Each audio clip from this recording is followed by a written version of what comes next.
York City Democratic mayoral candidate and Muslim Zohran Mamdani has gone over 24 hours since last condemning Hamas, therefore implicating him as a terrorist against Jews.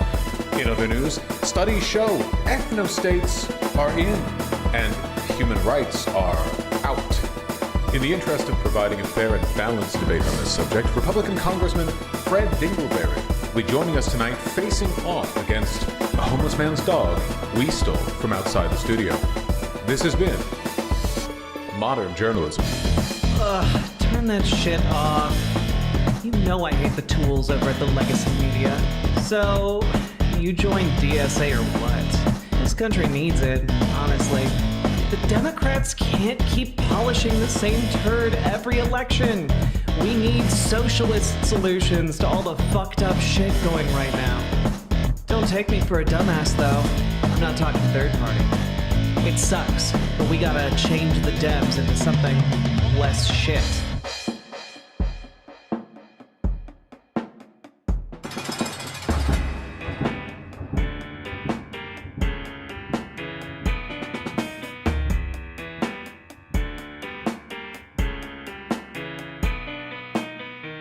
I had hoped that the white moderate would understand that law and order exists for the purpose of establishing justice, and that when they fail in this purpose, they become the dangerously structured dams that block the flow of social progress.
swishy streams. All that content is bursting the seams. Politics being inflating more. Your sense of fashion you'll adore. So grab your stuff and hop aboard. We're going straight to Jack's Discord.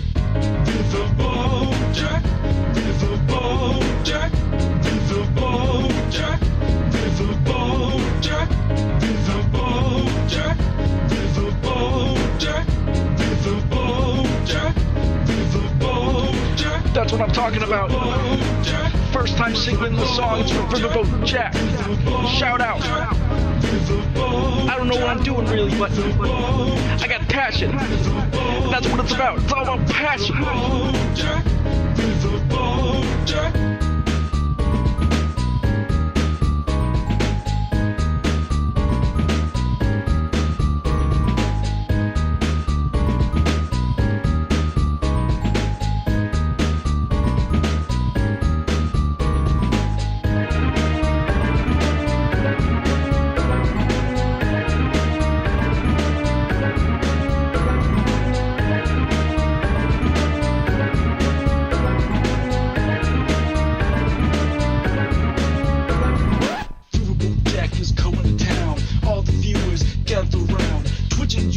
Swishy streams, all that content is bursting the seams. Politics beaming and plenty more. Your sense of fashion you'll adore. So grab your stuff and hop aboard. We're going straight to Jack's Discord.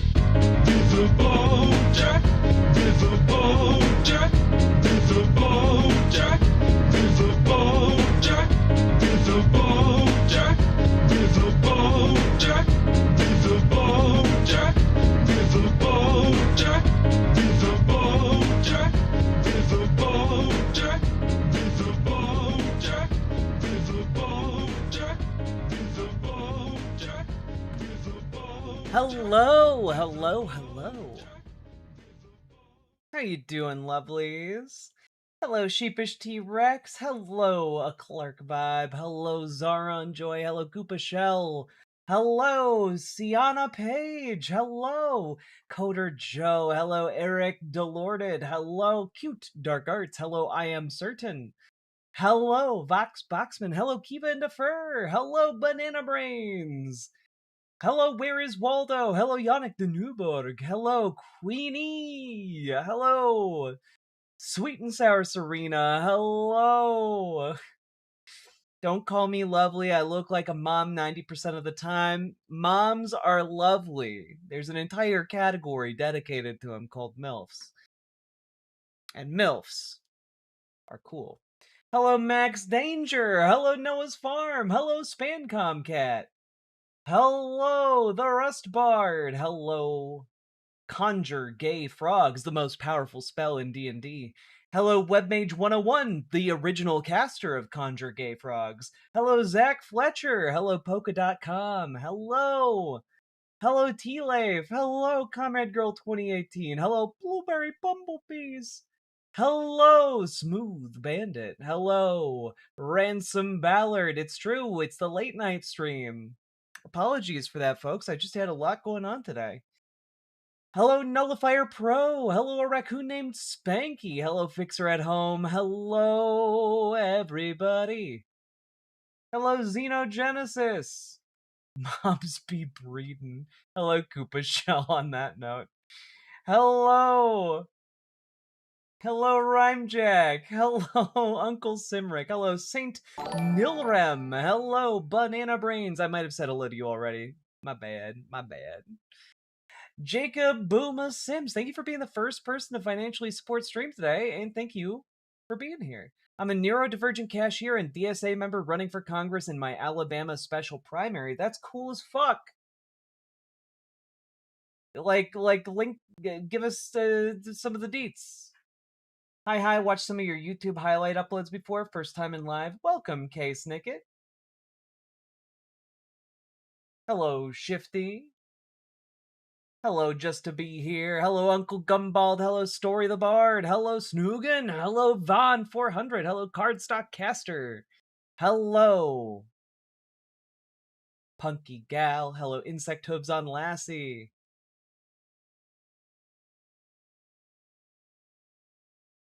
Also, Jacob, yeah, you should be in our DSA chat. We got a community DSA chat. We got Discord you can join and talk to folks. We might be able to get you some door knockers. Nyangat, hello. Hello, hello. Found you on YouTube? I'm also over on YouTube. Before we get to back to the serious shit, how far are you in Mina? I'm no farther than I was last time I played it on stream, sadly. I haven't been able to play any of it off stream. Um did y'all see the news on Iran? Yeah, the news is bad. The news is that there is no ceasefire anymore.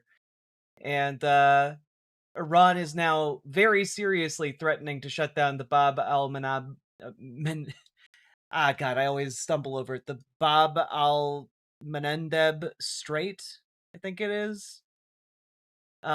Which has 10% of the global shipping lines in it. So, if they do actually shut that down with the help of their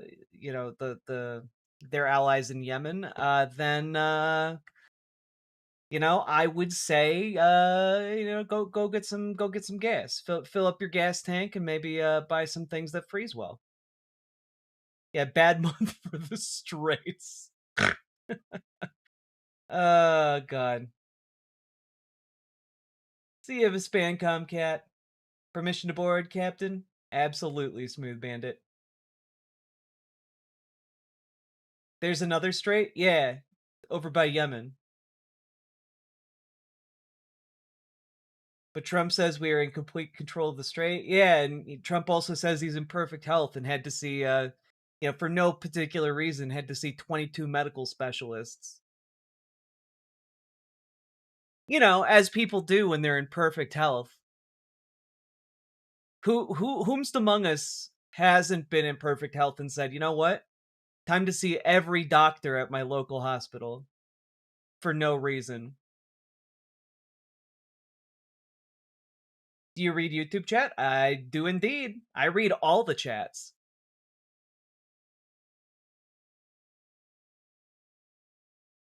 Whew.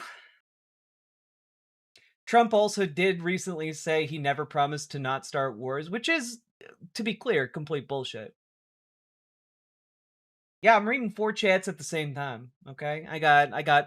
I opened my third eye and my fourth eye, okay?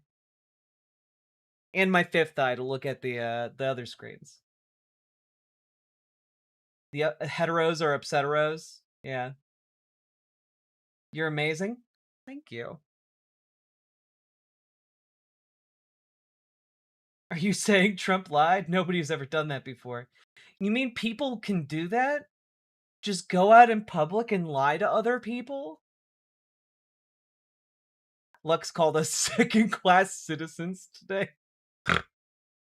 It's very funny. Also, speaking of, I should be on the Transatlantic Call-In show tomorrow, or later today, rather, in about 12 hours, to talk about, to debate people on trans rights and talk about, why you shouldn't be upsetty spaghetti about trans people. It'll be a good time. Y'all should tune in. It's over on the line.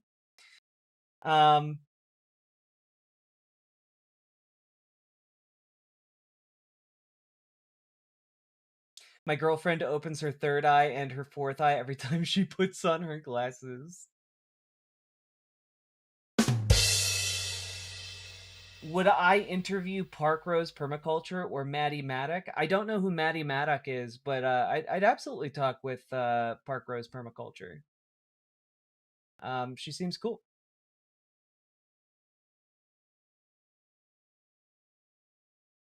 Do-do-do-do.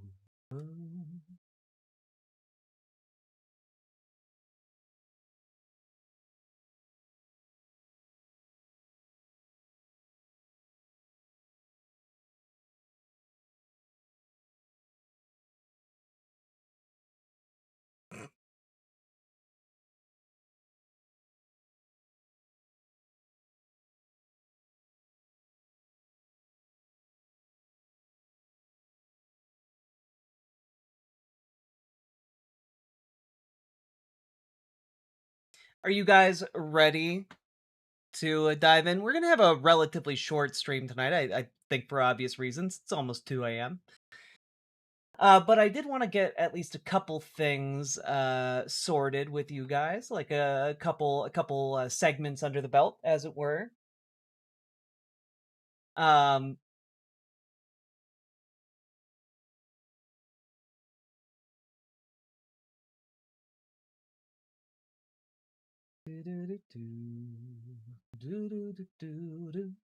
Also, y'all know I have my problems with Hassan, but like he's been fighting the good fight in British press, and honestly, mad respect for that. Just going on British programs where they're basically just constantly insinuating he's an anti-Semite while also simultaneously saying they are not defending Israel and then adding a big old butt right after that. Uh it's it's been pretty impressive to say the least. He's come a long way.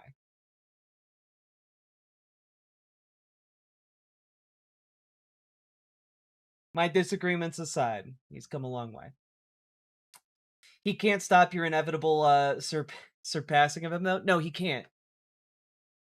His head is too tiny. His body is too big. He'd get trapped, and I would scuttle through a smaller opening.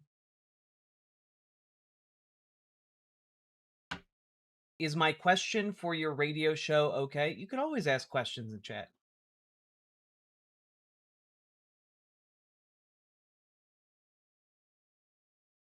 According to most Muslims, Christians, Jews, Catholics, etc., are all just people of the book and are therefore equal in their worship of the one God.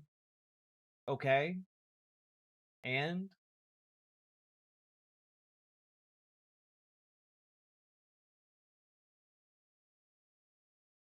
all right.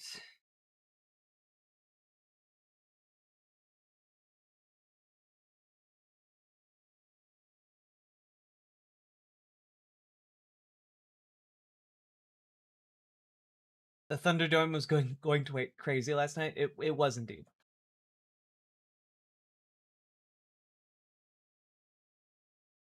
Still remember being told that Catholics are going to hell. I mean, I grew up with the idea that like Catholics were heretical because they didn't pray to God.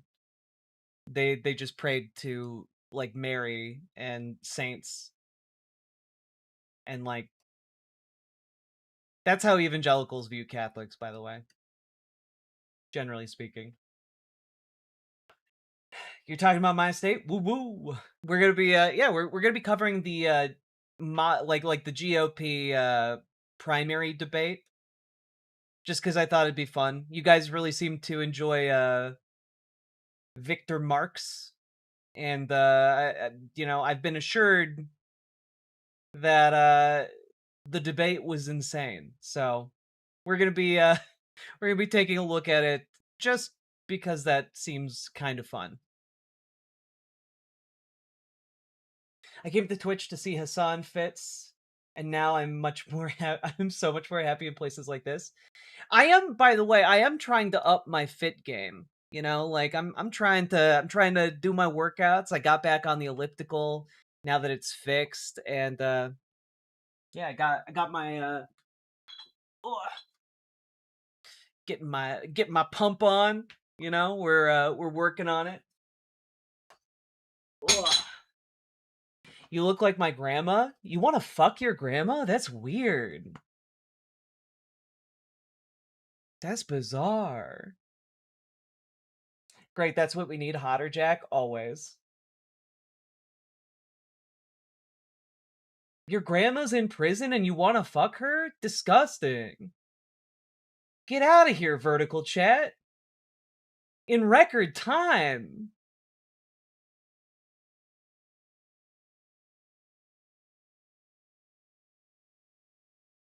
I walk on my treadmill on PC every day. That's honestly great. Like the more you can move your body while doing other things, the better. I played a round of Teamfight Tactics and ran like 2.5 miles. It was great. Genuinely awesome. What's she in prison for? Fucking her relatives, obviously.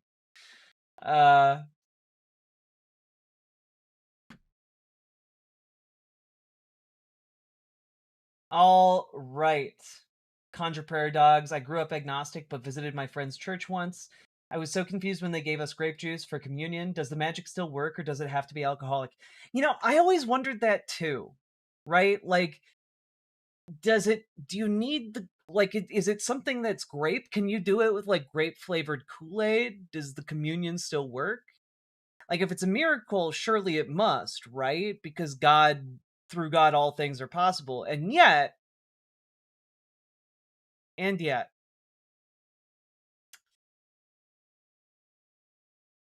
yeah, Uncle Simric, it felt so good to move my body briskly again. And yeah, I'm doing some stuff. It's symbolic, dumbass. Literal wars.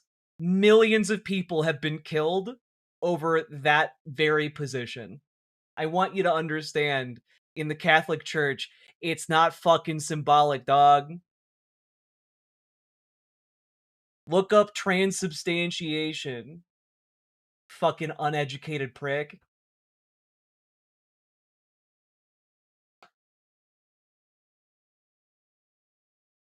Oh, I'm gonna come into a chat and just say some dumb shit and act like I know what I'm talking about. God damn. Vertical chat. Y'all are great. I transubstantiated myself. Believes water can turn into wine and bread into flesh. Doesn't believe gender is changeable. You know what though? Sake Tanuki, you have unlocked a new argument. You know, if through God all things are possible, then I propose for fundamentalist Christians, trans people are godly. If trans people believe they can be transformed by God into their true selves. All right, all things are possible through Jesus Christ. So why not? Why not gender transitions?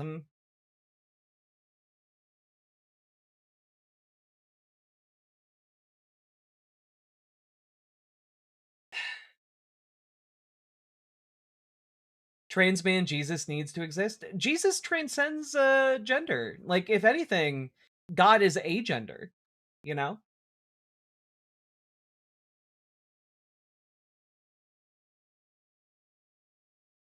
Eve was a woman made from a male bone. Eve was the first trans. This is the kind of high level argumentation we need.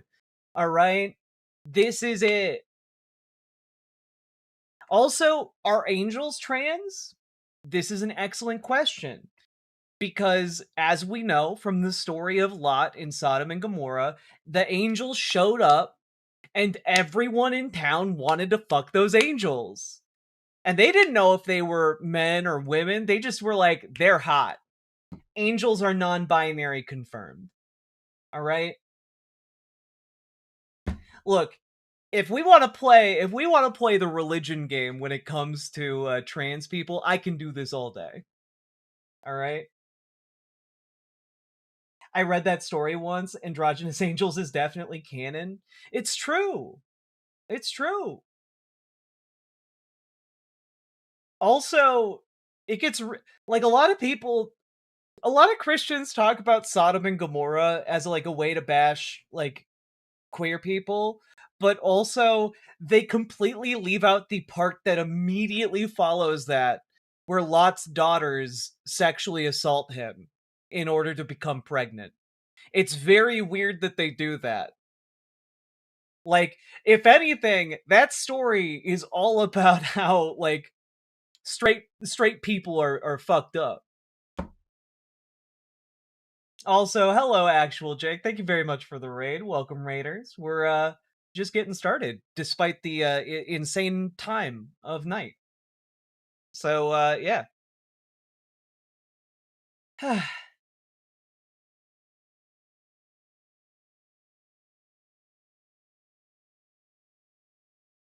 Jesus didn't have a Y chromosome, so he's a trans man. Are your hormones fluctuating? Probably.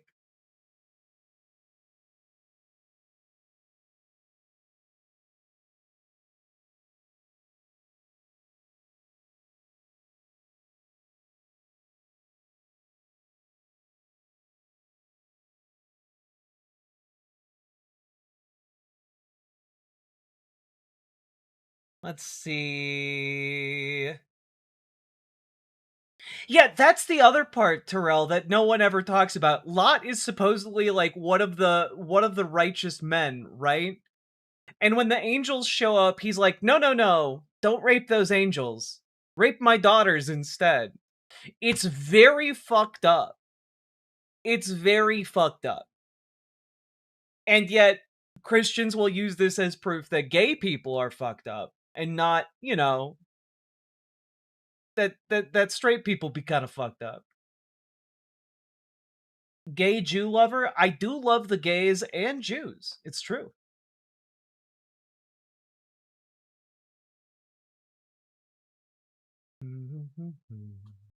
Bro, you're a fan? It's true. They go through a lot of work to make the account to to tell me that I like gay people and Jews, and you know, they're not wrong. But like I do have to sit here and like kind of look at that and be like, you put work into that. Like you made an alt, subscribed, and waited for 5 fucking minutes. That, that's crazy.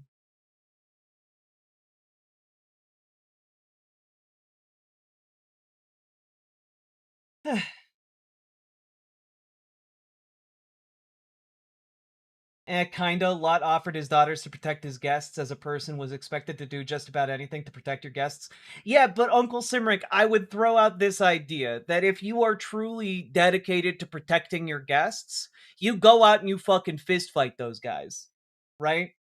Like, I'm sorry, if an armed mob is surrounding my house and are like, "You've got a house guest that we want to rape," the last thing on fucking earth that I do as a decent person is go, "No, no, no, rape my daughters."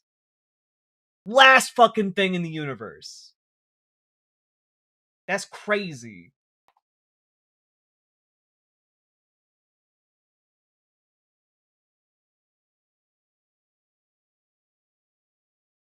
Yeah, like, also, Cardstockcaster, you offer yourself before you offer your daughters, but, like, Jesus.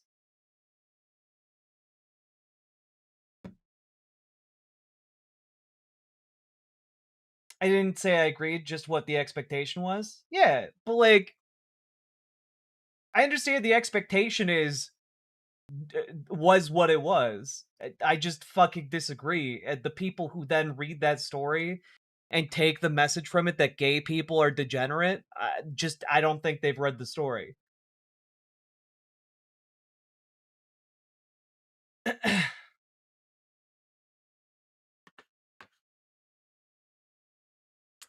Let's see here. Well, shall we jump into the show today?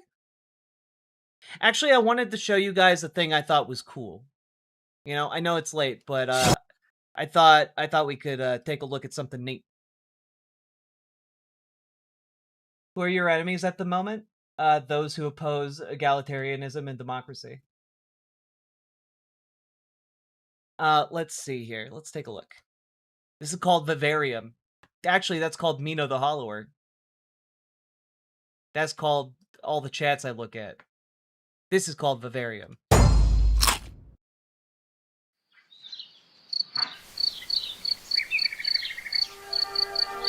Some years have a color to them.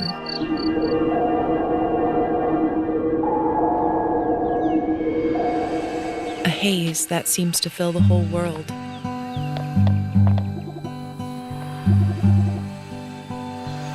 In its glow, you discover wonderful new places. Dear friends you always needed. The aesthetic of this is pristine. And golden moments which linger on the warm breeze.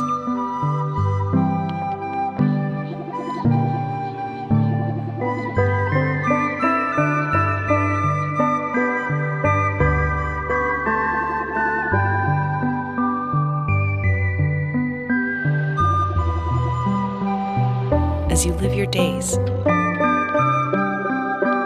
as dreams.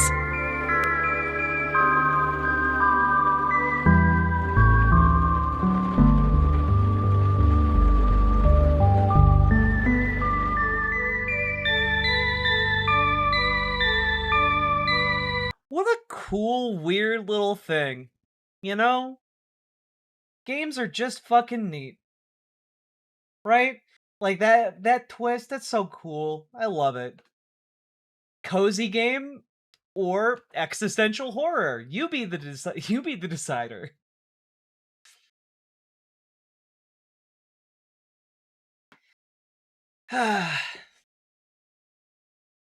Also, I thought this was an intriguing premise for a film. This is called Whale Fall.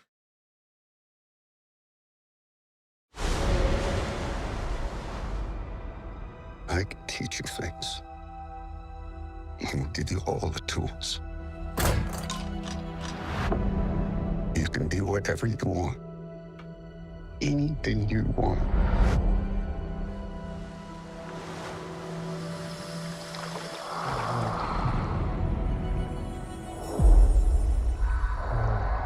When it matters, and you'll know what to do.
Survivors survive.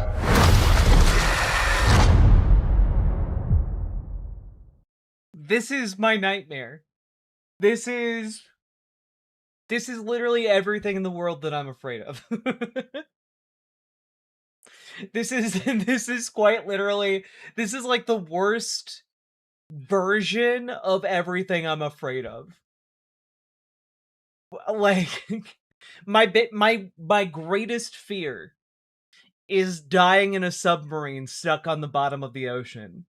And like this premise looks like it is delivering on that, except your submarine is made out of a fucking whale.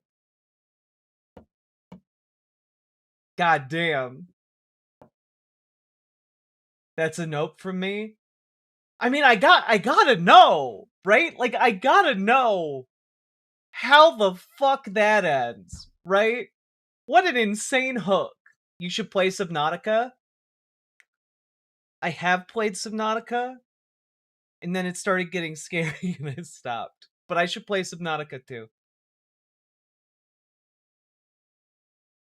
I don't gotta know. It's called Whale Fall. The implication is that he kills the whale from the inside and somehow escapes. And I want to know how the fuck that happens.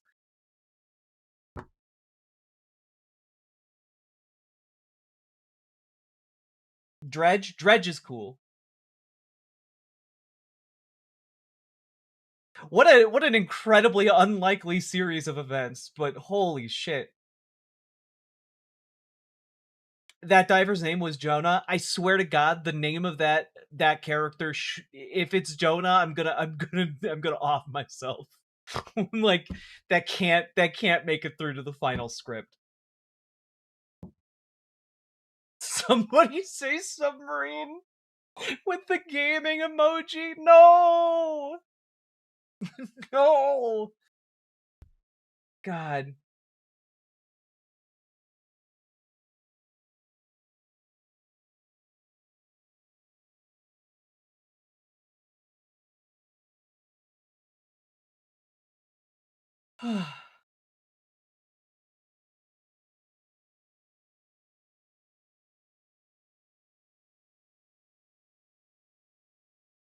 I just can't. Bored disturbs me greatly. That's all good.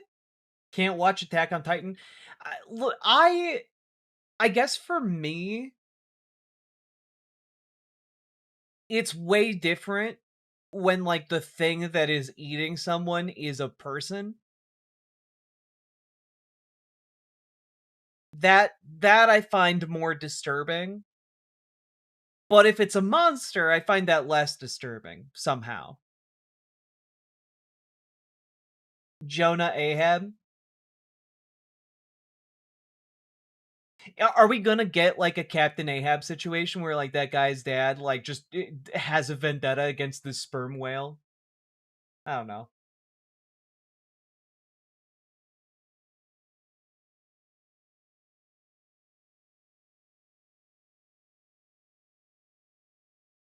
Subnautica.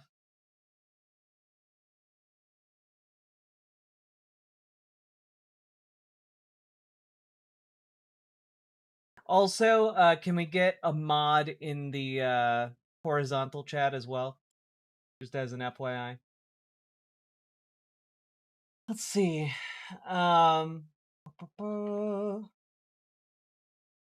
We need a Jaws guy. Dead eyes, like a doll's eyes.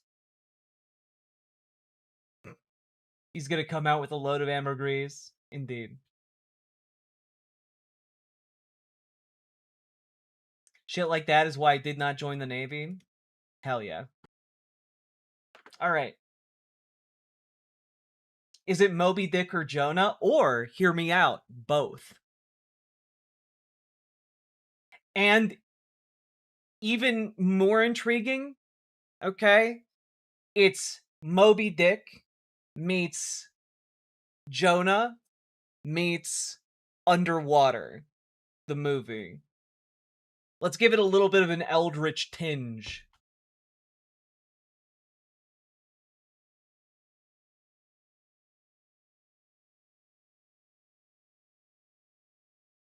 Consider this Jonah's dick. No! Alright. I just like sharing cool shit with you guys. Do-do-do-do. Do-do-do-do-do. Also, folks, we are, courtesy of Sake Tanuki and Jacobuma, at 164 subs. If we make it to 500, we're going to be watching Dracula's Angel. An incredible film. All right. Good night, chillin' millins.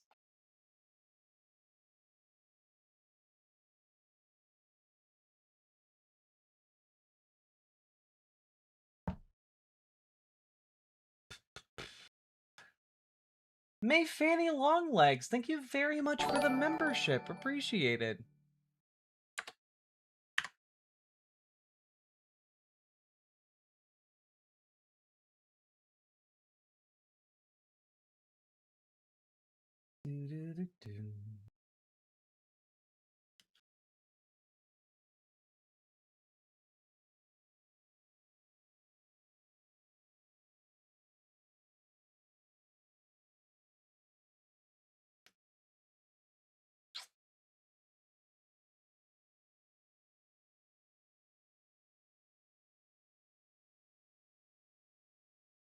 Anyways, LGBTQ people are banned here. Not in this chat.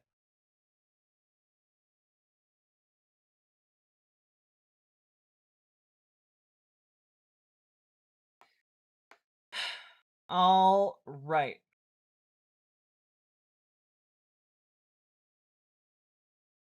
Let me do one thing before we get started. I'm gay everywhere, baby. Conjure prairie dogs. Hell yeah. If you're here, you're gay. It's true.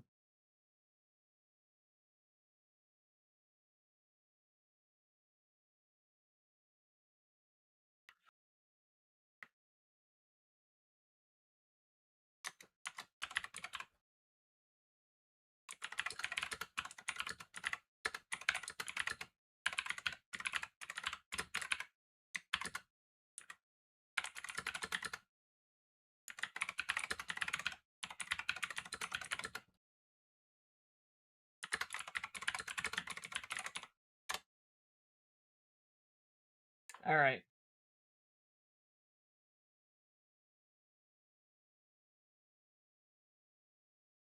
You guys ready to go? Ready for some content? Too much clavicular nose job discourse on X? I cannot stress how little I give a shit. You're black? I don't understand. You're black.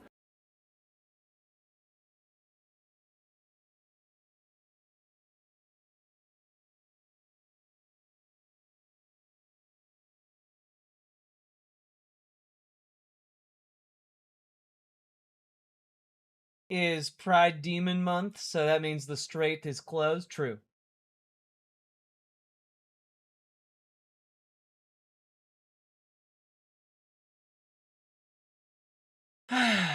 Okay. We're gonna just jump into it. It's too late. I'm cranky. All right. Here we go.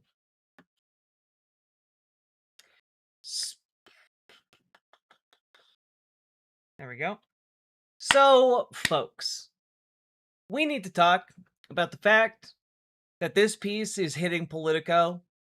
And, I don't think many people are going to make much of this, right? Hochul helped Mamdani. Now she's setting limits.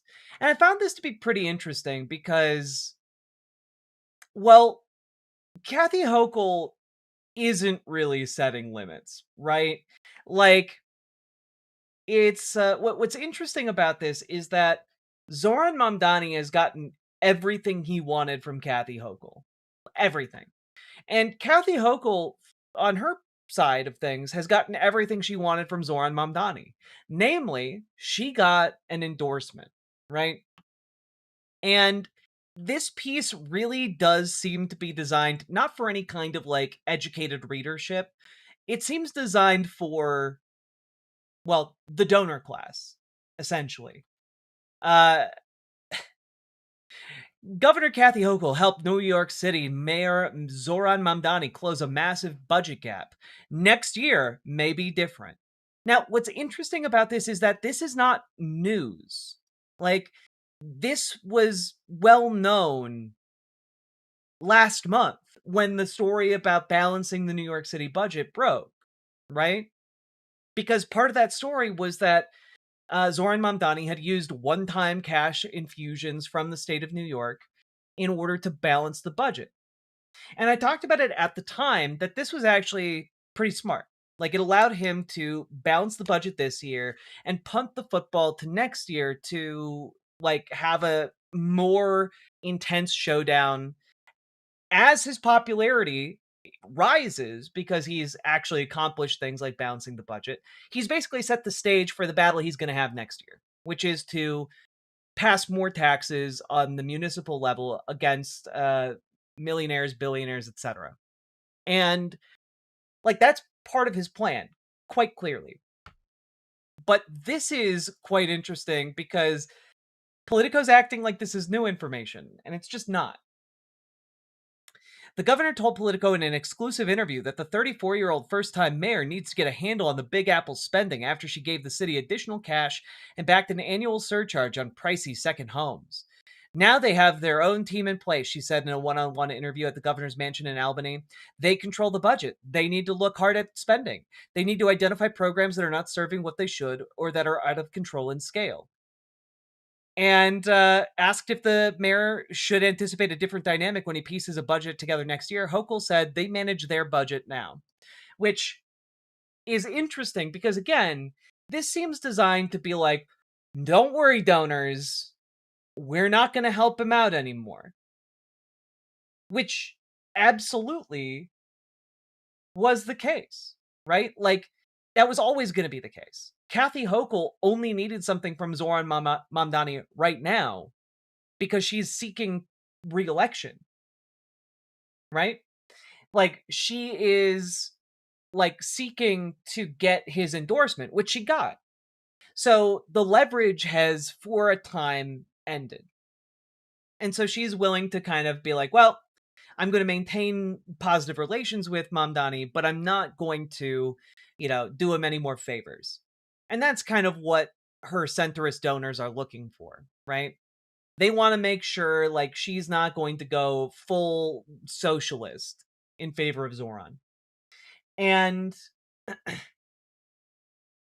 what is interesting about this, again, is that she is trying to take credit for a lot of the good things that he has done, like childcare or the various other initiatives that he's been pushing on the city-wide level. And it's just kind of like, okay. But none of this is an attack on Zoran Mamdani directly. All of it is just signaling to donors, I'm not going to be going further left on these issues. And I think that's fine. I think that's fine because Zoran won this exchange. Like, this battle went back and forth, and Zoran got the better of her. She knows that. Everyone in the political knows that.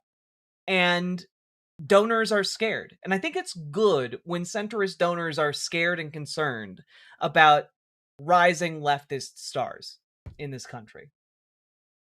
And so what I find very interesting is that Mamdani, in the meantime, is building a New York-based leftist coalition. We a couple days ago, we covered an ad that Ben Shapiro showed that had him, assembling with like Brad Lander, and it's been interesting to say the least. He's assembling a team, as it were. And Mamdani, by endorsing Hochul, did snub a farther left candidate in the governor's race, Representative Adriano Espiat, right? And, or not not Adriano Espiat, the Antonio Delgado, my bad, who is the lieutenant governor. And meanwhile, Mamdani has drawn blood from Hochul's team by opposing, and this is where I got it confused, Representative Adriano Espiat, because he has opposed that that re-election campaign. And that, I think, again, indicates that the conflict here between the left wing and the center of the Democratic Party is far from over. The fight is just delayed. It is being prolonged, and it's going to be on more favorable footing the more popular Zoran Mamdani gets. And I wanted to take a look at this because stuff like this from the conservative far right helps Zoran Mamdani, and I don't think they really understand that. I think if they do, they are pushing it because they're hoping to inoculate more conservative parts of the country from potentially being wooed by the siren song of socialism, right? So here's Mark Wayne Mullen on Fox News talking about Zoran Mamdani in New York City. I love that about you, and I love that about Tom Homan. You say we can't come, we're coming. Absolutely. You're not going to tell us where we can and cannot enforce our nation's laws, because we are not, Sean, picking and choosing which laws we enforce. We enforce the laws that Congress passed. And for the mayor of Mamdani, who's absolutely destroying a great city like New York, to say that ICE needs to be abolished. I mean, come on, they're immigration custom enforcement. That's their job. And so he wants to have open borders and wants to allow criminals to run their streets. Well, his constituents don't want that. And they want. I love that about you. And he's destroying New York City by opposing ICE. That, like, you're literally just listing some of his greatest hits, you know? Literally just listing some of his greatest hits. Now, I will say, Zoran Mamdani has so far failed trans youth. And I'm not entirely sure why. It does seem to be something that is calculated. And he did in a recent interview pledge that they are working on trying to find a solution that allows them to support trans youth and get them the care that they need without getting government retaliation, right? Essentially, they don't want the federal retaliation for helping trans youth, but they want to figure out a way to do it. I don't know if they're going to be able to square that circle. It seems to me like the only solution there is to go fight. There are already orders in place for the hospitals in New York City to comply with gender-affirming care for trans kids. And I'm not entirely sure why those hospitals have not yet resumed care. And that, I think, is a big problem. I do think it is one that they are working on. And I assume that largely due to the fact that Zoran Mamdani has created an entire section of the New York City government dedicated to handling LGBTQ issues that is headed by a trans woman. There are trans women on his team that have publicly attested to the fact that they are working on it. I do think that they are working on it. I do think that people need to see more results quite a bit faster.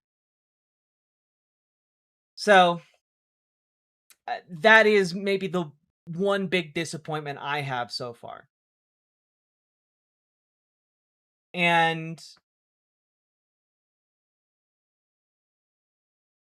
he wants to be able to have trans youth healthcare without making the government angry, while Zoran is both not enforcing things on private hospitals and is also opening public clinics that do not serve people under 19.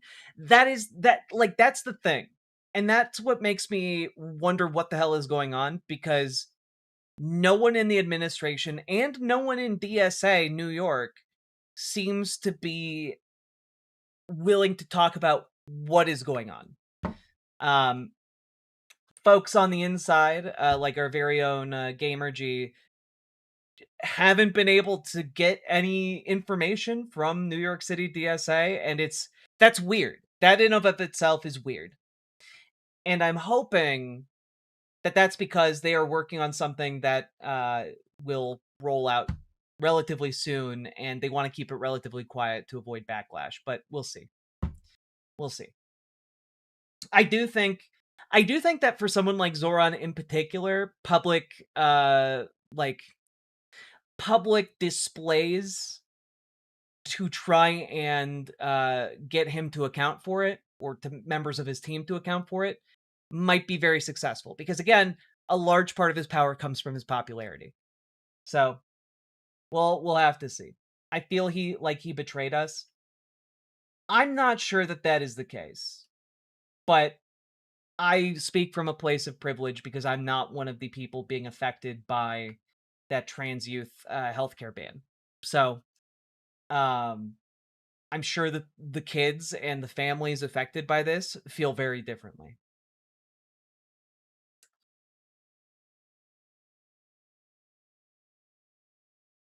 Room to build an alternative for those kids is needed right now. There's a tightrope to walk, which Mamdani is sort of forced to as mayor, no matter how progressive or not he is. I mean, that is the other thing, right? Like, there is a cost-benefit analysis that goes on, and, like, that is deeply disappointing to me, a citizen, but I imagine that there is an enormous amount of pressure as mayor of New York City and trying to figure out how to walk the tightrope, as you say. Like, that's...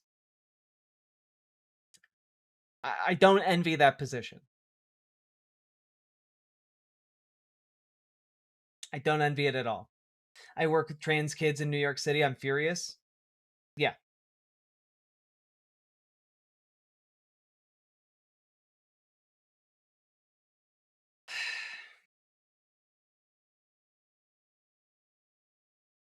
I didn't want him to meet with Trump either. Yeah, but that's the other thing, right? Like, he is meeting with Trump in an effort to block the worst effects of the Trump administration falling on New York City. You all. My superego, id, and ego told me Donald Trump is a child-bred dictator. I'm inclined to believe them. Smiley cat face emoji, herb emoji. That's true. 2D Synctium, thank you for the $10 super chat.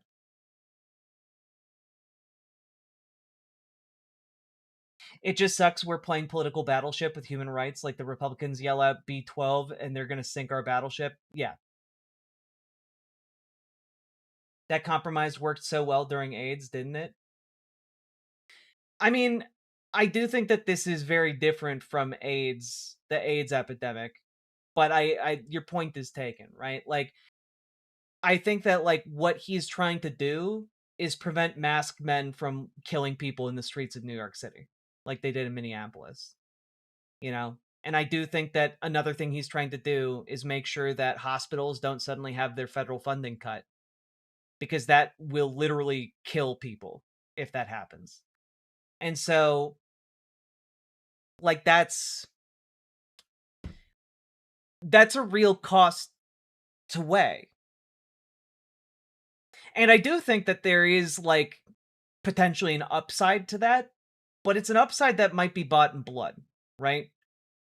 Like, the upside might be, oh, people see that federal funding is cut to the hospitals in New York City, and suddenly people start dying because they can't get the care they need. And, like, that affects people beyond trans kids, and suddenly more people care about it. And, like, that might eventually be the play. But I think not rushing to that conclusion is reasonable, if that makes sense. I mean, he's potentially killing trans youth right now. Well, yes. But understand, he has a larger constituency, right? Like, that's the problem. Genuine question, what stops him from making the separate public trans healthcare programs he is opening that are not tied to the hospitals, not funded by federal, and only funded by state and city? Honestly, I think it's because he's trying to navigate some kind of informal agreement that he has with the Trump administration. Like, as far as I can tell. I don't know exactly what is going into the decision-making around, like, trans clinics in New York City. And I'm really, really keen to find out. There seems to be a lot of information that is being deliberately withheld, and I want to know why. Right? Like, when we start getting into the hardball of politics, we have to understand, like, a lot of lives are on the line in hospitals.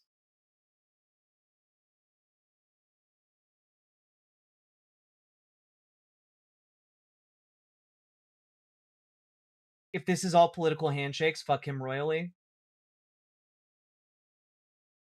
I understand the sentiment, but also Donald Trump is the kind of guy where everything is just a power game and an optics game, and political handshakes are sometimes the only thing he's got.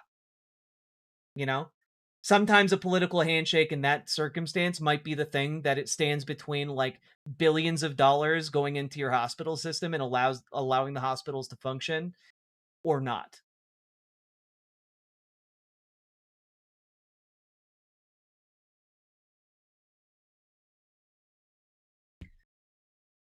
And, like,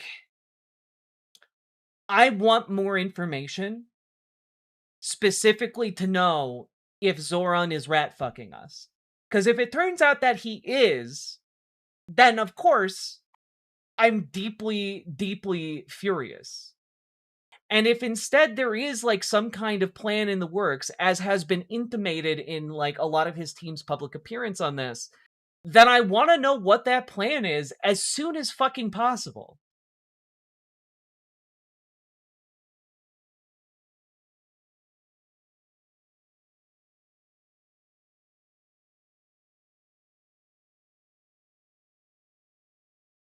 Because personally, I think if there's nothing legally stopping it, why can't they open specific clinics that are only funded by state and city and thus are not beholden to federal funding? Like, I know it's not why can't he just? I know it's this is super complicated. I'm just thinking about alternative options.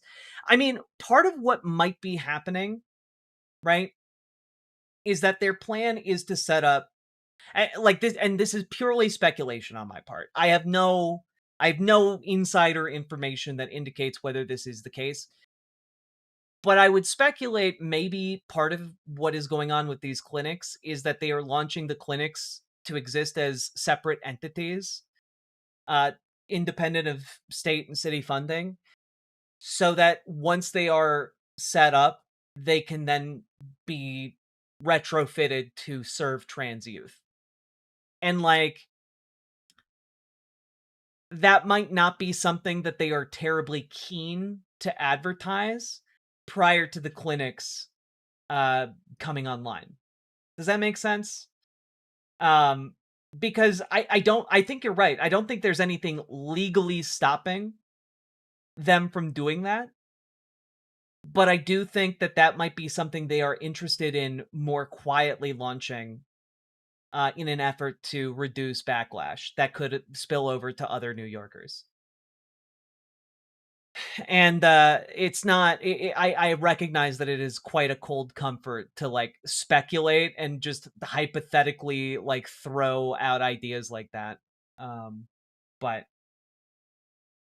you know, that's where I'm at, and I think that's where all most of us can do on this, because in the absence of any additional information, his team keeps saying they're working on it, he keeps saying that they're working on it, and I don't have reason to believe that they're lying, but I am deeply dissatisfied with their progress. So, yeah. I guess that's kind of where I'm at on that one.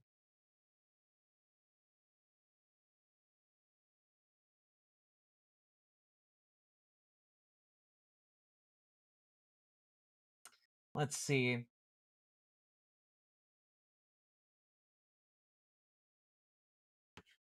Now, I did want to go over this particular exchange, right? Because we're not quite done talking about Mamdani. I thought this interview that he did with Mr. Mayor, MS Now was quite interesting. This aired about 4 days ago, and it is a really interesting back and forth that I think does have sweeping ramifications for not just New York politics, but for the politics of the rest of the country. Because I think it gives insight into what Mamdani is trying to do. And I think maybe that also gives us maybe some insight into what he, like, or at least makes me think that he is being genuine when he talks about looking for solutions for trans kids. Obviously, it hasn't been good enough so far, but let's just take a look at this interview. Thank you so much for doing this. Such a pleasure. Thank you for being here. Let us into City Hall. After your win in the primary, I'm going to take you back a little bit. I'm going to turn up the volume on this, actually. The New York Times ran a headline that said, Mamdani triumphed without a majority of black voters. There have been questions and criticism about what kind of mayor you would be for black New Yorkers, but there's been some recent polling by the New York Times that found black folks here in New York had the highest approval rating of you. Oh, and to be clear, I'm not saying just because I have hope that he's being genuine, I'm not saying everyone should shut up about it. I am, in fact, saying people should get louder about it, because being loud in politics matters. the ethnic group by 55% was what they said. What do you think changed? I think that for a number of voters, it was the first time that they were hearing of me. I recall at the time in that primary, it was an introduction more than an ability to persuade someone. And I knew that I was going up not only against another candidate, but frankly against a legacy of a name. And in the time since then, we've been able to show exactly what we are governing for, and that is the working person. And when we talk about a focus on the cost of living crisis, we know that for Black New Yorkers, that's not an intellectual concern. The city has lost 200,000 Black New Yorkers over the last few decades alone. From 2010 to 2019, we saw a 19% drop in the population of Black children and teenagers. So in focusing on the affordability crisis, in delivering on that crisis, we are finally bringing the struggles of Black New Yorkers and New Yorkers across the 5 boroughs to the heart of our politics and not just to the footnotes of it. Yeah. There's been a long-running criticism, argument made about Bernie Sanders, Democratic Socialists in general, that Democratic socialism treats class as the primary lens and race. Okay, we also need to, I'm noticing now we need to make this mono audio. As secondary, even sometimes there we go. It completely, the assumption being.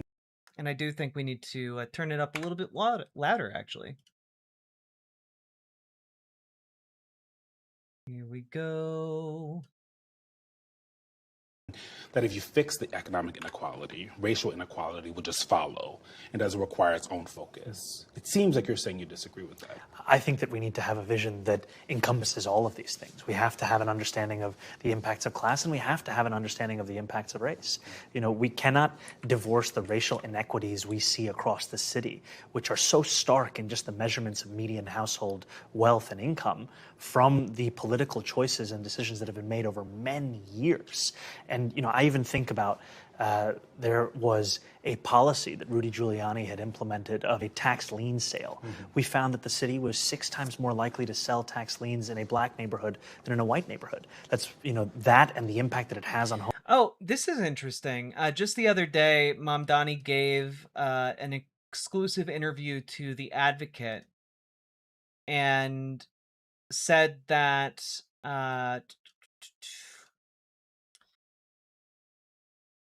he hopes the measures his administration has adopted so far can help protect the city's LGBTQ+ community. Quote, "We view it as part of a longer-term commitment to safeguarding the rights of queer and trans people across the city, across ages," but then was very did not specify how that would affect trans kids. And earlier he did talk about how the city's Gender Affirming Care Fund would help residents of all ages, but did not specify how it would apply to trans youth. So again, there is a lot of language that he is employing publicly to talk about how the city is going to support trans youth. The details are pretty sparse, though. But the fact that he has continued to intimate this, I think, indicates that there is something concrete on the way. At least I fucking hope so. Homeowners, one of the reasons why we put a pause to that sale. And I think it just speaks to the many ways in which government has exacerbated racism across not just the city, but frankly, across. Well, I mean, I would love to turn on subtitles. Unfortunately, this video does not have subtitles available. Our country through its political choices, and it's time to actually address it through not only acknowledgement, but frankly through affirmative policies. Yeah. Even with that, with the numbers that we saw from this New York Times Mayor's poll, there's still critics. There's always going to be some who say that you're still not doing enough. There was a lot of criticism about whether or not you had enough Black staff, enough Black people around you who are political professionals. What do you say to them? Yeah, I think it's a city of 8.5 million people. I don't begrudge any New Yorker of their opinion. I'd frankly be concerned if we had 8.5 million people agreeing on one thing besides the Knicks. I think there's a lot of agreement. We're incredibly excited. And I think this is an administration where we're looking to not only reflect the city at large, but also to address the concerns of the city at large. And to have this opportunity right now, it's one where we can show that it's It's going to be about delivering universal child care for the first time in New York City history for 2-year-olds. It's also going to be about paving over 102,000 potholes in 100 days. That's the way in which we can combine a pothole politics that shows that there's no problem too big, no task too small. Yeah. I want to move to the racial equity plan. Please. From the city. The Times reported that the administration chose not to restore references to diversity, equity, and inclusion that had been cut from a draft that you inherited from Mayor Eric Adams, and that officials expected federal blowback.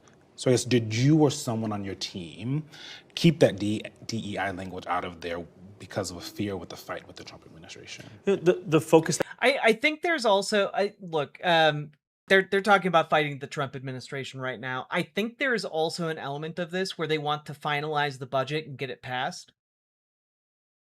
Because again, a lot of the language around the budget has indicated, oh, the $15 million or so allotted for trans affirming care is going to go towards services for trans kids.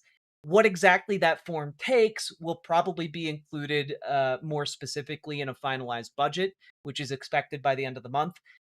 But again, details right now are pretty slim.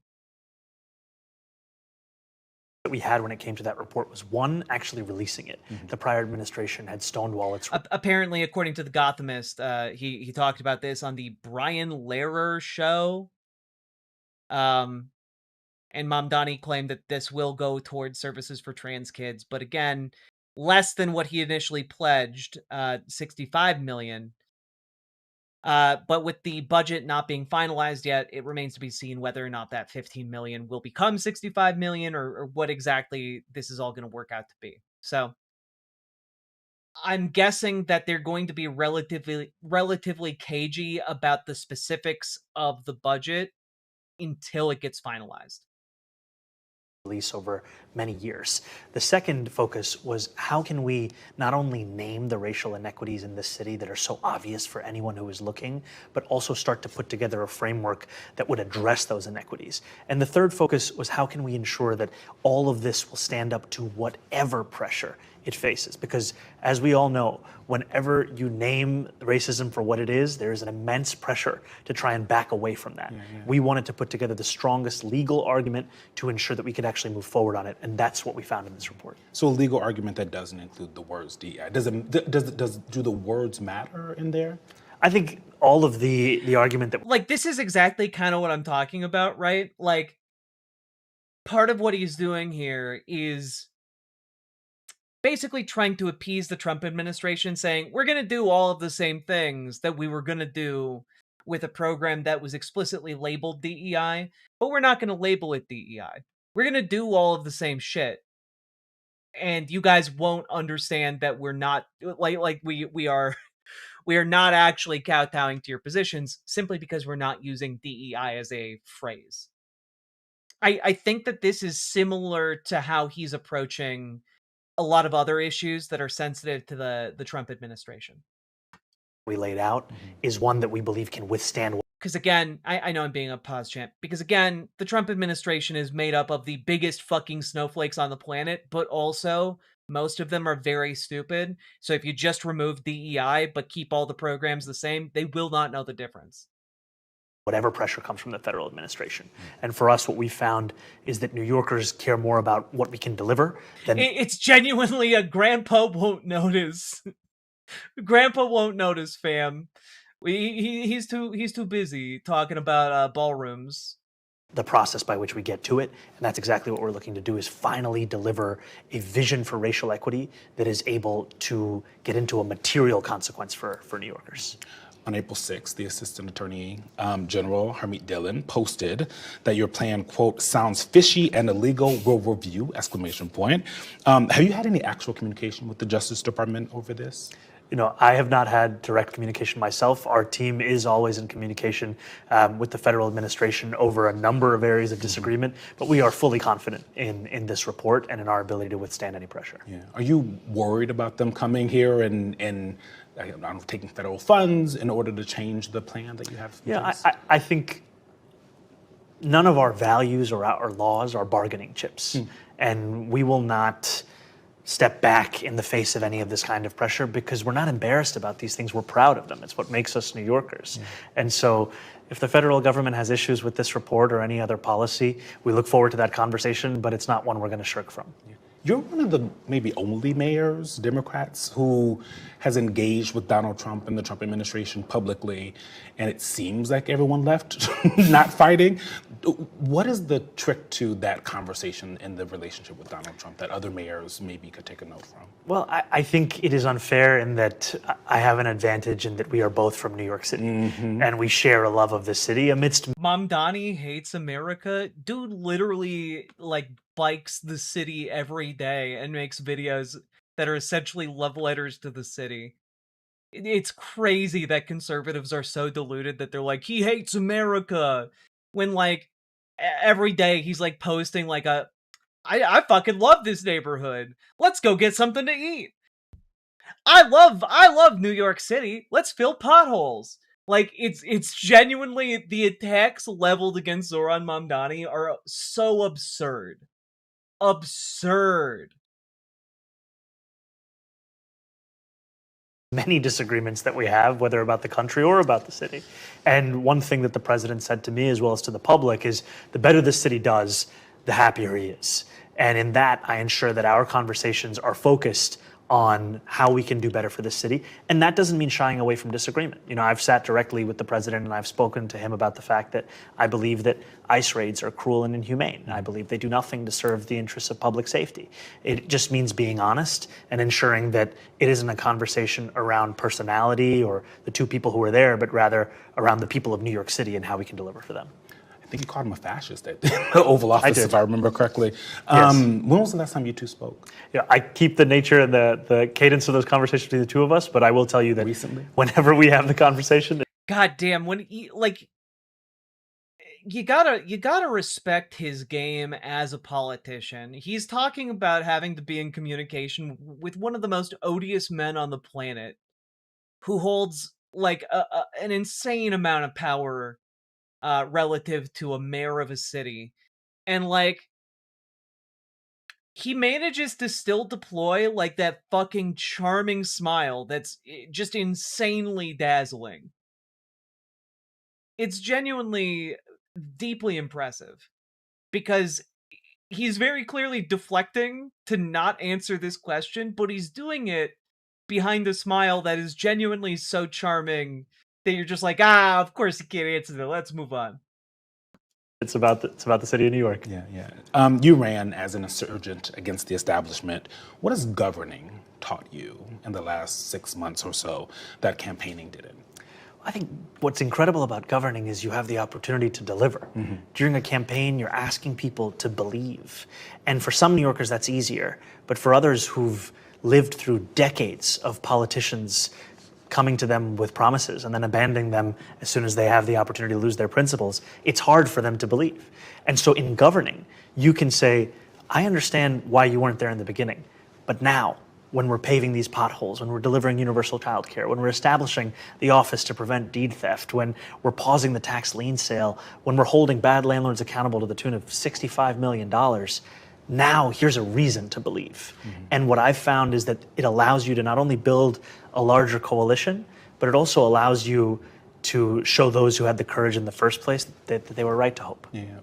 Where, maybe you haven't had to, but have you had to compromise a position you once in your head when you were running or earlier in your life that you thought was non-negotiable that you've had to compromise on? I never thought that I'd be delivering for Yankees fans, but I am delivering for every New Yorker, and that's a new reality. There's got to be a different one than the Yankees. I didn't think I'd be doing that. Yeah. Here I am. And I think that just speaks to the fact that you govern for everyone, not just for those who voted for you, for those who voted. There are 8.5 million people in the city. They want to see a better city. No matter how they feel about me, it's my job to do it. Yeah. In that vein of maybe they are Yankees fans, but at the end of the day, the business community. There was lots of criticisms when you won. Business leaders and all the wealthy would leave town. I don't think that they did. There's the pied-à-terre tax that came out. You've been meeting with some of these CEOs. Man, I do hate that they're that the tax on second homes worth over $5 million has been like siloed behind a phrase that most Americans don't understand. The pied de terre tax. That's not something most people recognize. Right? Like, I think it's easy to use as a buzzword to just kind of confuse people when in reality, all you have to do is be like, a tax on millionaire second homes that they don't live in. Like, I know that doesn't necessarily flow off the tongue as well, but people understand the concept that, hey, maybe if you have a $5 million home you're not living in New York City, a place strapped for space, then maybe you should pay a higher tax on that. Like, that's incredibly, incredibly reasonable. Jamie Dimon, Ken Griffin, to name two. Is this you trying to smooth those relationships over for the benefit of the New Yorkers? This is my meeting with business leaders who have an important role to play in our city. And I wish every New Yorker success in this city. I wish for business leaders that they continue to contribute to what is a strong economy. And it also makes it sound less scary to the average person. I think if you use more mundane language to describe the tax, I do think that makes it less scary. Because by using like that buzzword, you can apply scary connotations to it, even if people don't know what it means. Yeah, call it the status tax or something. Like call it the excess homes tax. Create good paying jobs. And I also know that in these meetings, when I speak to business leaders, that even amongst their own employees, they are not immune to the affordability crisis. You can be making six figures and still blink when you realize you have to. Thanks, President Trump, for banning trans therapy for children. It's not banned. I don't know what to tell you guys. You guys live in a fucking nonsense land. Spend $20,000 a year on childcare for a single child. And so what I see in them is also the opportunity to partner, to work together. You know, when I was sitting with Jamie Dimon, we spoke about the ways in which we could make the public sector as efficient and excellent as possible. Because no matter a policy disagreement on taxation structure or things of that nature, we both agree that we need to have the... Which, let's be clear, Jamie Dimon only sat down to talk with Zoran Mamdani about tax structures. Jamie Dimon doesn't give a shit about the efficiency of the public system. Like, at all. Best possible city government in the city that delivers by example and wins through that example. I like that, Quigley, the absentee homeowners tax. Yeah, and that taxation plan, are they more inclined to be Ooh, call it the Golden Tower tax? That's good. I like that one the best, Amber Brains. Good evening, Dragonfly. all right with it now that you guys have met? What I've heard is that when you have those meetings, people leave feeling a little bit differently than they did before. I think I look to make clear that the plan is not one that is built around wanting to target any one group of people. It is rather out of a belief for a fairer system of taxation and a way to make sure that everyone can afford to live in this city. I think you'll still find that most people who make more than $1 million would prefer not to pay more in taxes for that more than $1 million. But I think that most New Yorkers understand that in the most expensive city in the United States of America, we do have to do more to make sure that working people can still afford to live here. You brought up immigration and ICE detention camps. Homeland Security Secretary Mullen suggested so-called sanctuary cities like New York, quote, shouldn't be processing international flights. JFK handles more international traffic than any airport in the country. If the administration follows through, that is real economic pain and just a headache for folks that fly through here and the New Yorkers. Beyond saying values aren't bargaining chips, what's the plan to make sure they don't, if they move on JFK? I think the first thing is to make clear that, you know, we have heard many of these kinds of threats before. We will fight each and every one of them because these are not just threats to the principles of our city, they're also threats to the economy of our city and the way in which our city runs. And we are confident in our ability to do so because this city is not just the economic heartbeat of our state, it's also the economic heartbeat of our country. And we're looking to deliver the best possible experience, especially at a time when the World Cup is coming, for tourists who are visiting the city. And ideas and suggestions such as this, they just try and throw that into jeopardy, and we're not going to accept that. Do you feel like you've seen a difference since Mullen has taken over when it comes to immigration enforcement in the country? You know, I think you can change who's running. I do find it very interesting. Do you think that things have changed? And it's just like, nah, they still want to send ICE into New York City. They are trying to figure out how to do it and not have ICE reviled and organized against like what happened in Minneapolis. And like Markwayne Mullen came up with literally the dumbest idea, which was essentially, what if we shoot our economic dick in the balls? What if we just take a gun and shoot it our dick and balls at the same time? That'll show blue cities. And it's like, God damn, you guys are stupid. What if we just ended any kind of international business travel into our biggest economic hubs? The agency, but by and large, what you will find is the same vision that has cruelty at the heart of it. And I think it's time for us to develop a vision on immigration that has a little more humanity as what guides it. Just over the river here in New Jersey, there's the Delaney facility. There are folks there that are on hunger strike over the conditions.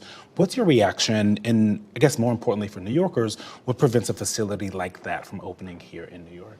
I think there are a few things. One is a reaction of pain at seeing what people have to go through in these kinds of facilities. And these are conditions that they offend the conscience of so many, not just here in New York City, but frankly across the country.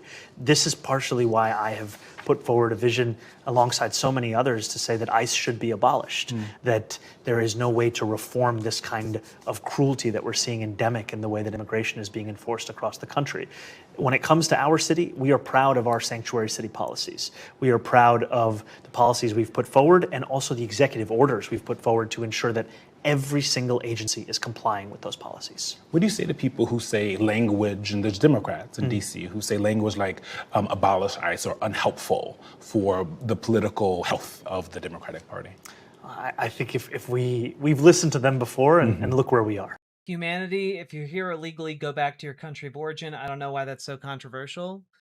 Because you're effectively saying if somebody comes here and is undocumented, the crime of being undocumented means that their entire life that they may have built here should be uprooted and destroyed in order to send them back to a potentially dangerous situation. And the reality is, being undocumented in America is the same level of like I don't even think it's a misdemeanor. It's like a civic violation as like a parking ticket.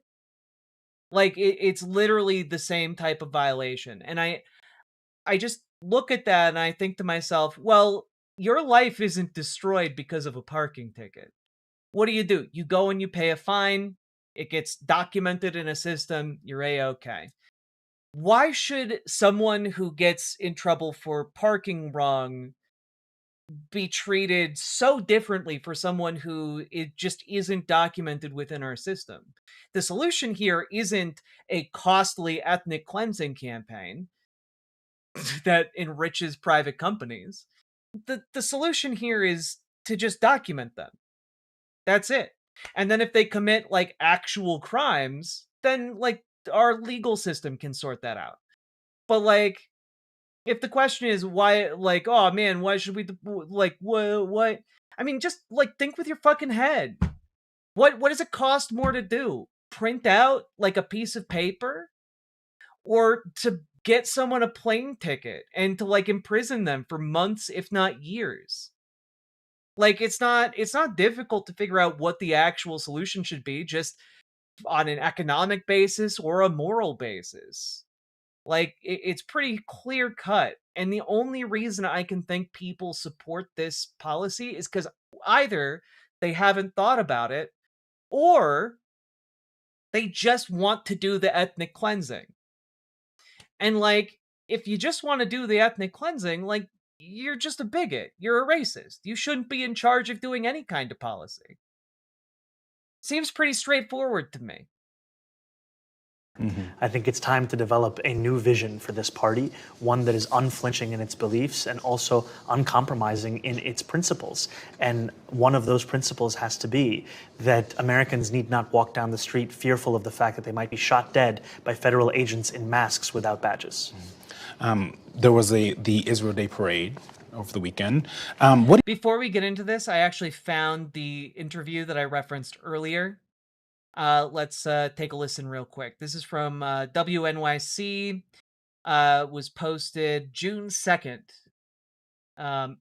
Only has 474 views on YouTube, so we might be adding a significant chunk of the viewership here. Let's take a look. And you too. Great. I've heard you speak on many occasions about the love and support you feel for trans New Yorkers. As the parent of a trans child who's lost their health care from NYU and is now part of their criminal subpoena, I appreciate your being an outspoken advocate, but our community needs more than words right now. We want to know what specific measures your administration will take to guarantee access to health care for trans children and adults. With the ongoing attacks from the federal government and lack of support from New York State, we need more than a Know Your Rights campaign. We need concrete legal protections and financial support from the city. What is your plan to back up your commitment? Raina, first, I just want to say thank you for your advocacy and being on the front lines of this. And I want to send love to you and your family and having to deal with what is truly just cruelty from the federal government, because we all know that here in our city, every single New Yorker deserves access to comprehensive, life-saving health care. My administration is committed to protecting that right and to ensuring that trans and gender nonconforming New Yorkers have the resources they need to live with dignity. And to your point, it's not enough to just celebrate pride in our language. It's not enough to just speak about the ways in which we will continue to ensure that this city remains a haven for queer people across not just the country, but the world. We're also proud to have committed over the course of our previous budgets, we've put forward $15 million to gender affirming care over the next 2 years to ensure that we can start to bridge the gap of the funding that has been stripped of this care. And alongside that, I'm proud to have created the first ever mayor's office of LGBTQIA plus affairs, which is headed by Director Taylor Brown, with a mission to advance equity and justice for LGBTQ plus New Yorkers across our city. And I say that because we know that this struggle is one that will continue for quite some time, and we see how queer New Yorkers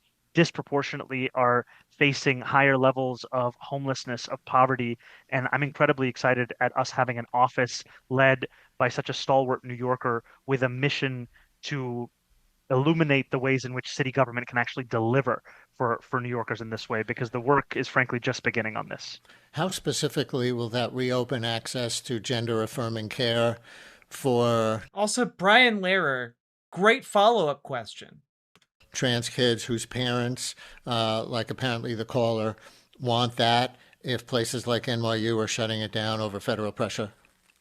The $15 million that we have committed is funding that would unlock exactly that. And it speaks to the fact that whether it's Raina's experience or so many others across the city, there are explicit consequences from both the cruelty that we're seeing from the federal government's policies and the decisions that are being made by private healthcare institutions here in New York City. Raina, thank you for your call. So, again, light on specifics, though he's pretty clear here, like, he is working on it, and their program is designed to ensure some kind of care gets resumed. But yeah, very vague indeed. I want more specifics. In fact, I want to listen back again to his response to Brian Lehrer. The $15 million that we have committed is funding that would unlock exactly that. And it speaks to Okay. Shutting it down over federal pressure. So I guess his argument here in response to Brian Lehrer is that the $15 million that is earmarked for trans affirming healthcare of all ages is designed to go to hospitals that have shut down the care in order for them to resume it. So hopefully the argument, like just putting this together, and again, I know I'm putting a lot of hopium out there, but the argument seems to be that a finalized New York budget would include $15 million that then hospitals could cut federal funds going into trans youth care. And the $15 million would then be provided directly from the city so that the federal government cannot simply say, well, our federal funds are being used in a way we are deeming is inappropriate. Time to strip them all away. So, like, I think that's the attempt here. That's like what he's saying is going to happen. But I want more details. I want more details.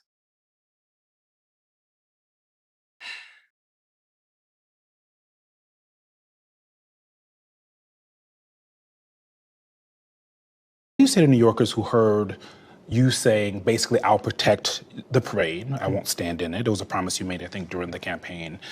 What I hear from some folks is that they said it felt like, I'll keep you safe, but won't stand with you. And then also, what do you say? I'm not really impressed by his answer either, Dragonfly. Like, again, the vagueness on this point is infuriating.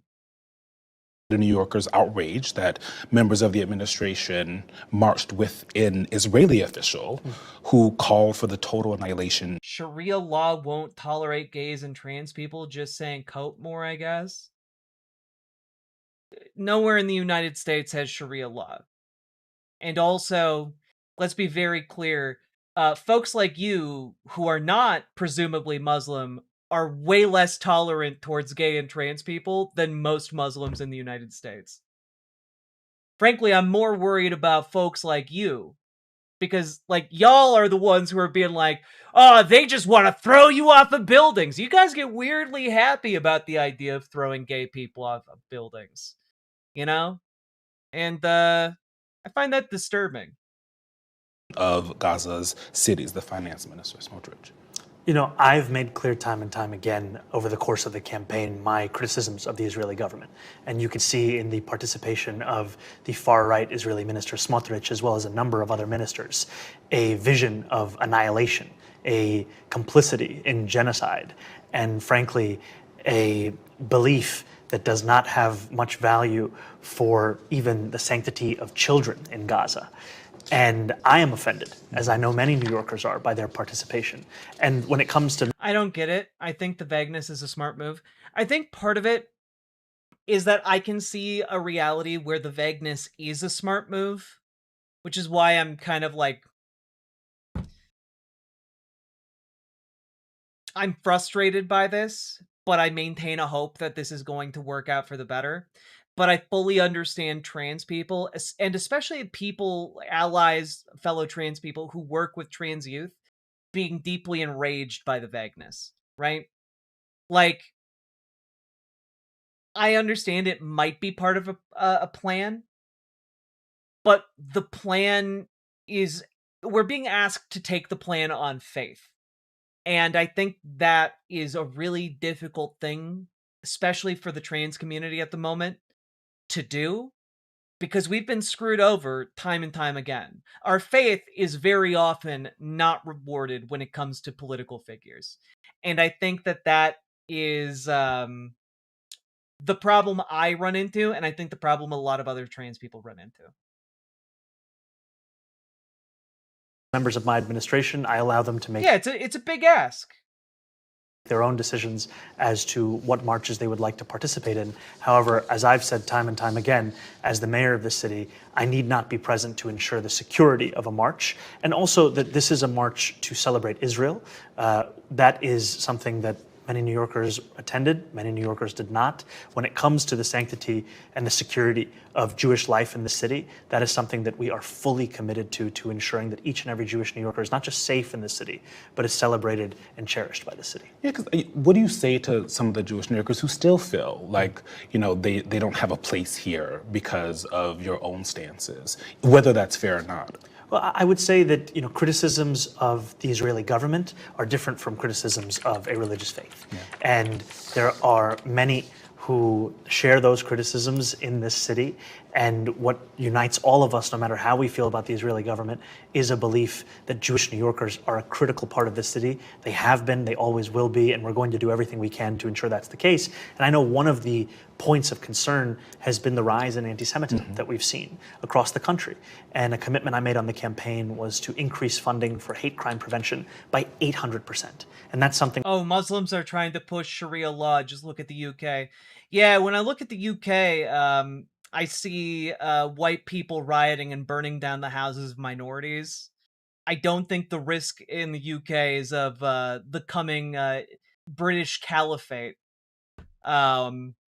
Something tells me that the white ethno-nationalists in the UK are a bigger threat.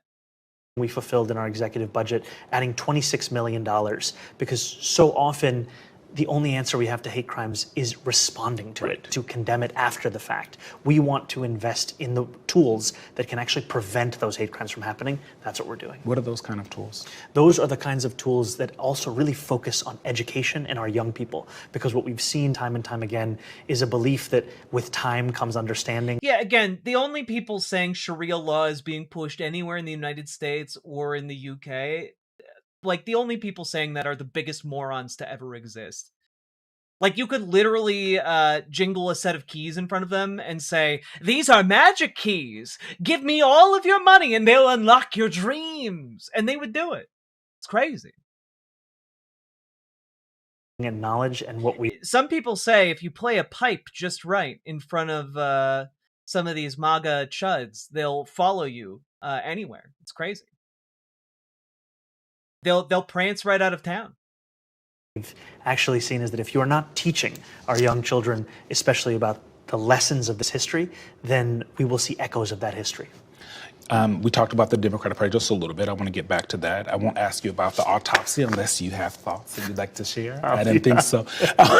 In the Time Siena poll, twice as many Democrats recently said the party should move to the center rather than the left to win. It was 52 to 25. You are one of the most prominent figures on the party's left flank. How does the left win over more people in the Democratic Party? By delivering. There's a lot of talk about the debate and what we have in... This is the thing, right? Like, fundamentally, that is Zoran Mamdani's position on everything, which is that he needs to deliver. Otherwise, what is the point of him being in office? What is the point of building a leftist movement if, when a socialist actually wins office, nothing gets done?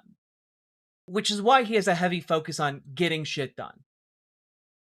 Opportunity to do here in New York City is to deliver on that vision. Two people can argue all they want, but when you show somebody the ability to deliver free childcare for 2,000 two-year-olds this year, 12,000 two-year-olds next year, every two-year-old by the end of 4 years, it showcases what we're fighting for and why we believe so deeply in it. When we talk about the need to have a vision for working people, when you can point to the actually make a difference. Sorry, that was a little tech goof. That's what actually starts to win so many more people on your side. Otherwise, it just feels as if it's an intellectual debate. You said to deliver, you also have to win. So, right? So, well, then it sounds like there's more pressure on people like you who actually have the power to actually do things to show that the rest of the left should also be elected in office. Is that what you're saying, or how do you? You are right. In order to deliver, you do have to win. And I think for those of us who have won, we have this opportunity. And our job is to showcase that these were not just ideas on a campaign. These were commitments. We're now going to fulfill them. When we talked about affordable groceries, that's what we're going to actually fulfill. When we talked about delivering universal childcare, that's what we're fulfilling. And when we talked about doing all of these things while also paving over potholes, we're showing that you don't have to make that choice anymore between the biggest vision and the smallest problem. You are one of those rare politicians. I know a lot of them. So you seem to understand the attention economy in kind of a different way than many of them. Many of them are older. There's all the videos online. There's the pothole clips. I don't know which one of your team came up with that. Now you have this Twitch show, Talk with the People. What should Democrats be doing differently to message directly to folks, or to go through the media to do it? But yeah, also this Talk with the People show.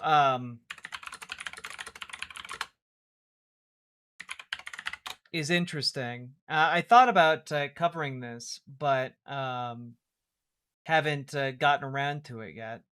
Like, it's a show where it's just kind of like a fireside chat directly from your city about what we're doing and why we're doing it. So let's get into it. Here are a few things we did just this week. Basically, every week he's having a sit down on YouTube and explaining what they're doing. Might be a good area to ask him about trans kids in particular, or a venue for that. I know that there's also a Twitch version, and maybe the Twitch version is more responsive to chatter input, stuff like that. Change the way that they're doing it. I think we have to ask ourselves, how are people consuming the news? How are they understanding the world around them? And then meet them there. Yeah. We can't pat ourselves on the back and say, you know, I have this one way to talk to people and it's really sad that nobody's listening to me. Yeah. We have to push ourselves. And I think that's a real understanding within our own team here at City Hall, is that we have to be relentless in making sure that we're speaking to each and every New Yorker. We've been on social media, on TikTok, Instagram, Twitter. We speak to the news media. It wasn't until we did Twitch that there were a new set of younger New Yorkers who heard of us for the first time. We had someone who works here in City Hall. Their child came up to them and said this was the first time they'd ever heard of me. It was because of this show. And I think that just speaks to the fact that we cannot condescend any longer to the way people understand the world around them. We have to actually be there. And I think that also speaks to our politics. Too often, if you ask someone what they believe in, they're going to list off a 5-step program for what it is that they would deliver for you. People want to know, what are you going to do for rent? What are you going to do for housing? What are you going to do for gas? What are you going to do for groceries? We have to have answers to that, and that's what we're trying to show. Do you think the leadership of the Democratic Party understands that? I think that the party as a whole has lost its focus on working people, and I'm hopeful that we start to develop that. And frankly, we used to have that. Like this is what I find interesting. I find this to be a very clear condemnation of centrists within the Democratic Party, and a very clear, at least to me, declaration that there is now an ascendant movement within the Democratic Party of folks on the left who are willing to use their power to help working people. And I think that's deeply important, and I think that's indicative of what he's been doing.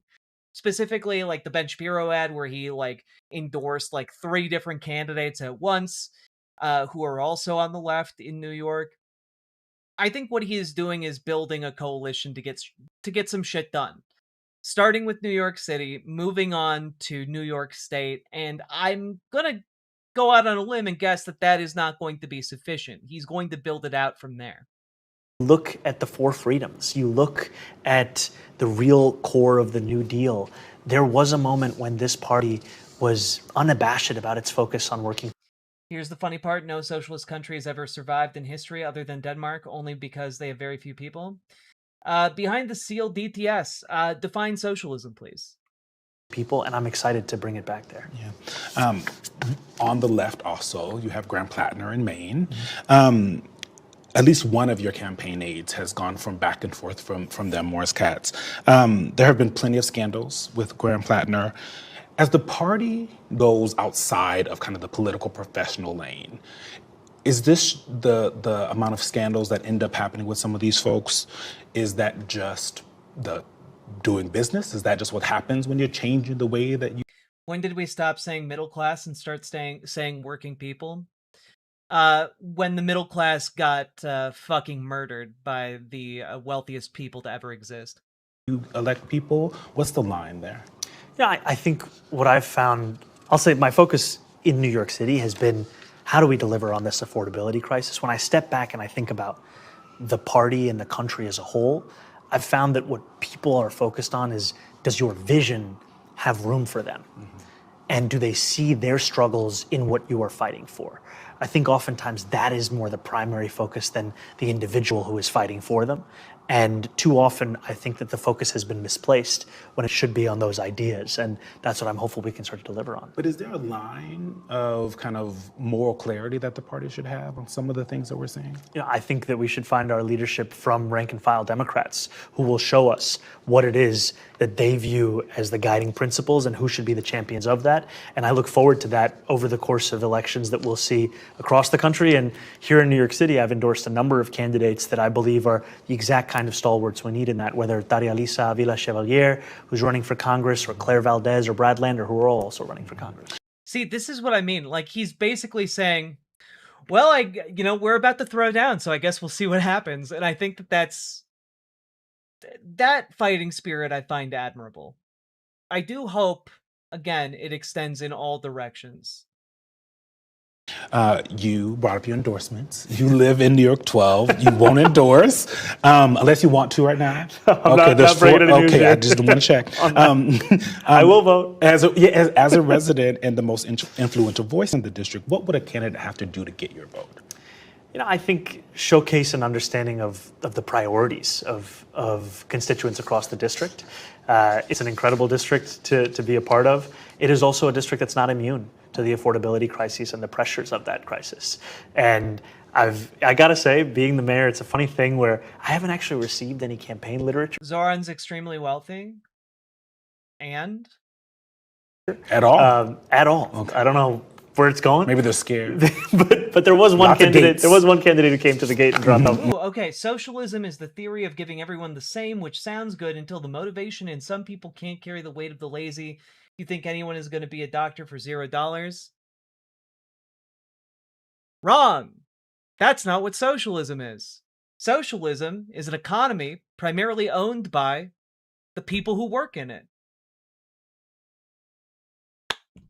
It is democratically run and operated. So if you work in the factory, you own part of the factory.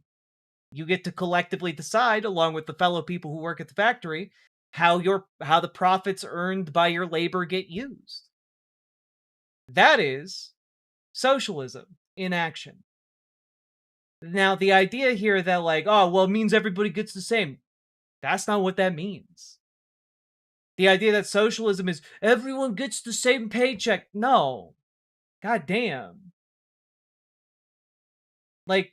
I'm not even asking you to read theory. I'm asking you to just actually understand what you're talking about.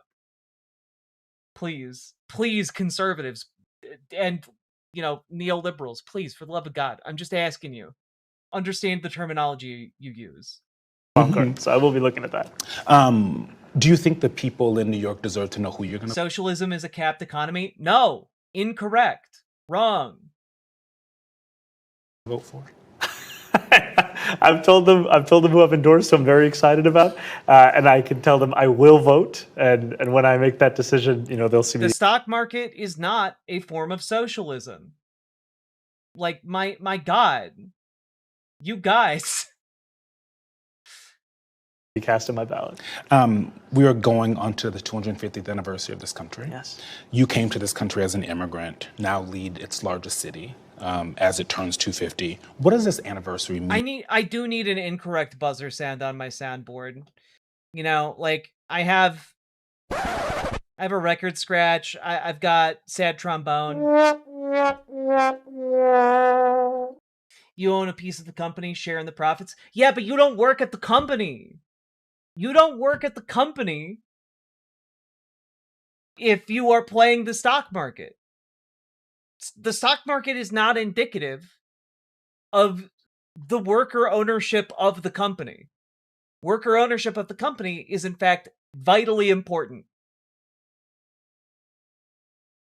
And it's not worker ownership of another company that is unrelated to the work they do. It's worker ownership of the place that they work.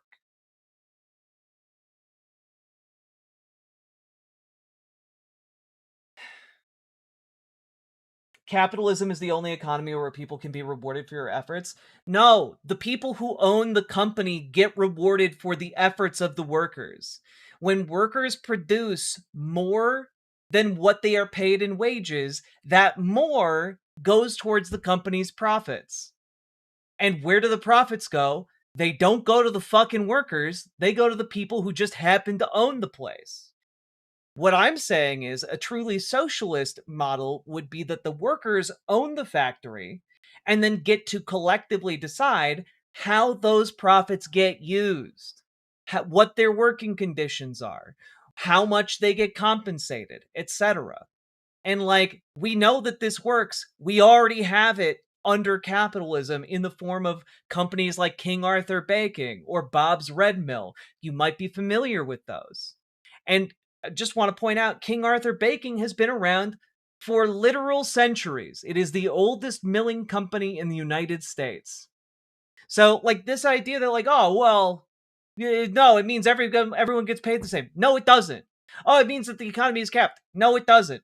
It only relates to ownership of the means of production. And the goal of changing that ownership is taking it from an ownership model that is largely tyrannical and shifting it towards a democratic, egalitarian ownership model. That's it. People who don't understand this simply have been stewing in propaganda for like the last entirety of their lives and never bothered to look beyond it, never bothered to look at where the concept of socialism comes from, what they were talking about.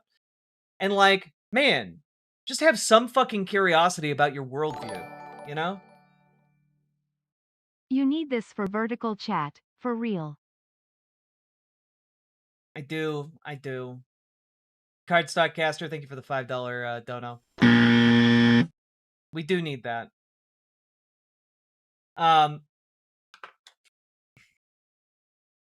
This was the argument when we were a factory economy. We aren't. I'm using the factory analogy for simplicity.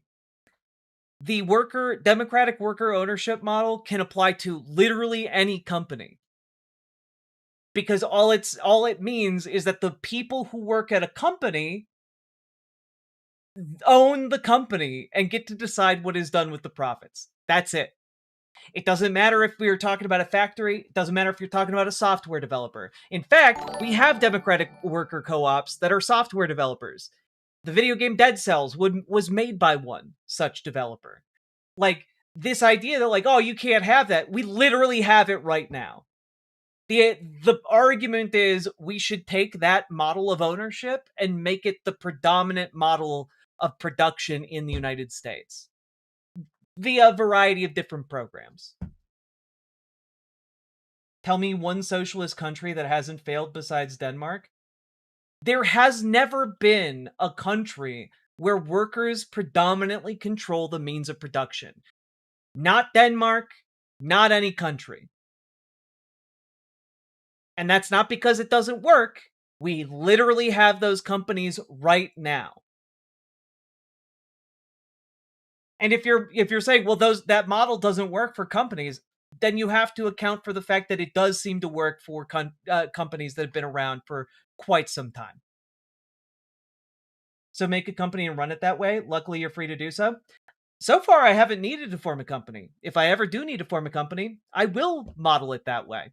However, I'm going to throw this out there. My job is to advocate for a better political future. And a better political future, in my mind, is a more democratic one, a more egalitarian one, and one where workers collectively own the means of production. And what that means is workers own their workplace. That's what I advocate for, because I think that there's a lot of good arguments for that and a lot of good reasons for the state to want that to be the case. Like, people are like, oh, so do it and live that way. Like, well, my advocacy goes beyond just any one company. My advocacy goes towards, let's shift our entire economy towards a far more beneficial and egalitarian model that prevents the accumulation of power and wealth into the hands of like 10 people who then dictate the political future of our country. Why should everyone follow your rule? Because everyone would want to, if given the choice, work in a democratic worker co-op. We have the information on the democratic worker co-ops that exist. People get paid more. Their conditions are better. They have more agency within their workplace. they directly profit from being efficient and good at their jobs, which means, in turn, the companies that are democratically run are actually far more efficient as well. They are, because they prioritize the workers, they don't offshore the factories or the businesses.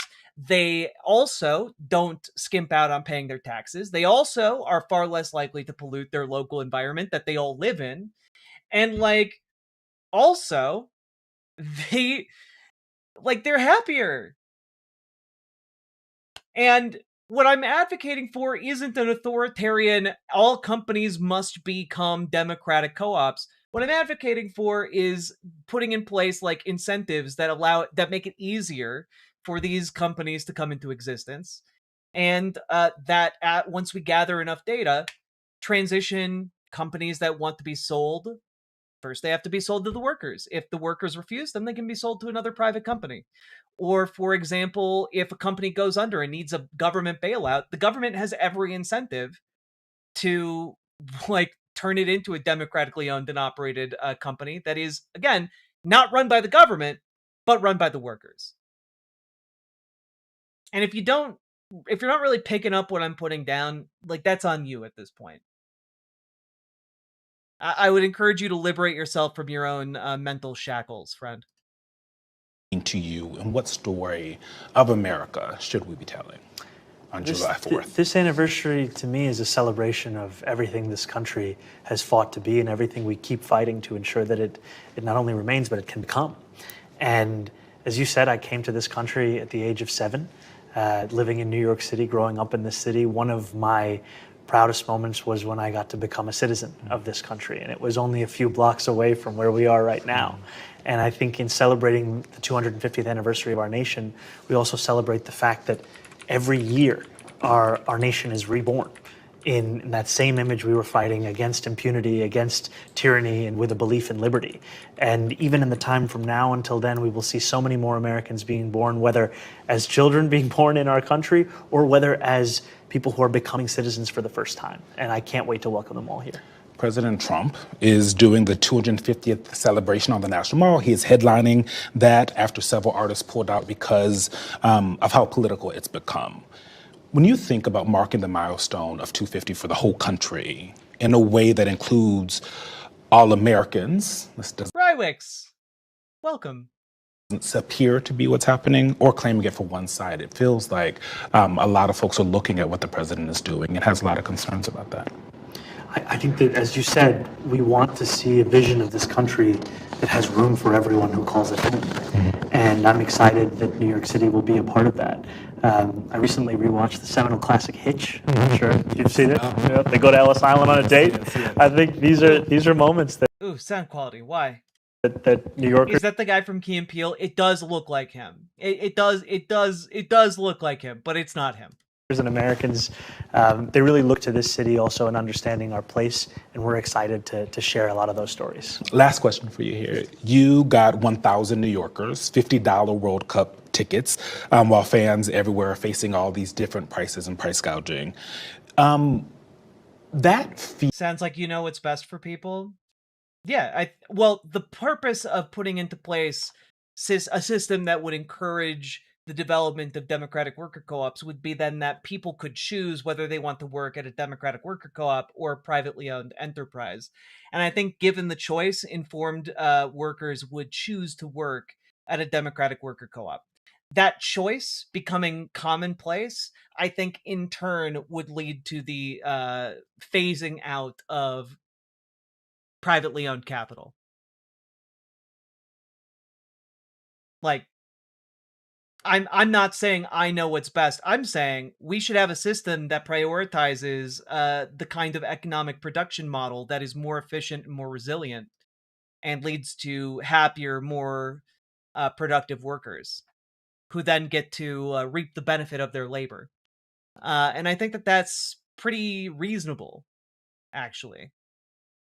And I think giving people a choice between working for themselves in a democratically owned context or working for the enrichment of a billionaire, I think most people aren't going to choose the latter. Feels like a different way of doing politics than other people. Like understanding that politics and culture are married and making things affordable to. I would buy your argument if you demonstrated the experience of being a private business owner. I'm a solo business owner. So, in effect, I am a kind of private business owner. I am a sole proprietor, which is, in fact, a type of business owner. And I've been one for the last 16 years. 16 years? Is that right? No. 13 years. Everyone is probably a better way to go. The World Cup coming here. Thoughts? It's an opportunity to show that sports shouldn't be a luxury commodity. You know, so many New Yorkers, what keeps us going is the love of our team or the love of the artist that we're listening to or watching. And oh, you also work with TACUS, which is technically a worker co-op. That's right. I forget that sometimes I forget that I work for a worker co-op in the form of the Transatlantic Call-In Show. I just enjoy being on it so much. I forget that it's a different job. Yeah, so I guess technically I also work for a Democratic worker co-op. Yet when they come to town, people have to think about foregoing a rent payment to perhaps being able to see them. And one of the things that I wanted to make clear is that we recognize the fact that soccer is at its core a working class game. We want to make sure that people can actually dream of attending these games. And so these $50 tickets, it makes it actually much more in reach. We know we just announced as well that we're going to have $25 tickets for a few of the friendlies in the lead up to the World Cup. But as you said, we want the affordability crisis to be understood not just in terms of the things that struggle to allow New Yorkers to live here, but also the things that allow New Yorkers to breathe here. I mean, we're talking right now during an incredible Knicks run. You know, we are in the finals for the first time since 1999. It feels Knicks in 5, baby! Like the city is alive. This is what sports can do. We're hopeful the World Cup will be the same. I'll let you go without asking you about the Arsenal. I know they lost until. How are you going to stab me? How are you going to stab me on live television? Right at the end. Right at the end. Sir, thank you so much. Thank you very much. Thank Real you. pleasure. This was great, but I do appreciate that within all of the charismatic smiles and such, there is a glint of steel, you know?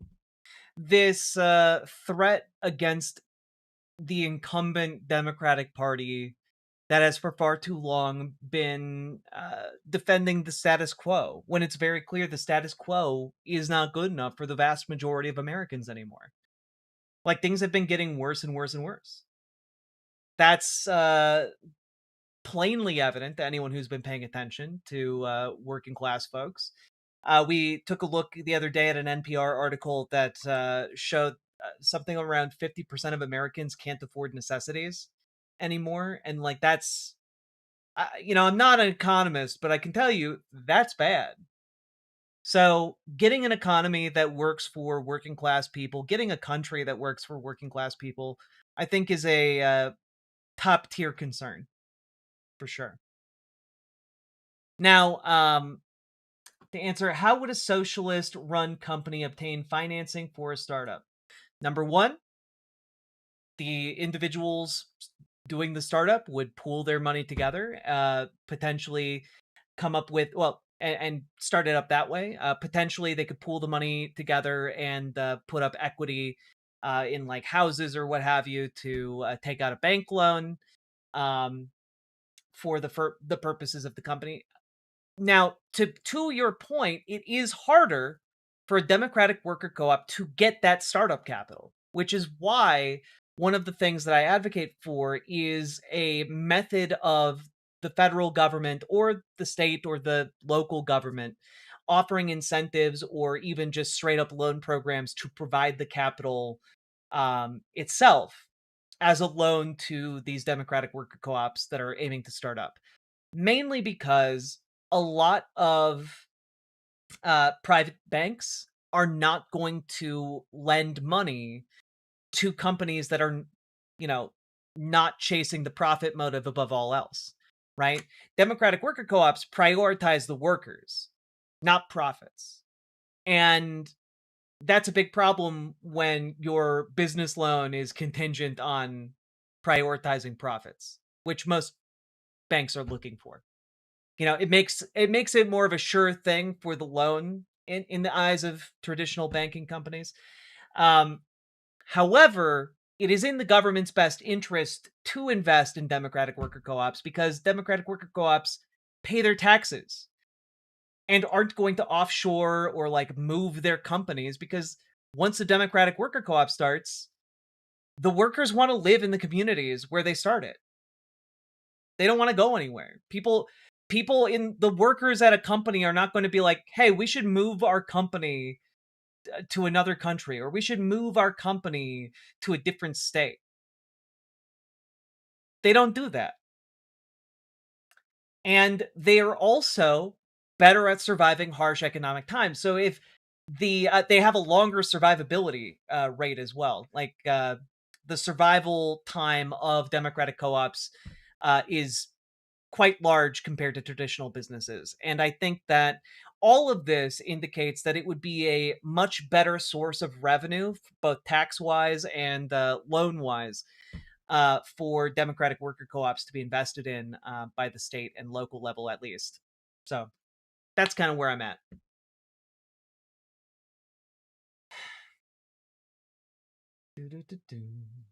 Anyway, if you guys enjoyed this, I understand this has been a rambly as hell segment, but you guys got anything out of this, hit the like button, hit the subscribe button, leave a comment. Comments really help in the algorithm, so let me know what you think about socialism or Zoran Mamdani or trans kids. Let me know what you think in the comments. And also, you feel free to call me too Pollyannish if you think that I'm overly optimistic about Zoran and restoring like trans youth care. I'm open to that criticism, of course. And also, get involved with your local Dems. Get involved with your local DSA. We need people to organize within the Democratic Party to push it farther left. We need people within the local DSA in order to make it better at organizing working people in the communities. And if you need help getting started with either of those, you can join our Discord, reach out to Dragonfly for help with your local Dems, reach out to GamerG for help with your local DSA. We want to get you started, and we also want to give you the tips and tricks to like do well at organizing within these organizations. And we have years of experience to support you with. So do consider getting started with that. And you can, in fact, by the way, when you do so, begin pushing legislation for eliminating Citizens United as the law of the land within your state. You can use the Montana initiative as a model for that within whatever state you're at. You can push for a moratorium on data centers. You can end ICE contracts with 287G agreements. Was that it? Might be getting the numbers wrong. But you can end coordination between your local sheriffs and ICE. You can do a lot of things to help improve your community, keep it safe, etc. And I do hope you will do so. If you want to get plugged directly into door knocking and phone banking campaigns, of course you can do that through DSA as well as through your local Dems, but you can also do it through Progressive Victory. There's a link down below for you to get started with them as well. We want to give you all the options, all right? And last but not least, check out ImogeneOlivia.com, gender euphoric lingerie designed from the ground up for trans femmes, also tested with cis men, cis women, non-binary folks.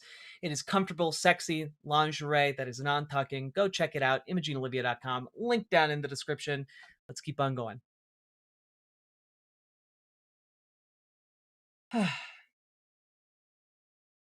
Is your persuasion tactic to insult people? If your idea of this conversation is that my goal is to convince you, you are sorely mistaken. My communication to anyone in the chat is almost always designed for people who are not you. I do not hang my hat rather, on trying to convince any number of bad faith actors in chat.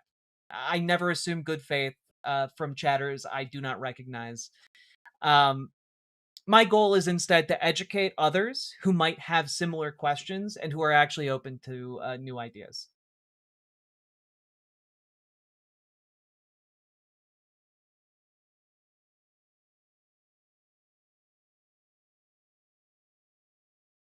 Oh yeah, other people in chat are under no, they are not bound by any kind of decency. which you'd notice if you'll notice if you hang around in vertical chat for a while. A lot of chatters are quite mean to me as well, but not the good ones. You know who you are.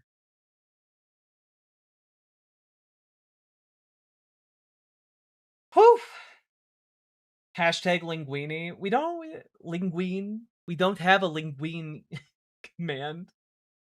I hope Riverboat Jack recognizes me. I've been in chat on and off for a while now. That domain originally sent me.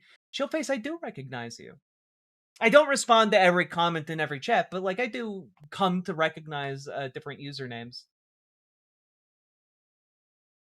Am I a good one? Of course you are, Queenie. There are a lot of things we can agree on, just not a socialist economy. I mean, again, I've described my vision of a socialist economy being one where the workers at a factory have a say in what is done at the factory versus some dipshit who happened to buy the factory now owns it unilaterally and can do whatever he wants with it. I think that quite obviously, if you have to choose what kind of working environment you want to be in, it's not going to be the one run by a dipshit.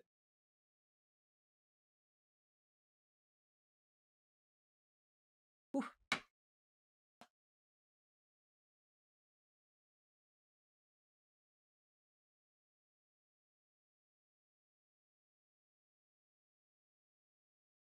Boo. Imagine thinking that people shouldn't own the fruits of their labor and that is a superior system. Yeah, it's cringe. Like y'all understand that how billionaires make their billions of dollars is by taking the labor of others, right? Like that labor is what makes the profits that then go directly into billionaire bank accounts.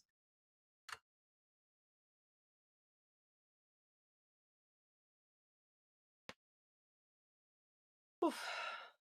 And I don't know. I'd rather working people see the fruits of their labor and get to decide what to do with it collectively with their fellow workers than create more billionaires to corrupt their political system. It's also generational wealth.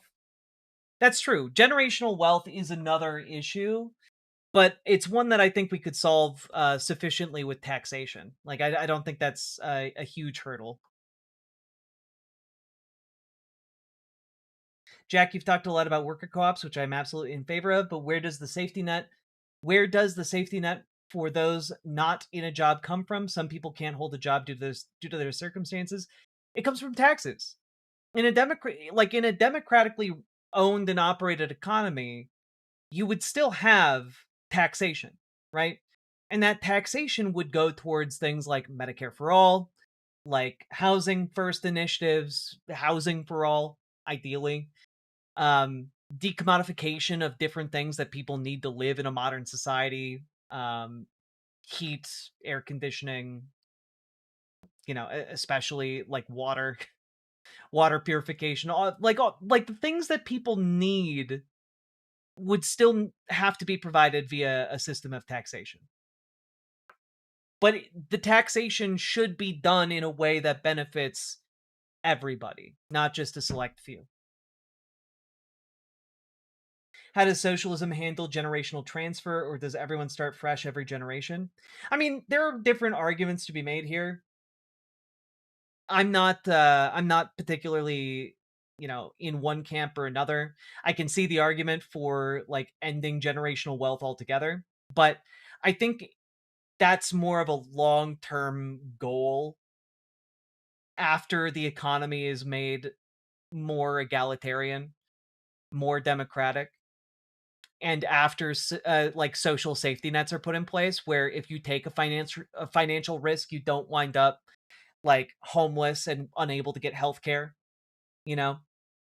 I think that there are a lot of things contingent on tackling the inequities of generational wealth that need to come before that, if that makes sense. Can we get to the Colorado thing? Yes, we can. You do realize the top 20% already pay 80% of the taxes? I think that the top 20% should be paying an awful lot more. Look, my position on taxation is that we should have a progressive taxation system such that billionaires are basically non-existent. There should not be a concentration of wealth that threatens the stability of countries. And what we have right now, especially with like the SpaceX IPO coming up, Elon Musk is going to potentially be worth over $1 trillion. There is an existential threat there to basically any political system he decides he doesn't like. And I think that that is a huge problem that needs to be addressed. No one person should have that much power. How do I feel about data centers? I think AI is a scam, and I think data centers are extraordinarily bad, just in general. So that's kind of where I'm at.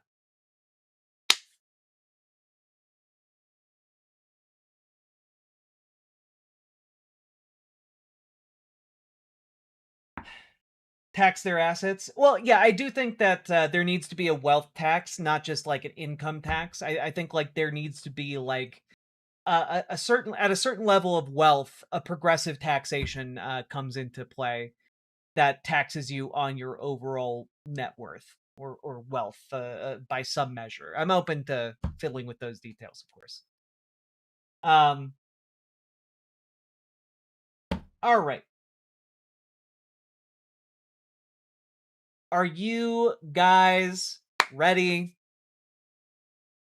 We are going to dive in to the Colorado governor debate. I think you guys are going to enjoy this. Hopefully, we are able to get through it. I'm real excited. What safeguards would be in place to ensure the government doesn't become too powerful since it survives intergenerationally? Democracy. The safeguard to a government acquiring more power is democracy. Is a democracy that is free from, essentially monetary corruption, which is not the kind of democracy we have in the United States right now, sadly. The amount of money spent to lobby the government and spent on elections is criminal, in my mind. So you have term limits, and you have a ban on money in politics, and I think that would solve a great deal of many problems. Not all of them, but quite a few. Repeal Citizens United. Yeah, repeal Citizens United would be a great start, but we also had a lot of problems with money in politics prior to Citizens United as well. And that's something that I think we can only take care of by having progressive taxation on wealth.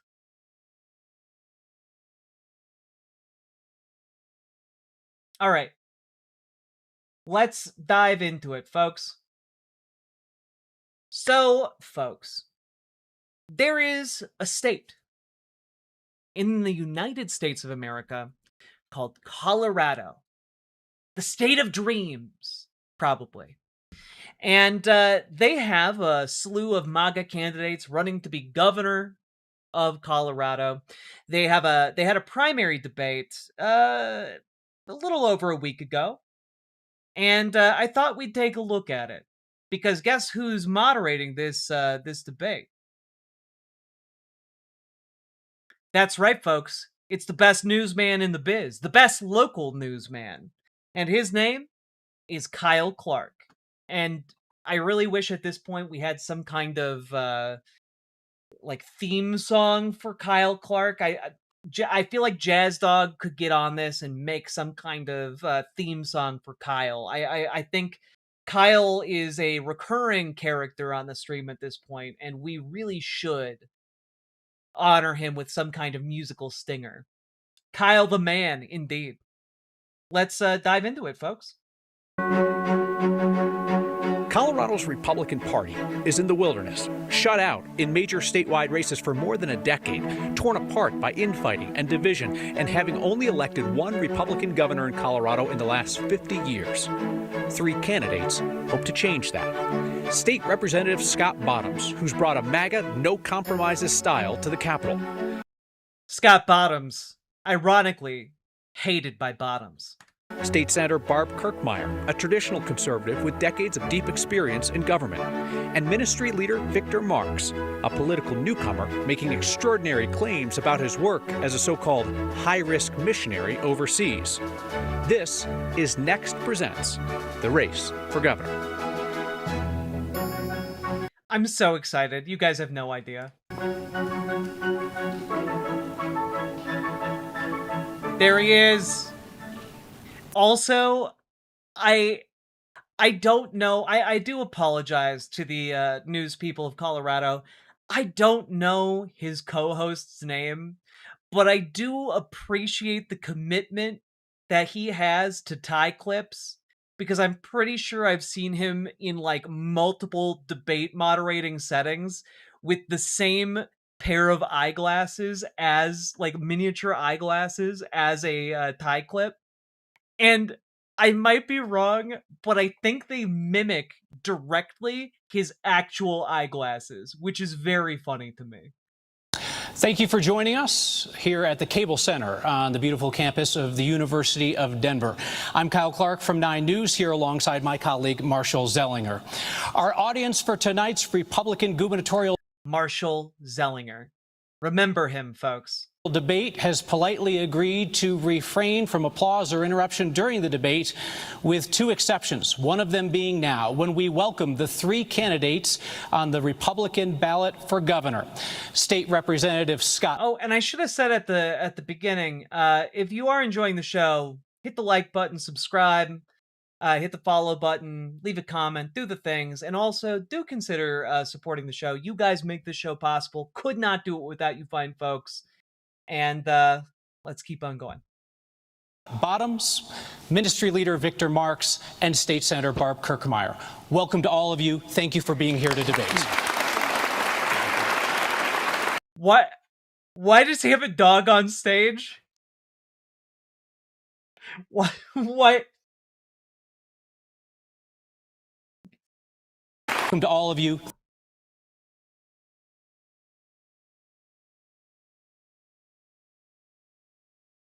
I'm already baffled.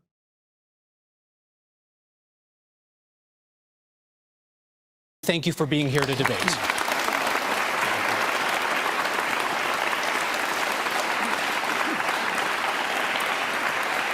A note for everyone watching, except for introductions in all of our debates, we don't refer to candidates using elected or educational titles. You, as voters, will ultimately decide through your ballot if any of these candidates will hold the title of governor. Candidates, you've agreed in advance to a few ground rules: 1-minute answers to most questions, continued discussion at our discretion, 1-minute closing statements, and a chance to ask each other questions as we respectfully explore areas where you agree and disagree. So let's get right after it. Democrats have run Colorado single-party control at the state capitol for the last 8 years, 14 of the last 20 years. What is one specific area where you believe that Colorado Democrats have overreached, have lost the support of most Coloradans, and you would enact major change? Ms. Kirkmeyer. Thank you for the question, and thank you all for participating here tonight and being engaged with us in this conversation. And before we get started, I promised my 6 grandsons that I would give them a shout out. So, hey guys, I'm here. So with that, where have the Democrats overreached? Pretty much in every area. The Democrats in this state, one-party control, have made a complete mess of our state. We're unaffordable, we're unsafe, we are unraveling, and our roads are a mess, for goodness sakes. So I think they've overreached everywhere. What I will do is I have a plan. I have a plan to whip our budget into shape within 6 months, because we do have an issue with our budget, where we've had $1.2 to $1.5 billion deficit, a structural deficit year over year that I've been on the Joint Budget Committee. So they've overreached there. The other thing is an area where they've really grossly underserved the people of the state of Colorado is for years, 15 years, this Democrat-led majority in our state balanced the budget on the backs of students. They did it on purpose, where they would cut funding to the schools. That is a constitutional issue to me, and I worked to ensure that we make sure that there is funding, that we're meeting our constitutional requirement. Is my time up? Is that your what I'm time is supposed up? to do? Yep. If you, the countdown clock will be right in front of us. That countdown clock will be right in front of us, as agreed to in the rules. It will count down. It'll turn red towards the end of your time. Okay. No worries. Everybody's going to get a little bit of extra time if you want it. All right. Thank you, Mr. Bottom. Same question. An area where Dems have overreached, overplayed their hand, lost Colorado, and you will make major change. Thank you for the question. The simple answer is they've destroyed pretty much everything in our state. To pick one thing that I would put up at the front is day one, I'm going to go back to using the Constitution as our guide rule. We are not a constitutional state anymore. We have completely torn apart the Constitution. I've come down many times in the well at the Capitol at the microphone and argued this, that I've read the Constitution, say you can't pass this bill, you can't do this law. And they've come down, the Democrats have come down to the microphone and said, well, we'll pass a law. I'm sorry, I'm still hung up on the dog. I'm hung up on the dog because we watched an entire interview with him earlier, Victor Marx in particular, and nowhere in it does he talk about the dog. And I'm Googling furiously here, and it seems like the dog is both a combat dog and a therapy dog. And like I gotta be honest, I'm very confused. There are stories about this dog on CBN.com, right? And like this article from 2018 uncritically regurgitates the idea that Victor Marx is out there rescuing children and women, etc. And he's not willing to divulge any details on these things. But buried in this article is just Marx's canine protector and companion, Scout, also doubles as a therapy dog and will minister to the children one-on-one. That's just a lone sentence with no elaboration in this 2018 article. And like, the only other reference I can find is from 2019 on Fox News. This particular part, which we have to wait for a couple seconds here. It's a short clip. And I'm just baffled by this. Let's see here. All right, thank you. All right, America's good boy is getting an invite to the White House. The heroic dog credited with helping take down al-Baghdadi expected to return to the U.S. next week. And today we're seeing what these canines can actually do. This dog is Scout, and he has faced off against ISIS fighters. He's been shot at and even held a terrorist at bay. Good boy. Look at that. Joining us right now with more is owner and Marine veteran and missionary Victor Marx. Good morning. Hey, Victor, good to see you again. Now, we're noticing a trend here. This particular breed of dog seems to be the number one used by a lot of the military. The Belgian Malinois. Correct, yeah. And it's because of their intelligence, athletic ability. But I would let people know the level of training received by Special Operations Forces, it's constant, it's intense, so that they're professional, just like their colleagues they work with. So it's not. I don't recommend people going out and buying a Belgian Malinois, right, without proper breeding and training. She's from Baden Canine. and they're the ones who really specialize in this. She's shaking right now. Is it because it's cold or no? Because she's on TV? She's looking for threads. Really? And she's focused Why do you in have on her one. on a table? Is there a reason? Easier for us to just overcome. Okay.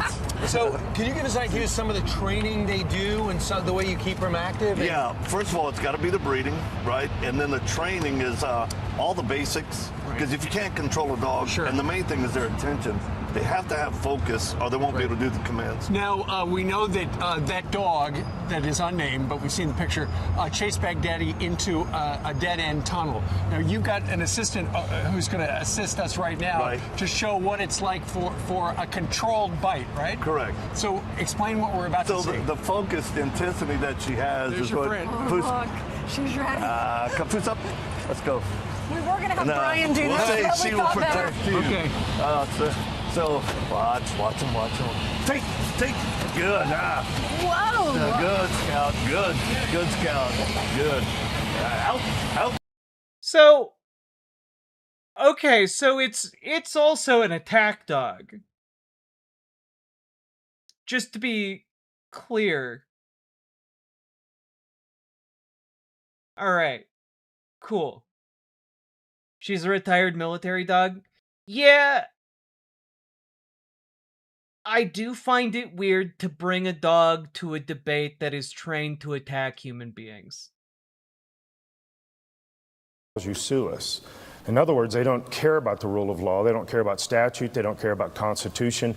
Well, we're just going to go back to the Constitution. That affects Tabor. That affects Second Amendment. That affects parental authority, children. That affects water rights. That affects everything. And so we're just going to do a silly little thing called the Constitution. Would you like a little extra time, or you want to save it for later? No, I give it to Mr. Marks. Very good, Mr. Marks. Same question to you. Area where the Dems have overreached and lost the majority of Coloradans. Well, I better preface this by saying I'm not a politician. Well, you are tonight. Do I look like it? Yeah. Okay. Well, I'll try. You're running for fucking governor, dude. Do I look like a politician? Harder not to. You know, for me, I believe the difference between being a politician is one of the reasons why we're here. I'm a leader. I have experience working with governments. I'm a negotiator, not a debater. That's the difference I think we're going to see tonight. As far as overreach, I think the people... He's genuinely doing the joke from Community. He's doing the Jeff Winger from fucking Community. Oh my God, you're right, Jazz Dog. Colorado can clearly, without reservation, talk about the overreach. The housing isn't affordable anymore. Teenagers graduate from high school and they leave. They can't come back because of the cost of living. We're not safe like we used to be. And they've certainly overreached and taken our freedoms away and liberties. So this is a great time.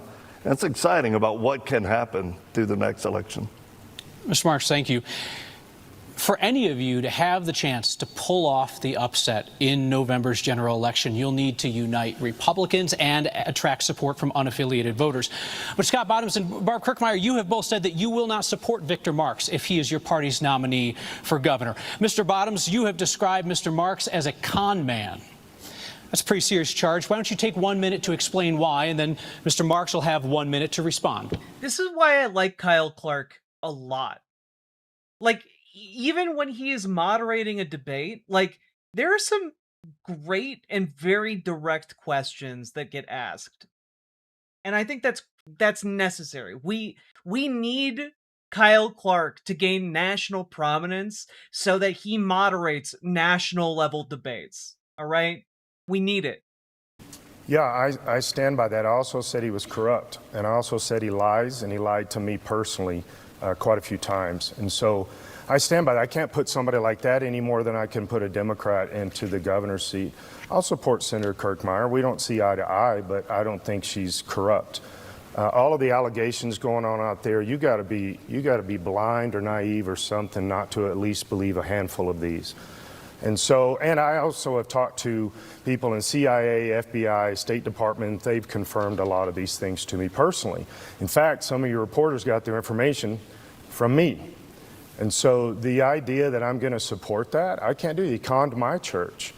I'm not okay with that, and I'm going to stand against that 100%. How specifically did he con your church? He came and told me that he rescued, the term he used was rescued, not gave teddy bears to, but he rescued 45,000 people in over 100 situations, 30 countries.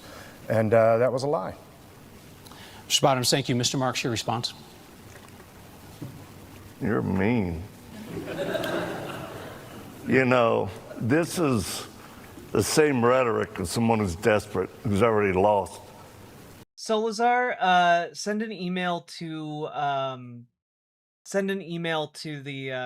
the White Forest folks. They should be able to get you sorted on that one. And the things that he says, I can just say this: accusations without evidence is nothing more than gossip or a lie. And if those things were so bad that you personally were offended, as a pastor, according to the Word of God, aren't you supposed to come to me directly versus start to publicize it? Yeah, Solazar, sorry about that. Like, I don't know why, but it does seem to happen sometimes. Shoot them an email, and they should be able to sort you out. I actually reached out to you. The reference where And let me know if they don't get back to you, and I'll make sure that I get an answer from them. But they should also get back to you. I think you got your feelings hurt is the night before I announced, Scott, you said, we got to talk. So when we talked, you The said, Republicans do want to use the police veto to override the legislature. That's why none of them bring it up. I mean, it's true. That's true. Like, Jared Polis is... I despise him. I despise him quite a bit. Winbeat, hug. Thank you for rectifying the error in the meantime while Solazar looks to get an answer from White Forest. Appreciate you. And thanks for supporting the show. don't announce you're running. I said, why not? And you said, well, I had thoughts about you being my lieutenant governor. And I said, I can't, Scott. You said, why not? I said, because you can't win. And I stand by that. Ms. Kirkmeyer, you have also said that you will not support Mr. Marks. We're going to let Ms. Kirkmeyer speak here. You've also said that you will not support Mr. Marks if he's your party's nominee. Why not? And what's that going to mean for Republicans in down ballot races if your party is visibly split over your nominee for governor?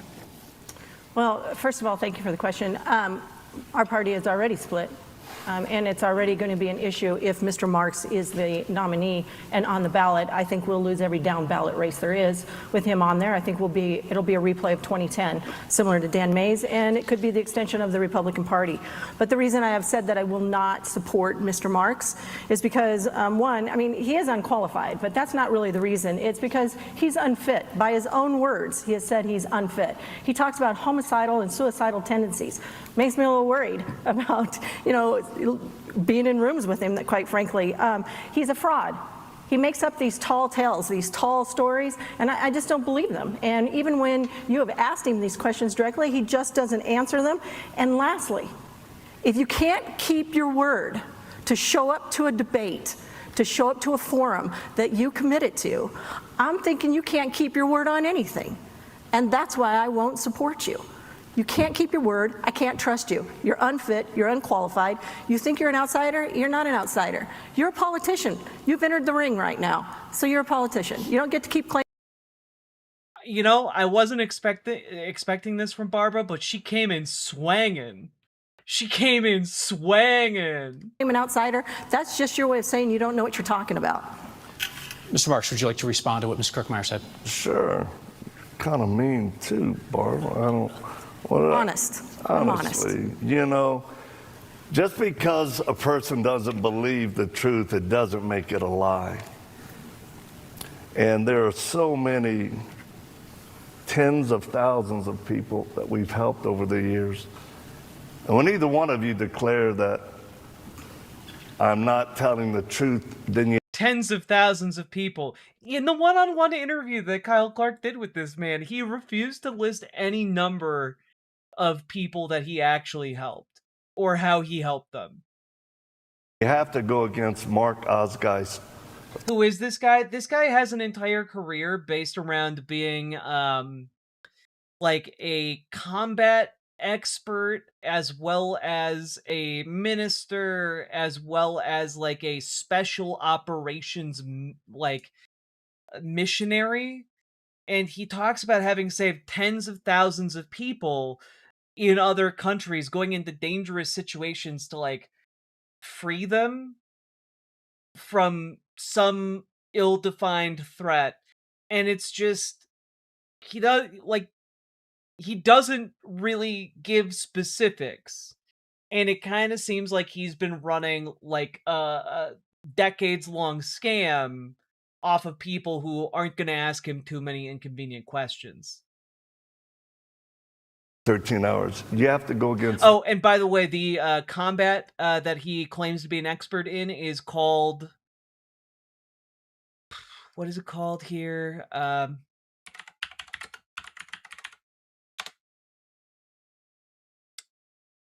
Yes. Cajun karate.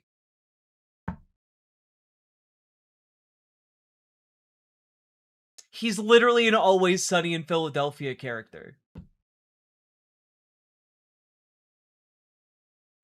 Also, when you look up what is Cajun karate, this is the #1 result from 2004. After years of punching people, pimping prostitutes, and pushing his weight around Louisiana, gumbo gangster and bust-em-up bouncer Carl William Marks Sr. one day saw the light. Finally freed from a Cajun prison built of ego and pride, Marks stopped sinning, but he kept fighting. Only this time, he was punching for the Lord, teaching people the homemade brand of Cajun karate he cooked up and peppered with ample helpings of loving self-defense. Jesus Christ is the difference, Mark said, a cadence dripping with the thick, sweet rhythm of the bayou. Mark said he was born again in the image of the only man who's ever brought him to his knees and then lifted him up with salvation. When I was a criminal, we had a code. We don't mess with the family. You mess with us, we mess with you. We don't go after wives and children.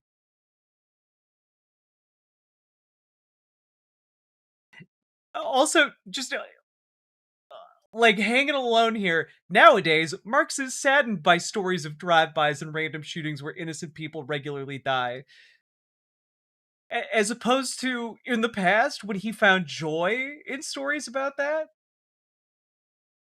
This is AI. I swear to God, this was the #1 result when I Googled Cajun karate. All right. That's why, unlike the founder of godless Marxism, with whom he shares a name and maybe a distant family connection, Marx vows to spread the word of the Lord everywhere he goes, the best way he knows, through a brand of 100% American Christian karate he founded that might cause some Christians to cringe.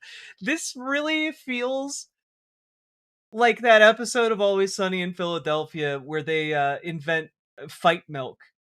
That's what this feels like. I'm dying. It's this is so much better than I ever thought it could be. Like, we'll just finish looking at this. This is from the Santa Maria Times, by the way. In Marx's good book, breaking noses for Jesus does not violate any of the 10 commandments. Bad boys beware. The girl, I say, when these guys come on you and they try to get close to you with all this, I love you, let's do it, break his nose. Marx has no time for boys or men who disrespect girls or women. Such behavior is a sin against God, and Marx will have none of it. To me, that's an insult, and she should break his nose. Sitting in the cluttered office of his Santa Maria karate school, Marx chuckled at the thought of good girls standing up for themselves by using one of the serious swamp fighting techniques he learned growing up in red-hot crawdaddy country and developed during the decades he ran amok as a hardcore brawler, boxer, and street fighter. Incredible things happening in Colorado. My wife, my children. You have to go against thousands of people that have followed me for decades and prove them wrong, including the Denver Post, who contacted. He literally stole that from Resident Evil 7 DLC. It was published in 2004, so it looks to me like Resident Evil 7 DLC took from Victor Marx. Dave Eubank. Today, this morning, while Dave is in Burma fighting and caring for people, and they said, what Victor Marx said, is it true? Was he shot at? Did he shoot? Did he? Dave said yes. Also, he got asked whether or not he's ever killed a man, and he did not answer it straight. Like, this man's crazy. Like, genuinely insane. He's the one who brought me in. So you'll have to call Dave Eubank a liar as well. To me, I wish that y'all wasn't so emotionally invested in this. Born Again Cajun cooks up Christian karate was my first Google result, a news story. Yeah, that's the news story we just read. And I'll apologize first to you. This wasn't supposed to happen. An outsider who no one knew wasn't supposed to step into this race and ruin your next step of being a professional politician. And I Pacer, thank you for the gifted membership. mean it. I'm sorry. And Scott, well, you didn't have a chance anyway, but I know it still bothered you. And I never meant to hurt either one of y'all's feelings. It's just I didn't think y'all could win. And if somebody doesn't win that Republican chair as governor, there's a lot of people going to continue to move out and continue to suffer. So, Mr. Marks, that apology, if you want to call it that, is indicative of the disrespect that you have shown to your opponents throughout this race. You called them, quote unquote, inconsequential. You certainly may feel like you're the best candidate suited to be governor, but why dismiss people with years and decades of government experience by calling them inconsequential on national television? They've been elected to represent Coloradans. Well, what's your definition of inconsequential? It was your words, so you tell me what you meant. What I meant by it is regarding the race and winning the governor seat, neither one of No, it's absolutely the same. It's absolutely the same. Victor Marx. This is from ColoradoPolls.com, and again, talking about Victor. I keep saying Karl Marx. Victor Marx and his Cajun karate school. them could. Salon.com also has an article about him being an expert in Cajun karate, which I'll link in chat here for you right now as well. It's the same fucking guy. God, I love the host. Kyle Clark is the best in the biz. Which is the whole reason why I entered. Listen, getting into this political field and running for governor, this is not a promotion for me. This is me stepping away from what I've known and how I've served people, stepping into a realm that, quite frankly, I had no interest in. But the pain, the suffering of Coloradans that are watching, that 6'7" dude that I met 3 days ago at an arm wrestling match who came up to me, guarantee you he was 320 if he was a pound. Why are you talking about a 320-pound arm wrestler, dude? What are you talking about? Said, I make $80,000 a year, Mr. Marks. I can't afford to buy a house. I have 3 children. What are you going to do to help us? Just to clarify, you said you don't believe that they can win, but if Mr. Bottoms or Ms. Kirkmeyer is your party's nominee, you will support them? In Victor Marx's world, your height and strength dictate the amount of rights you have in his society. 100%. Okay. That's what we call a good Republican. Thank you. We'll get back to the feelings. We'll get back. We agreed to no applause. Thank you. We'll get back to your feelings for each other, but let's talk about something that you all agree on, surprisingly, as I heard in your first answer, is affordability. And that's an area that, across party lines, people have agreed is a top concern. If you're elected, it's highly likely you'll be working with a Democrat-led state legislature, or at least a split legislature. So please speak to both what you intend to do alone through the power of the executive and what you think you can realistically get done with Democrats through legislation. Ms. Kirkmeyer, what can you do single-handedly as governor? Oh shit, wait, I'm sorry, Victor Marx is actually Victor Marx Jr.? He has his dad was the first, like, the founder of Cajun karate, so like he's carrying on the legacy of Cajun karate. Oh my god. Oh my god. Some homespun Cajun karate moves, a legacy. A new American martial art. To bring down the cost of living in Colorado, and what can you convince Democrats to do along with you?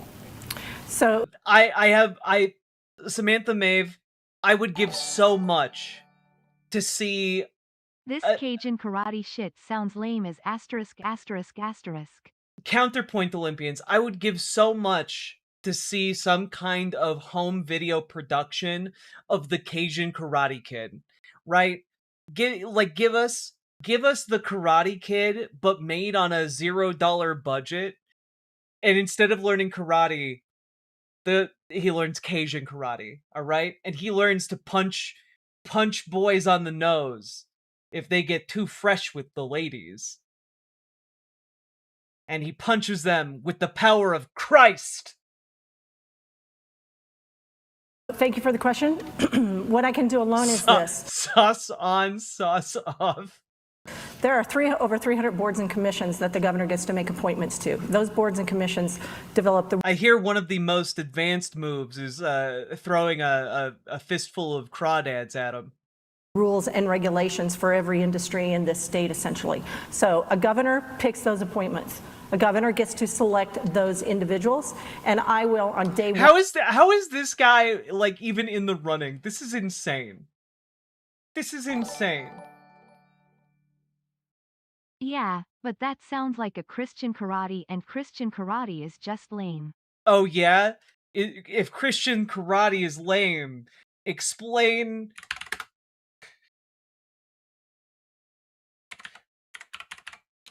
Explain this.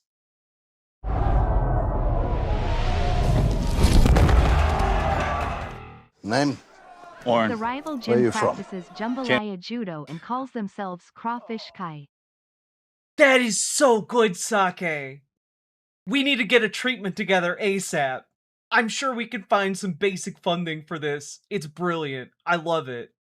You don't look like you're from Canaan. I know where I'm from.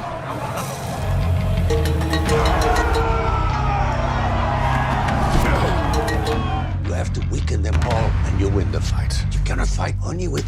This is the progenitor of Christian karate, or Cajun karate. Fists. You must use this organ too. You're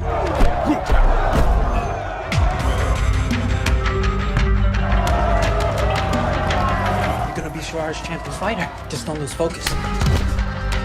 Use whatever time you have to train and heal. Take him out! And no distractions. What do you do for work? I'm an apprentice. Oh, for who? Come, follow me. I kick ass for the Lord. It's literally the embodiment of Mac from Always Sunny in Philadelphia. Do you think it's true what people say about him? He's not like anyone I've ever worked with. Does Carpenter paying him? He takes care of what I need. There are many good life lessons to be learned from sport. If This is your gift. Can you cultivate it to positively affect those around you? To let your light shine? Jerusalem Invitational, 400 denarii. None of this is ours if you don't keep fighting. For that money, I would jump in the fight. You really enjoy it? It's not just the fight. It's training, walking out of each fight knowing that I defeated whatever they put in front of me. You are aware of his miracles? He's a carpenter, son of a carpenter. No. Look further. So why help me? And he helped me by casting a miracle on me. A miracle that allowed me to lay on hands in the arena. Nobody. But instead of to heal, it was to harm. You're somebody to me.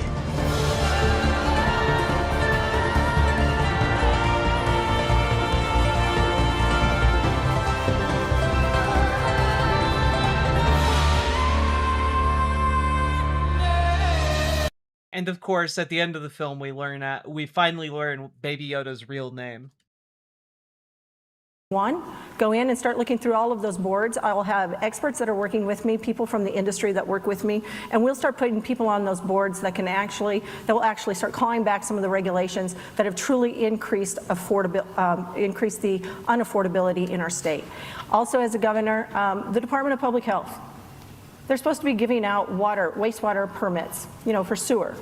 Also, Sake Tanuki, thank you for the 5 tier 1 subs. I'm sorry. I got distracted by how good Jambalaya Judo was and Crawfish Kai. Got too distracted. That was great. But also, thank you for the 5 tier 1 subs. And also, thank you for making this show possible. Appreciate you. 5 years behind. I don't understand why this governor hasn't gone in and told his department to get to work and come to work, quite frankly, but also to get to work and get those permits out. So that's something else that I can do, is direct and lead my departments, because I understand what they should be doing, and I can make sure that they are doing it.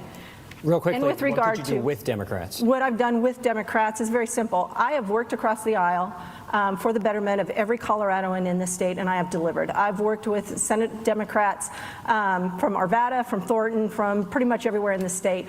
And I, working with a Democrat, did the largest property tax cut in the state's history.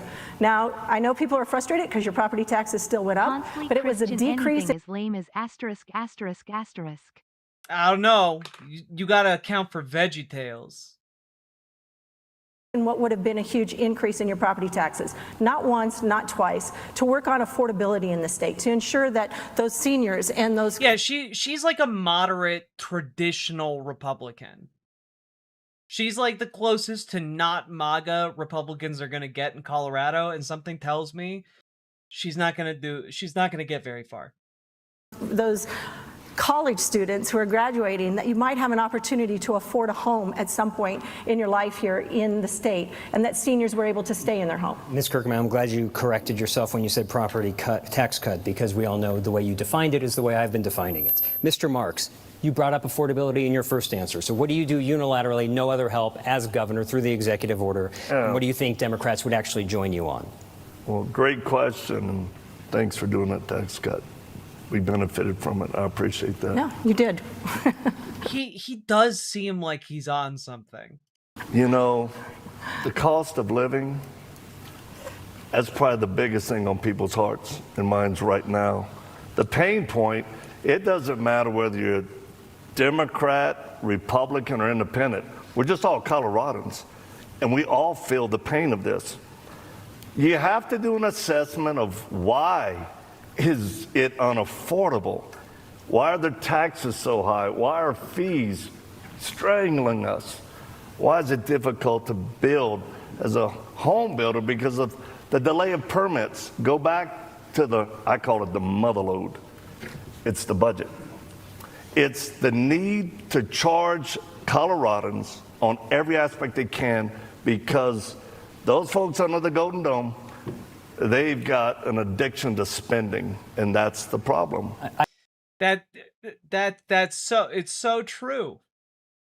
The problem, the reason everything sucks right now is because the government is spending too much money on helping people do things in Colorado. So we need to fix that by cutting government spending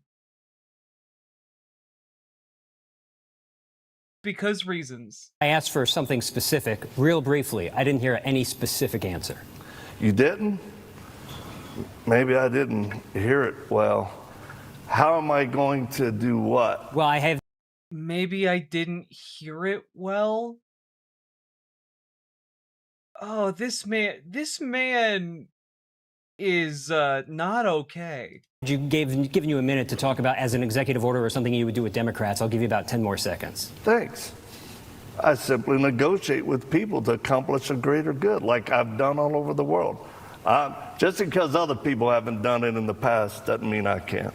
Mr. Bottoms, the same question about doing something through executive order as a... Yeah, he's not running on all cylinders, Harold. Absolutely not.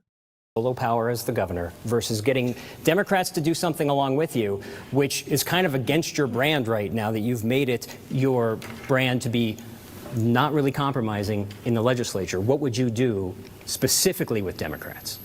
Yeah, that's good that you do notice that. There are certain things that I won't compromise with Democrats no matter what. I am curious why he seems to be wearing sunglasses inside.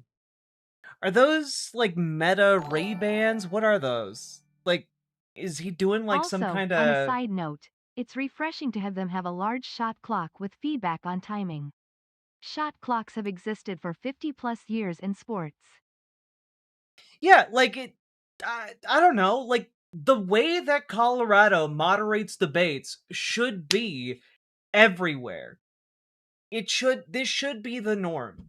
The debate moderation here is top tier. Their glasses with the tint. But why though? It's just a strange look, I guess. That's with children and Tabor and Second Amendment, things like that. There's a lot of Democrats in the House, and I'm sure in the Senate too, that are really ready to break away from their party, but there's a lot of monolithic control going on there. And I've had these conversations with many of them that they would love to vote for a little bit more local control, a little bit more deregulation. Well, we can do some of that through executive order day one. You can deregulate certain things, and then you do have to spread out into the agencies to do that. Jack say go Avalanches. Go Avalanches! Thank you for the $5 super chat. But I would say the number one thing is to deregulate, and then we have to attack property taxes. If we don't attack property taxes...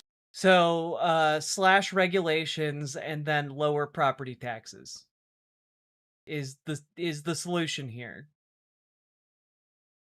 Cool. The regulations that like keep products safe and like buildings safe and all that.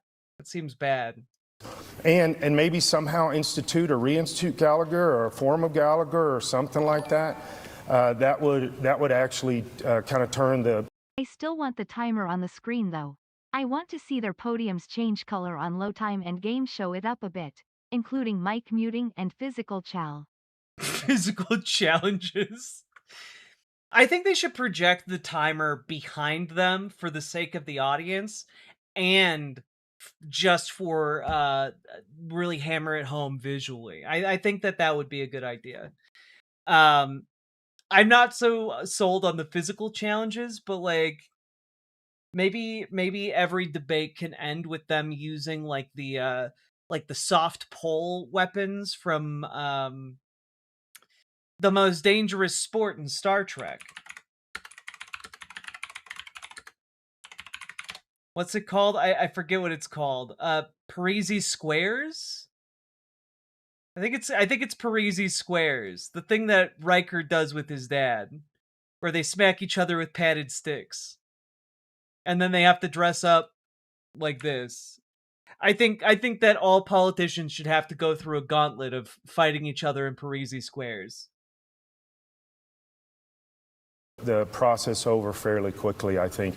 And I don't have to do a study with people. I've been in the House long enough to know how it works. Thank you, Mr. Buttons.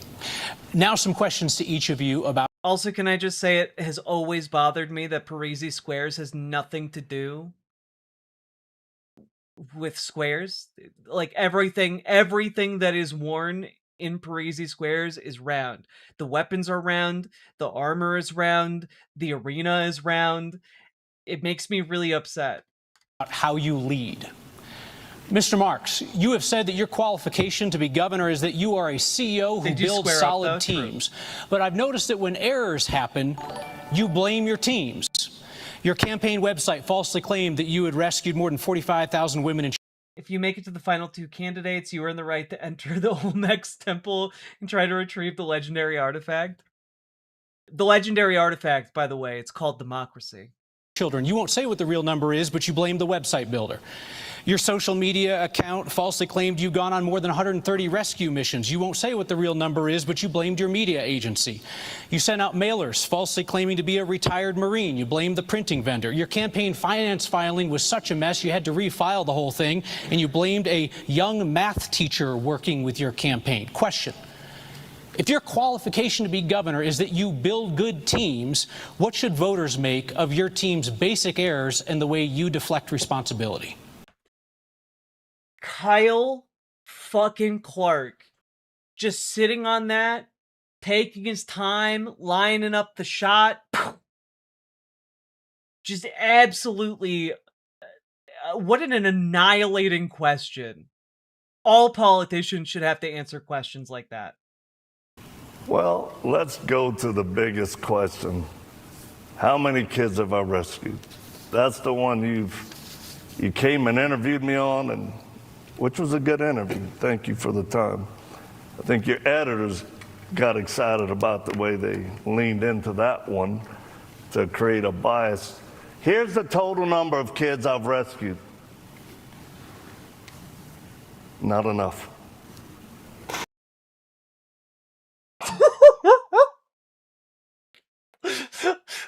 Oh my God.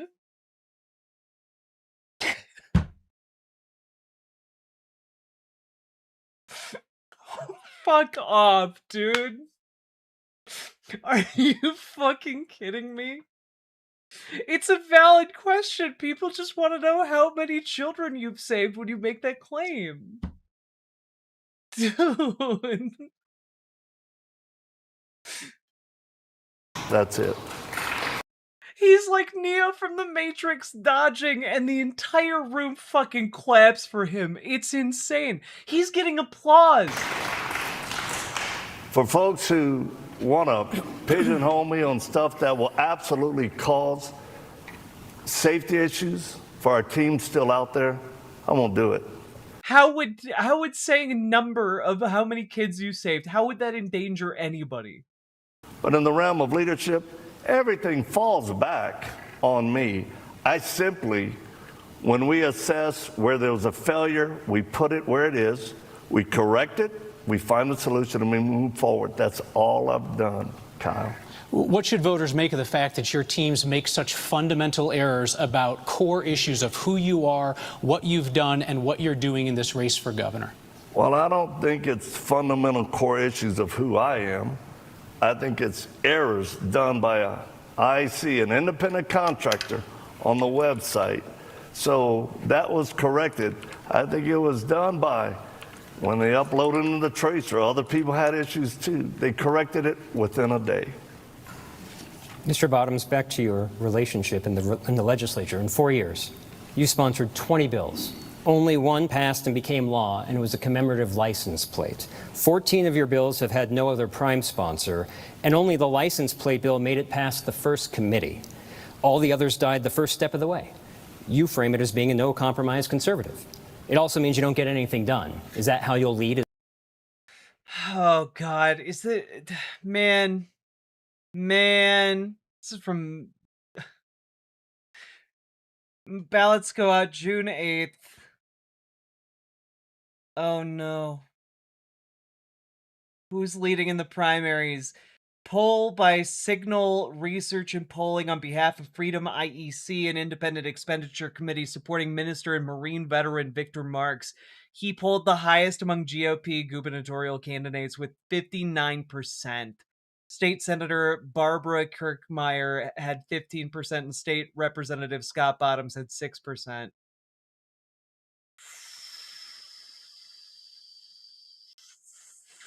fuck, man.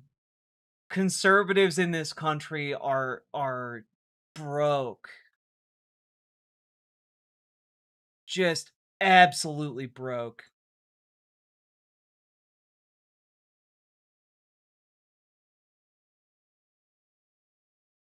Oh, God. As governor? So the license plate bill always surprises me because I forget I was on that. That wasn't presented to me until late in second reading, and they tried to use that as leverage against me. I told them to take my name off. But even my children kind of give me a hard time. You're saving the state one license plate at a time. But the other bills that I've run, these are bills to stop transgender surgeries, to put pedophiles in jail for life, to stop human trafficking, to make parents the decision maker on any kind of surgery or process or whatever. And I've run actually a couple of bills on each of those subjects. I've also tried to keep boys out of girls' sports. So that's the reason they were voted no against. When I become governor, we will have quite a few more Republican seats, and there's many Republicans ready to cross the aisle and vote with us on some of these issues, and that's how I'll do it. They're just waiting for you to become governor to agree with you. No, they've already agreed with me. They came and told me that, but... What a top tier, follow-up. As cathartic as Kyle's skewering is, I remember him doing an even more brutal one on the Colorado 4 Boebert debate, and she still won that district. Yeah, he did a good job in that debate, but Colorado conservatives are built different. Though to be fair, Boebert only barely won. She only won by 1%. Might have even been less. It was close. But yeah. I mean, Kyle can only do so much. And also, one thing I respect about Kyle is that he throws punches towards Republicans and Democrats. He cares about the truth, which is why he's Colorado's greatest local newsman. If you understand how the House works, they are told how to vote, when to vote. They are a monolith. And I've watched the governor's guy come down into the House. I'm a socialist writer in that strict. We activated now? Fuck yeah, Fanny Longlegs. And pull some of them out when they're starting to vote a little different. An hour later, they come back up and they are squared away. We've had many Democrats tell us, if I vote this way, the Democrat Party will primary me and I will not be elected. Thank you, Mr. Buttons. Ms. Kirkmeyer, you have been in government for decades. You've been at the State House since 2020, a period in time in which a lot of Colorado Republicans think this state has gone to hell in a handbasket. How do you convince Republican primary voters that you aren't at best ineffective at stopping the Democrats or at worst? Don't do anything but provide a microphone to those who have larger-than-life personalities, and American loves a larger-than-life personality. I mean, that could be. But also, it's important for candidates to be able to get up and face their adversaries in a debate format. I think that's a pretty core component of what it means to be in a healthy democracy. And I would argue that the real reason debates are broken in America is because big money has basically propped up an awful lot of candidates and paid for an awful lot of propaganda to normalize absolutely insane conservative candidates. First, part of the problem. Part of the problem and not stopping Democrats? I'm sorry. Certainly. How do you convince your Republican primary voters to put you in as governor when you haven't been able to stop what Democrats have done in this state over the last 10 to 20 years? Sure. So first of all, I served as a county commissioner for a total of 20 years in Weld County. When I left my county, I led it to zero debt. We were in great shape. We had over $100 million in our contingency fund balance to make sure that we could make it through any recession.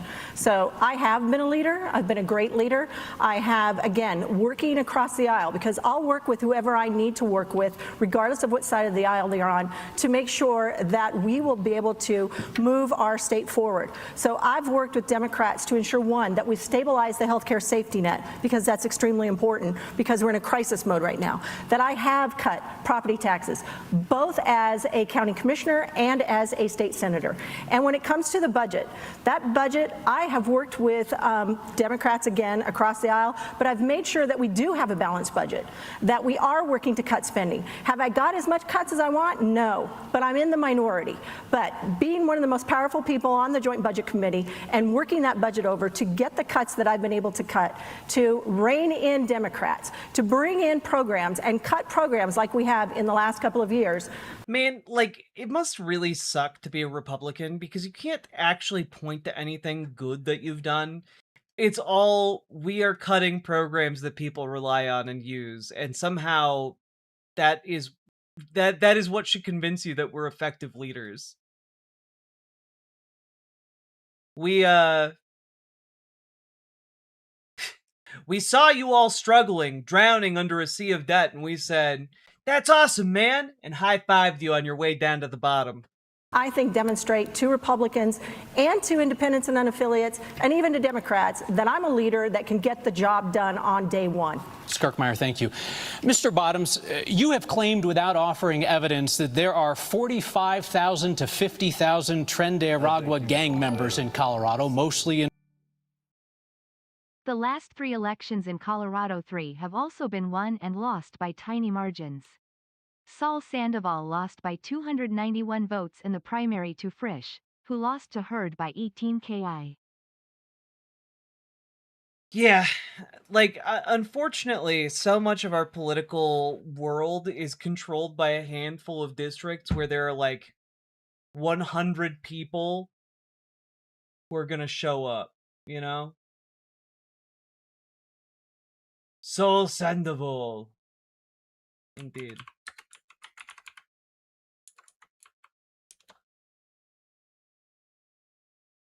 Like, we almost got good things.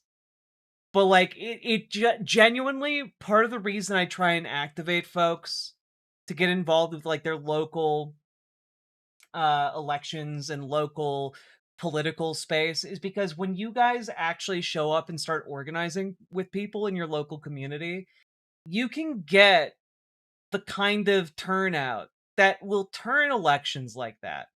Like, if 1 or 2 additional people had been active at that time, it, like, the door knocking and phone banking could have genuinely made the difference in who got elected there. Could have changed the course of that region. It's frustrating. But you guys actually do make a difference when you get involved. Rural areas, which is odd because that's 10 to 20 times the worldwide membership of the gang, according to the U.S. government. You also say that sheriffs in Colorado are preparing to deputize people who have special forces experience to go and fight this foreign army.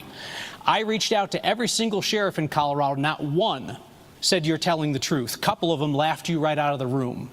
Shit, Doug. Kyle Clark, you reach out to every single sheriff in Colorado. That's crazy. Do you stand by your claim, and will you finally present your evidence tonight? Yeah, this is the first half of your question, the 45,000. So I actually went back because I was told that by 2 ICE agents. So I went back and I talked to federal authorities, actually this week, federal officers, and they said I got that wrong. That what they said was actually happening is 45,000 Venezuelans came directly to Denver and then applied for asylum, and they said there's probably 60 or 70,000 Venezuelans, not cartel, but just Venezuelans. And I said, okay, so I'm going to have to go on Kyle Clark's show and say that differently. And they said, but we do know there's a few thousand cartel in the state of Colorado. That is, I got that one wrong. I misunderstood what the ICE agent was saying, so I checked it out. Dog, you got fact-checked by ICE. The government agency that right now is most known for lying its ass off in court. That's crazy. That's crazy. I got caught in the lie and ICE had to correct me. Jesus. by an ICE agent, the people who can't read, right? Like, man, like that's disqualifying right there. That on its own. On this week. Now, going to all the 65 sheriffs in all the counties, I've talked to a couple that said you never called them. You want me to give you some names? We emailed every single sheriff's office multiple times. We heard back from 40 of the more than 60 sheriffs, and the sheriffs that we heard back from did not support your claims. The one sheriff that you name-checked in your lengthy response to us, Teller County Sheriff Jason Meixel, who was a previous candidate for governor, said you're confused about things you see on the news, which I... But people who are qualified and uncharismatic get outperformed in polling and elections by people who are unqualified and charismatic people. Like, these are charisma debates, not policy debates. Well, yeah, but charisma is part of the job. Like, in order to be a politician, you have to be liked. Like, very few politicians get put into office purely because of their policy. You gotta have both. And that's kind of always been part and parcel with democracy.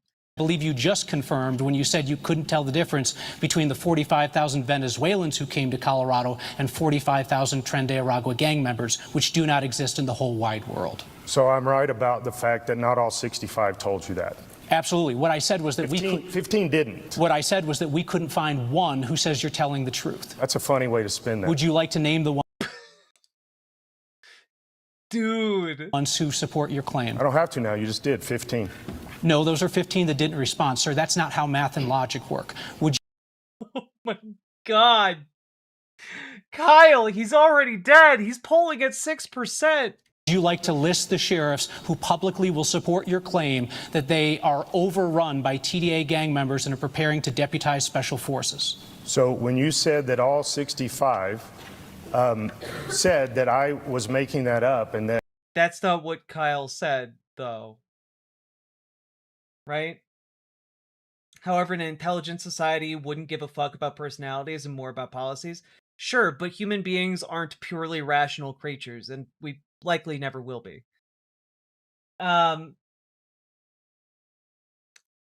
This is an incredible exchange. You talked to all 65 and they all said... No, good grief, sir. That's not what I said. Anybody watching at home can just roll back the tape. I'm not going to respond. It is just what you said. What I said was I reached out to every single sheriff in Colorado and not one said you're telling the truth. In fact, we heard from 40 who said that they had no evidence to support your claim. Tonight's your chance. Lay out your evidence. And 2 weeks ago when you said it on your TV show, you said the same thing. We have the recording. 65 said that Tonight's all the time to lay out your evidence. It feels like you think you've won a clever game here. This is your chance to present your evidence to Colorado that the rural counties are overrun with tens of thousands of TDA members, or to say, whoops, I can't tell the difference between Venezuelans and gang members. Number one, Kyle Clark, 10 out of 10.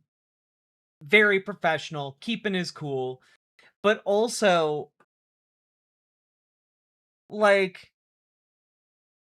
I've gone over the Venezuelan story, right? Like the story about Tren de Aragua gang members. I went through and debunked TYT's reporting on it like 2 years ago. The video is still on my channel somewhere.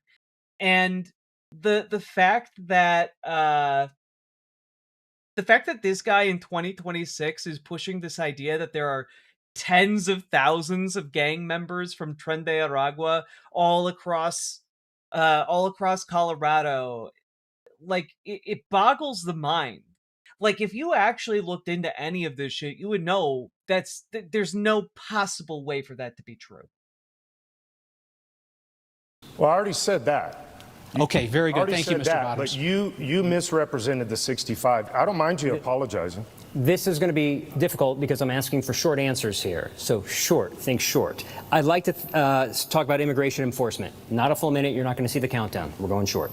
If elected, would you seek to roll back Colorado's limit on local law enforcement cooperation with federal immigration enforcement?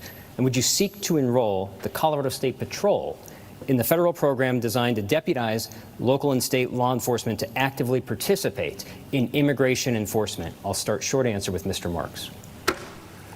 I love immigration when it's legal, and I think the burden that immigration is put on us. It's part of the issue of affordability. Over $1.4 billion is spent. I think we can work with the feds for proper law enforcement while still showing compassion to those in need. But it's Dude, it feels like he can barely put words together. It's crazy. Governor, what I'll do is I'll have a special task force to work with them and go after the criminals, the ones that are here. We'll get them. Mr. Bottoms. Yeah, Dude, you have negative charisma. The issue is he doesn't have negative charisma.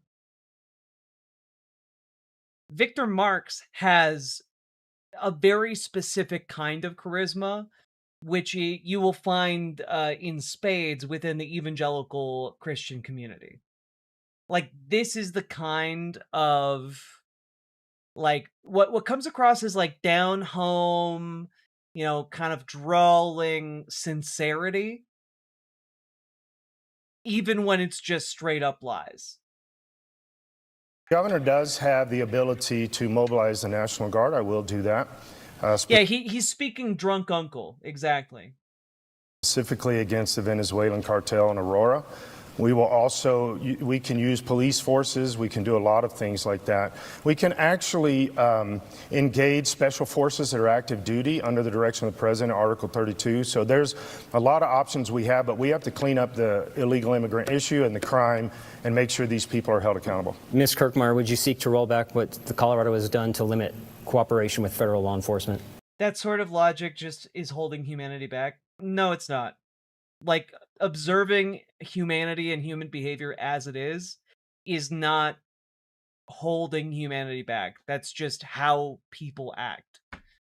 Like, the way you phrase things in, like, survey questions matters because it activates different emotional responses.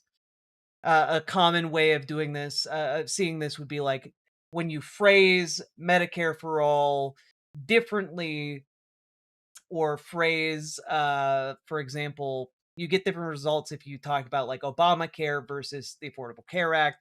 Like, this happens quite often, right? It's not like to say humans are incapable of rationality, but it is to say that taken as a whole, humans are also emotional creatures. And we react to that shit. I want to be a Vulcan then? You are welcome to become a fictional character if you want. I would seek to roll that back. And it's a statutory provision, and it goes even farther than just law enforcement. So I would seek to roll that back because there's clearly a conflict between state law and federal law. Yeah. So yes. And would you try to deputize local law enforcement to help out? First of all, that's not my role to deputize local law enforcement. They're accountable to the people and the communities that they serve. Would you do that for Colorado State Patrol?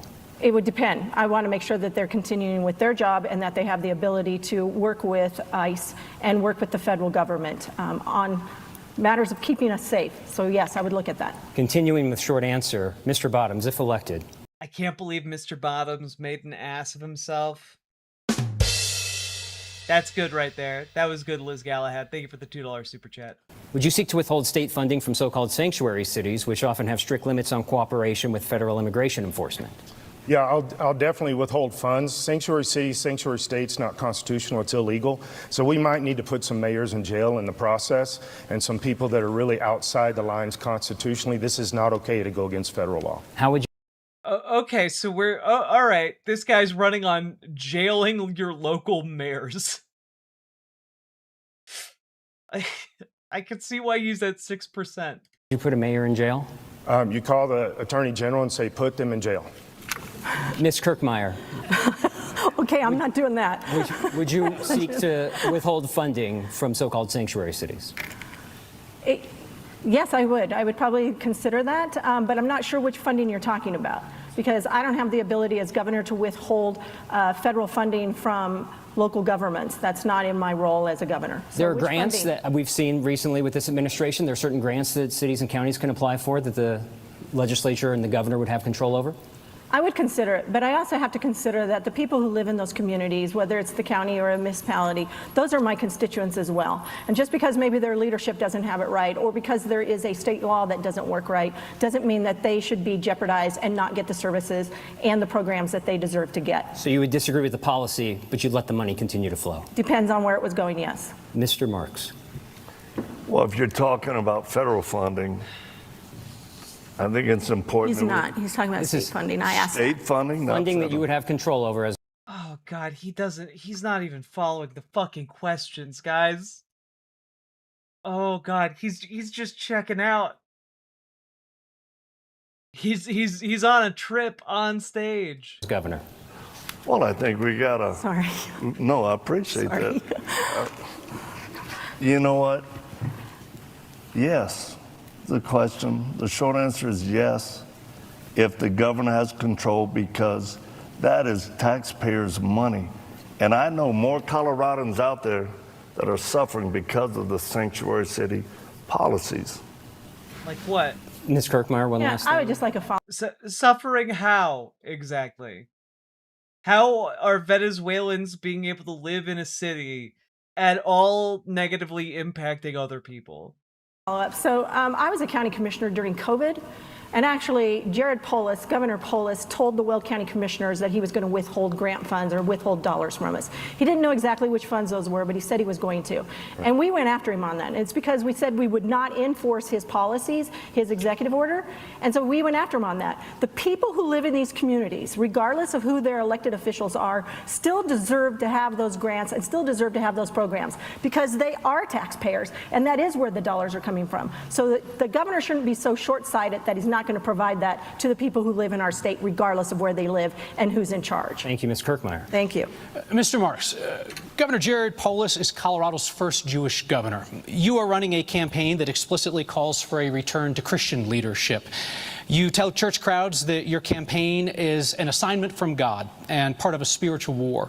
You told me last week, if elected, you will continue to perform exorcisms of a sort where you command demons to be cast off of people, what you call the secret sauce of your $7 million a year ministry. Question, to what extent... The secret sauce of his Cajun karate ministry? I bet it's delicious. Exorcisms? Yeah, if you haven't seen my coverage of that interview, it's fucking amazing. Do you think church and state should be separate? And what would it mean for Coloradans to, as you say, put godly leadership back into the Capitol? Okay, I will grant this. If this man sold a secret demon sauce for Cajun food, I'd probably buy it. I'd probably buy it out of curiosity. Like I bet this guy knows how to make a spicy sauce. I'm starting to believe you're not a Republican. It's your time. You can use it however you like, but I'd prefer that you answer the question. What does it mean to return Christian leadership to Colorado? Well, return Christian leadership versus making a state Christian are two different things. I believe separation of church and state, as originally intended by founders, wasn't to keep the people of faith out of public office, but it was to keep the government out of our faith, whether it's Christian, Jewish, Muslim, or atheist. I've worked with Muslims, Sunni, Shia, Christians, Jewish people. I've worked with all type of faiths. And as governor, I'm a man of the law, but my faith absolutely gives me the moral code to do what I do and the backbone to make the hard decisions in spite of fear of man. Then why describe it as spiritual warfare? Like if it is just, oh, we want a solid Christian man in leadership who won't push religion on anybody, why are you describing it as a spiritual war? Seems kind of like, I guess I'm a little skeptical. It's nothing, don't worry. Mr. Marks, thank you. Mr. Bottoms, while we are on the topic of religion and politics, you said that you are deeply honored to have the endorsement of your good friend Joe Altman, the MAGA podcaster who has called for the execution by... Is dodging important in Cajun karate? You know, I would say it's probably the most important skill. He's actually demonstrating it on stage right now. He's just moving so fast you can't see him. All of the pauses between words, that's him dodging. He's moving too fast. Hanging of Colorado's governor, attorney general, and secretary of state, who he calls synagogue of Satan Jews. You said that Mr. Altman would... What? I'm sorry. Deeply honored to have the endorsement of your good friend Joe Altman, the MAGA podcaster who has called for the execution by hanging of Colorado's governor, attorney general, and secretary of state, who he calls synagogue of Satan Jews. Oh my God. You said that Mr. Altman would have made a great governor himself, and you endorsed his failed run to become the Colorado Republican Party chairman. Oh my God. Do you also believe that Colorado's governor, attorney general, and secretary of state should be arrested, tried, and hanged? Dodge a wrench, you can dodge a question. Oh my God. Kyle came fully loaded for this. Holy shit. And do you also believe that they are synagogue of Satan Jews? Joe Altman and I disagree very strongly on the nation of Israel, very, very strongly. This is our biggest dividing point. We've gone around and around about it. I don't have a problem with the Jewish people at all. In fact, I think as a pastor, I've always backed that. I believe Scripture says that you're supposed to bless Israel or you'll be cursed if you curse Israel. And so I stand strongly with the Jewish people. I also do know that there are indictments coming down pretty soon for Secretary of State Griswold and Attorney General Weiser. Some of this was including Governor Polis. I don't think it has anything to do with them being Jewish. I think it has to do with them being corrupt.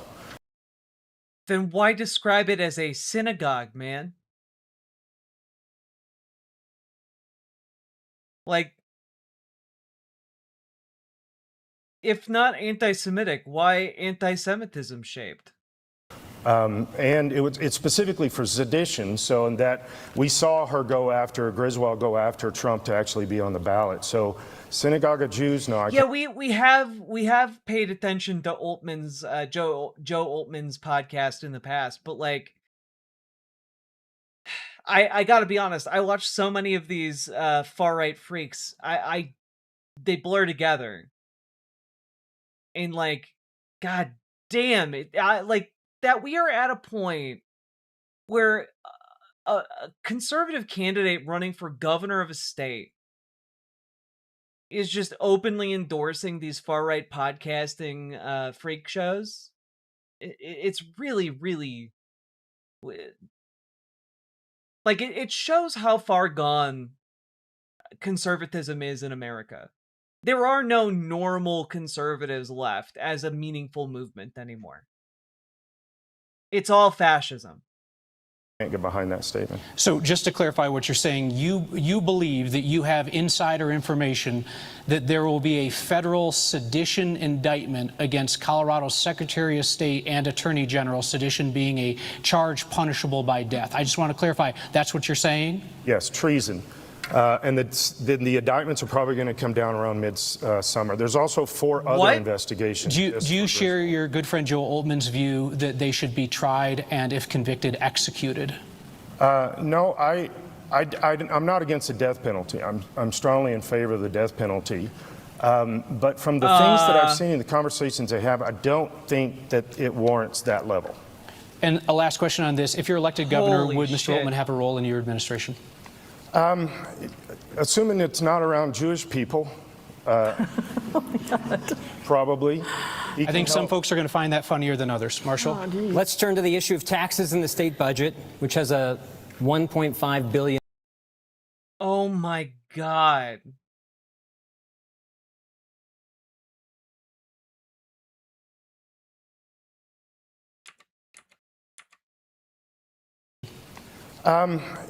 Assuming it's not around Jewish people, probably. Yeah, he's called for the execution of his political adversaries and hates Jewish people, but we definitely still have him in a position of authority and power. Jesus. This is like people in the MAGA world, they have no principles. None whatsoever. I think some folks are going to find that funnier than others. Marshall? Let's turn to the issue of taxes in the state budget, which has a 1.5 billion. Are Democrats in Colorado having a primary? Yeah, it was a fairly uneventful primary debate. They've had multiple. $1 billion shortfall. Ms. Kirkmeyer, you're well versed in the budget, being on the Joint Budget Committee.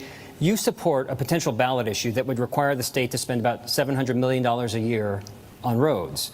Voters have already told lawmakers to spend $350 million on law enforcement. So at what point do you have a responsibility to tell voters the truth, that locking up general fund dollars in one place means cuts to areas like K-12 education or Medicaid? Well, first of all, I got stuck on your words. What point do I think it's important that I tell voters the truth? I've always told voters the truth. And I have told them the truth with regard to every time that the Democrats have gone after TABOR, or Taxpayers' Bill of Rights. For example, I co-chaired the No on HH campaign, so I will tell them the truth.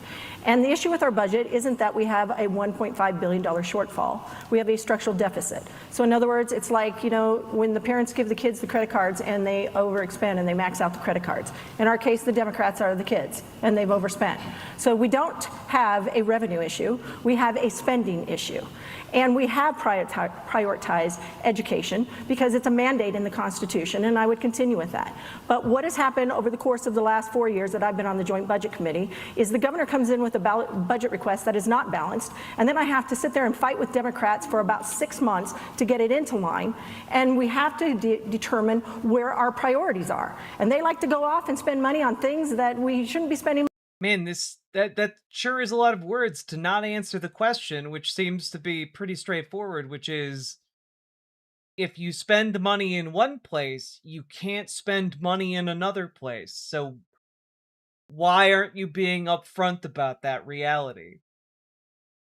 Money on, basically, that are not core functions of government. Just real quickly, when would it become a spending problem? If you're locking up some money over here and you can't touch that, isn't that a spending problem? No. It's not. And in fact, when Proposition, 130 was passed, that said $350 million would have to go, of our general fund money would have to go to the recruitment, training, and retention of law enforcement officers at the local level. I was the one who marshaled that bill through. Everybody said, oh my God, this is going to kill our budget. We can't do this. We did do it. We found a way to do it.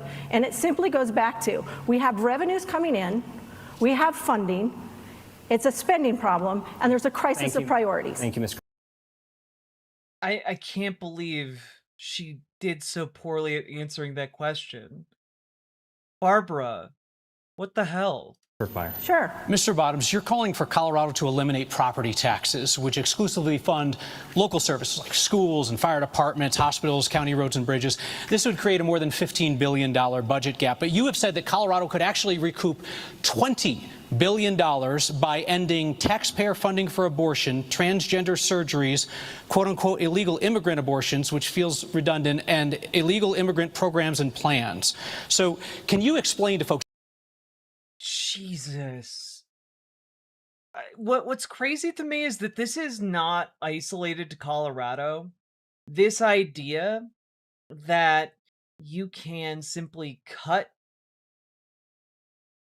things, like, oh, we'll cut all the money for abortion, or we'll cut all the money that's being wasted on undocumented immigrants.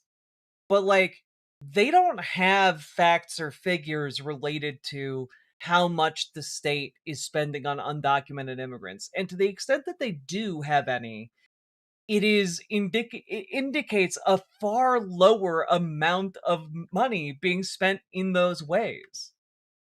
Like, trans surgery, that's not even good. That's probably not even going to break like 100 million, right? Like, and I feel like 100 million is being very, very generous. That's probably going to be like around $10 million, maybe. And when you start looking at like abortion, Colorado State not spending that much money on abortion either. And Colorado is also not spending a whole lot of money on like services for undocumented immigrants.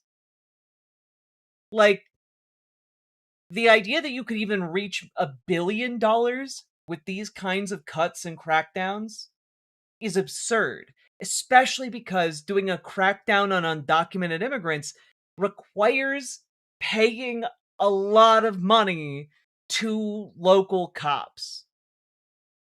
That requires spending more money than you would ever get back.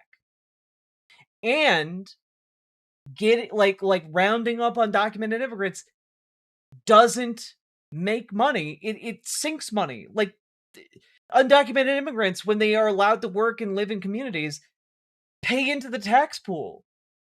They pay into the tax pool, they contribute to the local society. It actually makes it harder to reach any kind of savings goal by removing undocumented immigrants. Like, the idea that you would somehow bridge a $15 billion gap is absurd. And I say that time and time again because, frankly, Republicans rely on people not thinking it through in order to make the claim that, oh, we'll just save all the money that way and we won't have any more property tax. But that's just their backdoor way of cutting your local fire department's budget, cutting your local school budget. It's just their way of cutting all of the services you and your family rely on a day-to-day basis. The math of how this would work and how you would restore that $20 billion. Well, it's all vibes, but it's also insidious. It is relying on conservative vibes to sell you on this idea, when in reality, the conservatives who push this know this is just a way to cut local programs. $1 billion worth of funding for schools, fire departments, and hospitals based on those 4 items. Yeah, first, it's not redundant because there are specific other bills that were intentionally designed to only be for illegal immigrant abortions. So to say that the state is funding abortions, those are actually 2 different subjects when you're talking about monies. The ability to accomplish this across the state, it's not that big of a deal. We do have those, so property tax does go into county, and income tax goes into the state. Now, wait a minute. Undocumented immigrants do not pay taxes because they do not have social security numbers.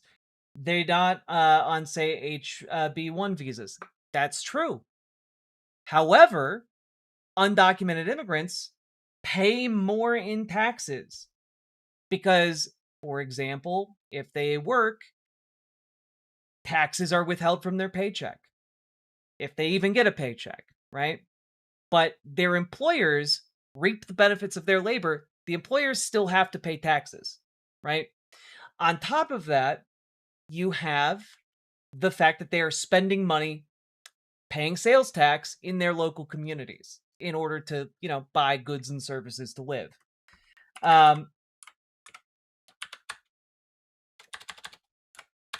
Now, there we go. Let's pull this up here.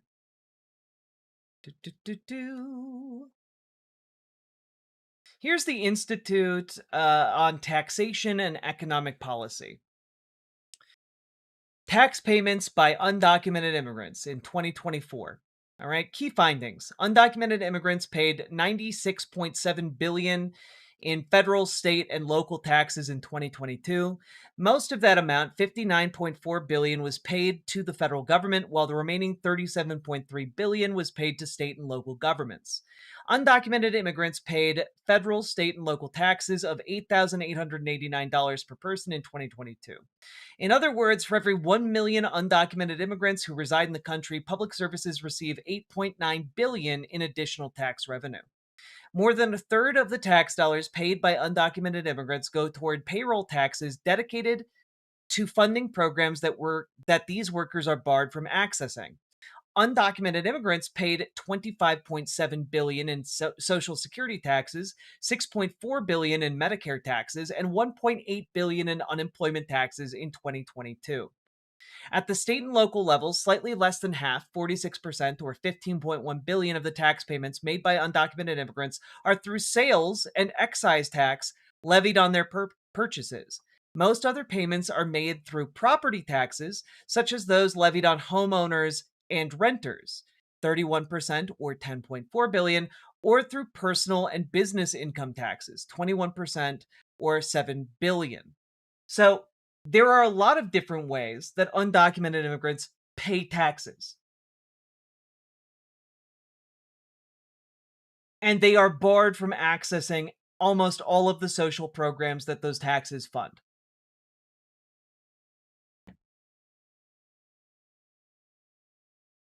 Like, I'll even link it to you if you feel inclined to read it. But here you go. There you go. There you go. I'll link it in all the chats. There you go. There you go. Do.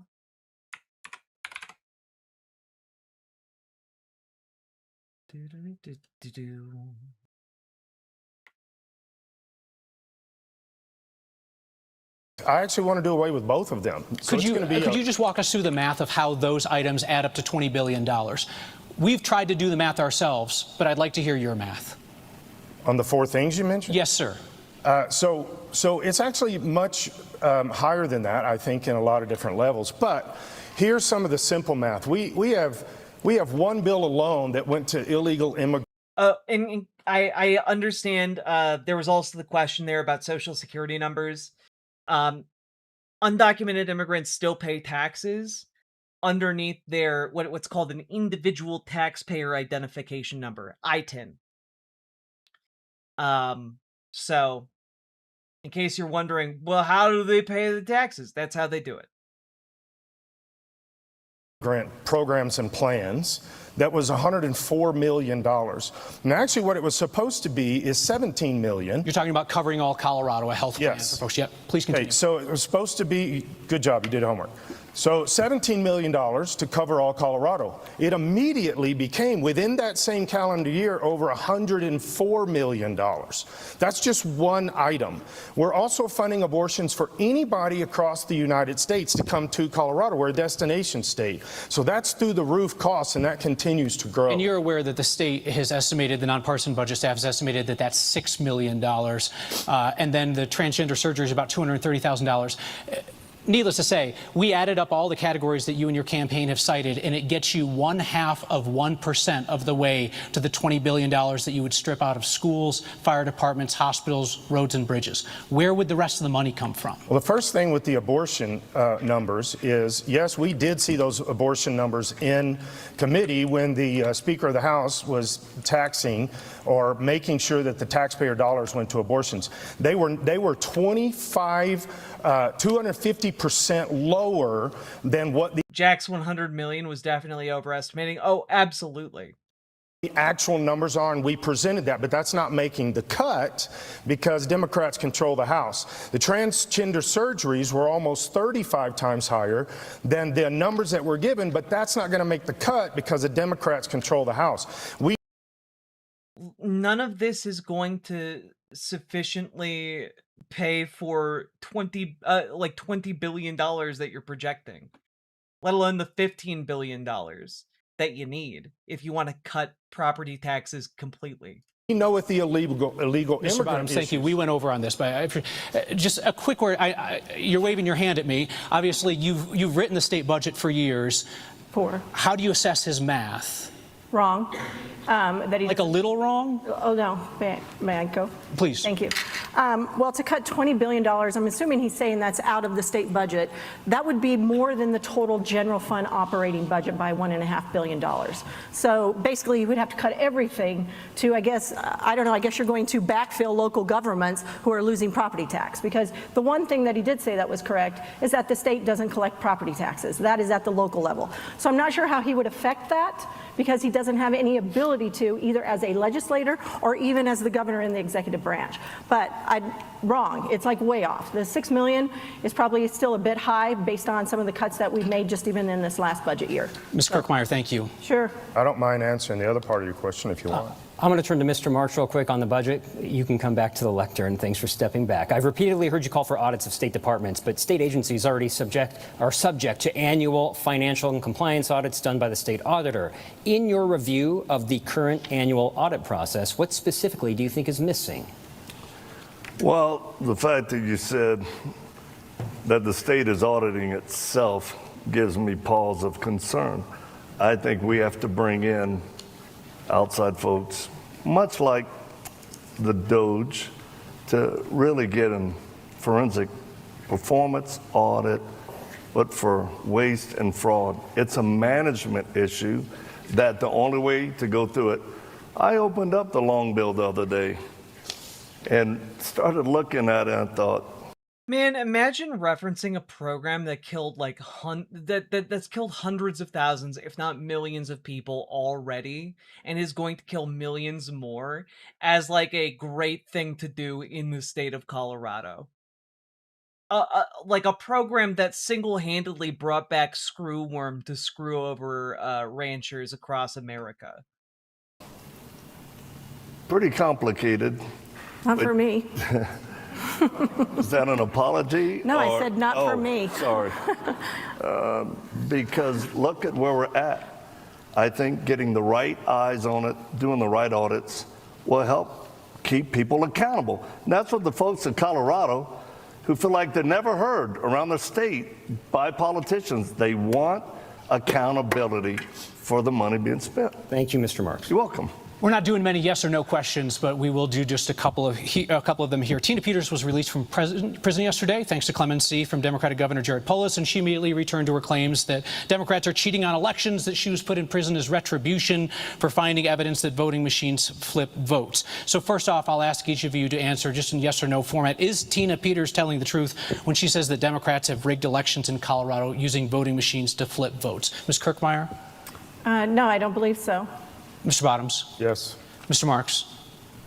Well, it's her word against everyone else. Would you provide a full pardon to Tina Peters, wiping away her felony convictions, allowing her to serve as an elections official again if she wants and voters were to elect her? Mr. Marks? Full pardon for Tina Peters, yes or no? Well, I think Trump's going to do that before anybody does. He constitutionally can't do it. You could as governor. Would you do it? Sure, if I needed to. I'm asking you if you would. I'm asking you if I thought we can move on. should. Mr. Bottoms, would you provide... Oh, God. Oh, he's the front runner. He's the front runner of these three. Oh, God. Why? A full pardon to Tina Peters? Yes. Ms. Kirkmeyer? No. Ms. Kirkmeyer, your history includes leading an effort in 2013 to have Northern Colorado secede from the state, meaning break away from the state. Oh, my God. Oh, my God. Oh, God. She's a secessionist? I'm truly baffled. It failed, and since then I've heard you say you'd do it again because putting it on the ballot was simply listening to your constituents. Why should voters trust you to lead a state that you tried to leave? So thank you for the question, and I actually didn't try to lead. I did listen to the voters and the people in my county who we asked them if they wanted to, they asked us if we should be pursuing it. Us meaning the Board of County Commissioners. They wanted to have a survey. We said we would just put it on the ballot. And the ballot was basically to say, should we pursue succeeding from the state? Not should we succeed from the state, but should we pursue that? It went down, so we didn't pursue it any further. But here's the thing. Our voters at the time, my constituents were saying that there is a huge gap between rural and urban here. At that point, we weren't getting our roads even snow plowed after 10 o'clock at night through the next morning. We were having problems where there were utility issues for rural utilities, but municipal issues. Municipal utilities didn't have to do the same thing. Grants that should have been coming to rural Colorado, to my county in specific, were not coming to us. They were going to another area. So even then, Governor Hickenlooper said it was probably a good thing that happened for the state, and it made us stronger. So anytime my constituents ask me to put something on the ballot and they want to have their voice, and that is their voice because they get to vote, I am going to do that. You said you didn't try to leave. I just want to confirm in this forum, how did you vote on that? I voted for it. Thank you. To pursue it. I didn't try to leave. I just voted to leave. And to look at it. There are many steps that you have to go in place to do that. So again, I would listen to my constituents and follow the will of the voters, and that's what I did. Mr. Marks, how is Marks the front runner? The most recent polling has him up by like 40 points compared to the next closest, which is that lady who is apparently a secessionist. you make claims that are unlike any ever made by somebody running for Colorado governor in recent history. You claim that you've been all around the world armed to the teeth rescuing women and children from captivity, that you've stopped human smugglers at the Mexico border and made them pay a price, that you as a civilian called in a U.S. military airstrike that killed 70 ISIS fighters, that you were the first American into Gaza during the war with Israel, that you've done 150 high-risk missions and every one has been a success. You told me last week that it's all true and that you don't need to prove it to anyone. But you're talking to voters now. How should voters decide whether you've lived one of the most extraordinary lives in human history or whether you're a liar and a fraud? Can we back up to her for 1 second? Please answer the question, sir. I will. But this, I'll make a little informal complaint. The folks at home don't want to hear about her past and what she did. That's not going to make a lick of difference to those who are having trouble putting food on the table, Kyle, paying their... Yeah, people don't want to know about the past actions of their elected representatives. They just want smoke blown up their ass, apparently. Electricity bill, having to try to figure out how they send their kids to school. Sir, how much of your time do you don't plan to burn like before you these- answer the question of whether you Sure. tell the truth? Do I tell the truth? How should voters discern whether you have had one of the most extraordinary lives in human history or whether you are a liar and a fraud? Well, simply go back. I have 20 years of videos and documentation and people. We just had our head of security in Iraq call in a video today. The proof is just in people and what we document. I thought it was funny how you said when you came to the training center, the pictures and what we showed and things, it wasn't good enough for you. I can't help it if I've had an extraordinary life. I'm an ordinary fellow. I love that his literal answer is just, well, we took pictures though. You got to believe the people who work for my organization. Why, one of my employees the other day just called in an extraordinary video. It's like, that's not evidence. Like, find people who aren't affiliated with your organization to corroborate what you're saying. And starting from my childhood, all the way to now, me standing up on a stage running for governor. Reagan, I said I was going to talk about you. Come, seats. This little dog, she's going to go bite you right now, Kyle. She was in Syria and... Oh, this is a different dog. The last one was Scout. This one's Reagan. Also, we saw from that video earlier that he does in fact have dogs that are trained to attack people. So the joke that that dog is going to attack Kyle Clark is not really an idle joke. It's a threat, frankly. In Iraq. So is she lying too? Well, the dog's not running for governor. You're running for governor, and you spent precious little time answering the question other than to say that folks have to take the word of you and your staff for your accomplishments. No, I said thousands Mr. Bottoms, of a question people, for you as we approach closings here. I've saved thousands of people, but you can't independently verify any of that, Kyle. Claim to have uncovered $30 billion worth of corruption in Colorado. $30 billion worth of corruption. That would be $2 out of every $3 in the state budget. Where's your evidence? This evidence was originally produced 5 years ago. The executive director for Colorado Commission on Judicial Discipline presented this. He was the whistleblower that was working in the Supreme Court when this happened.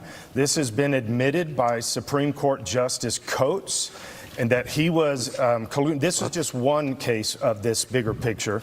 That he made sure. Sir, if I might clarify, the Christopher Gregory evidence that you're referring to was a $2.6 million bribery scandal in the state judiciary, which has been widely reported on by the news media. That would be less than 0.1% of the $30 billion in corruption that you're claiming in Colorado. Where's your evidence? Well, he's already sent you the information. He showed me this. One tiny element of that was the almost $3 billion that was covered up by Attorney General Weiser. Yes, it has been reported on, but nobody's investigated it. Nobody's gone down that road. We've had multiple whistleblowers. This is who I am. I'm going to get it out there in the public, and we're going to do this. There's more than in the stacks and stacks and stuff that they sent you.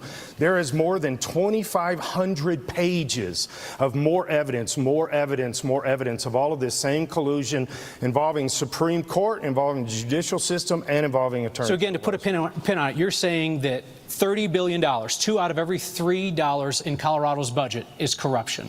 This has gone back for about 5 or 6 years, and some people have said it's high as 33. I'm taking their word at 30 billion. Very conservative. Thank you, sir. I'm going to go by a raise. I am without words. These people are genuinely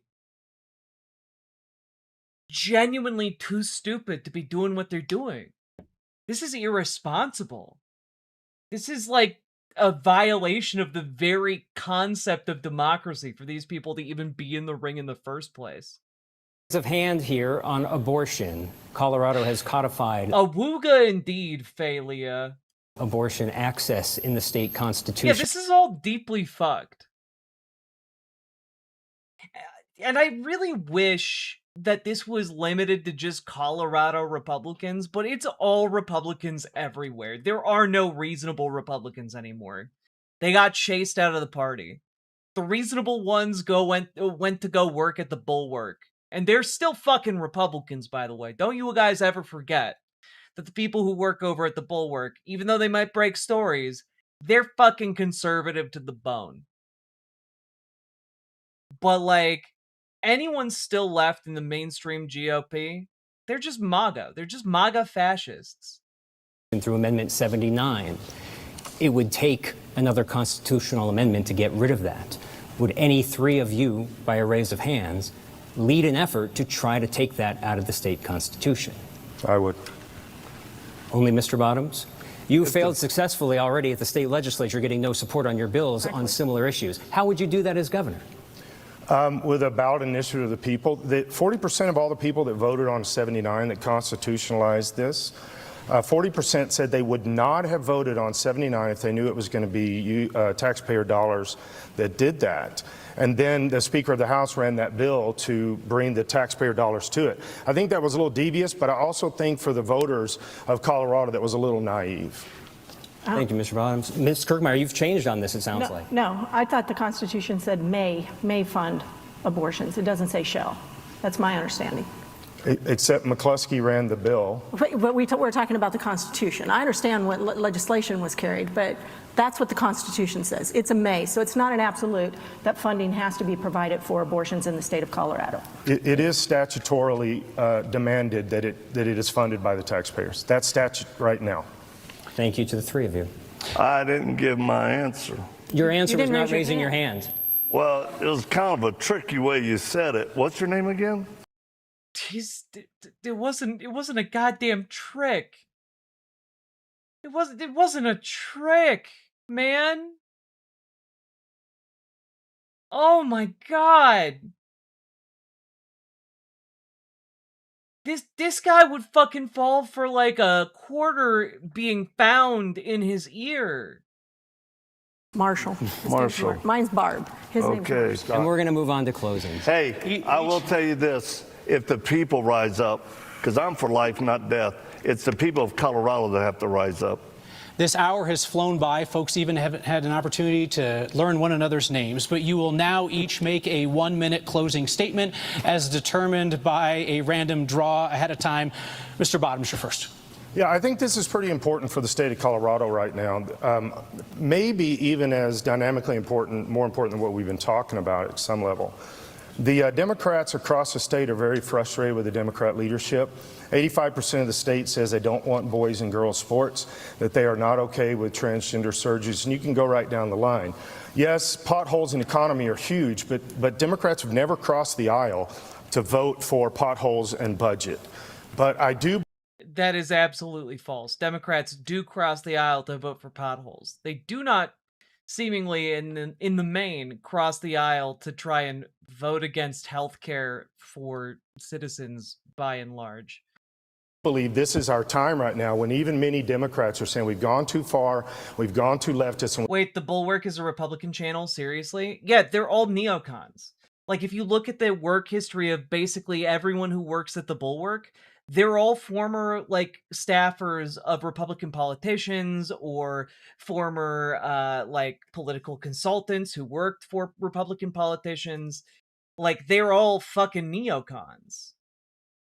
Like, Tim Miller is a neocon.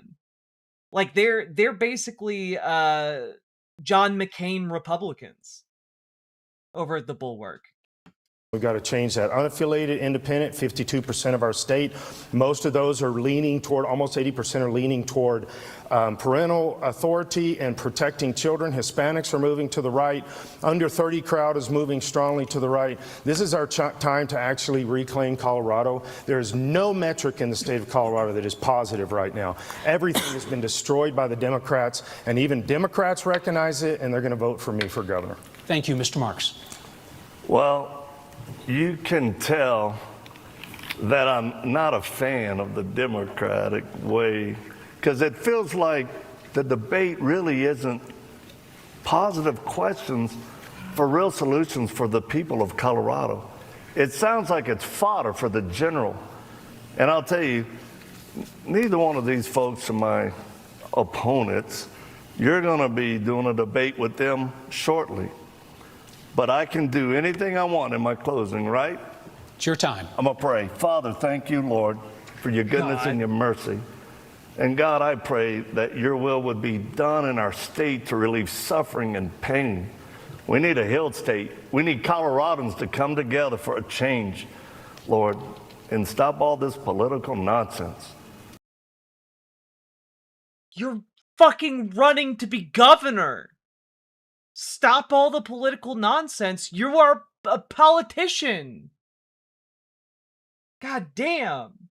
Bagel Rabbit, thank you very much for the raid. Welcome, Raiders. Come on in, make yourselves cozy. We're almost through the insanity, but this is genuinely next level. I'm so upset. So I love you. Pray you bless Senator Kirkmeyer and Scott and the two gentlemen that are holding this. In Jesus' name, amen. Exactly on time. I don't know how I would have cut off. And my eyes were closed. That was very good. Ms. Kirkmeyer. Thank you. First of all, I just want to say that the past does matter, and the truth actually really does matter. So with that, I would say for the last 8 years, we've had one party control. Democrats have been in charge, and they have made a mess out of our state. They've made us unaffordable, unsafe. We're unraveling. Our roads are horrible. They're horrible to drive on. Everything is wrong. I would agree. I would agree with Representative Bottoms on that issue. But here's the thing. The only person in this race that is actually qualified to be governor is me. I'm the only one who's actually ever governed. I've governed and I've decreased taxes. I've balanced budgets. I've built roads. I have backed the blue. I've done so many things to make people's lives better. I don't run to make a point.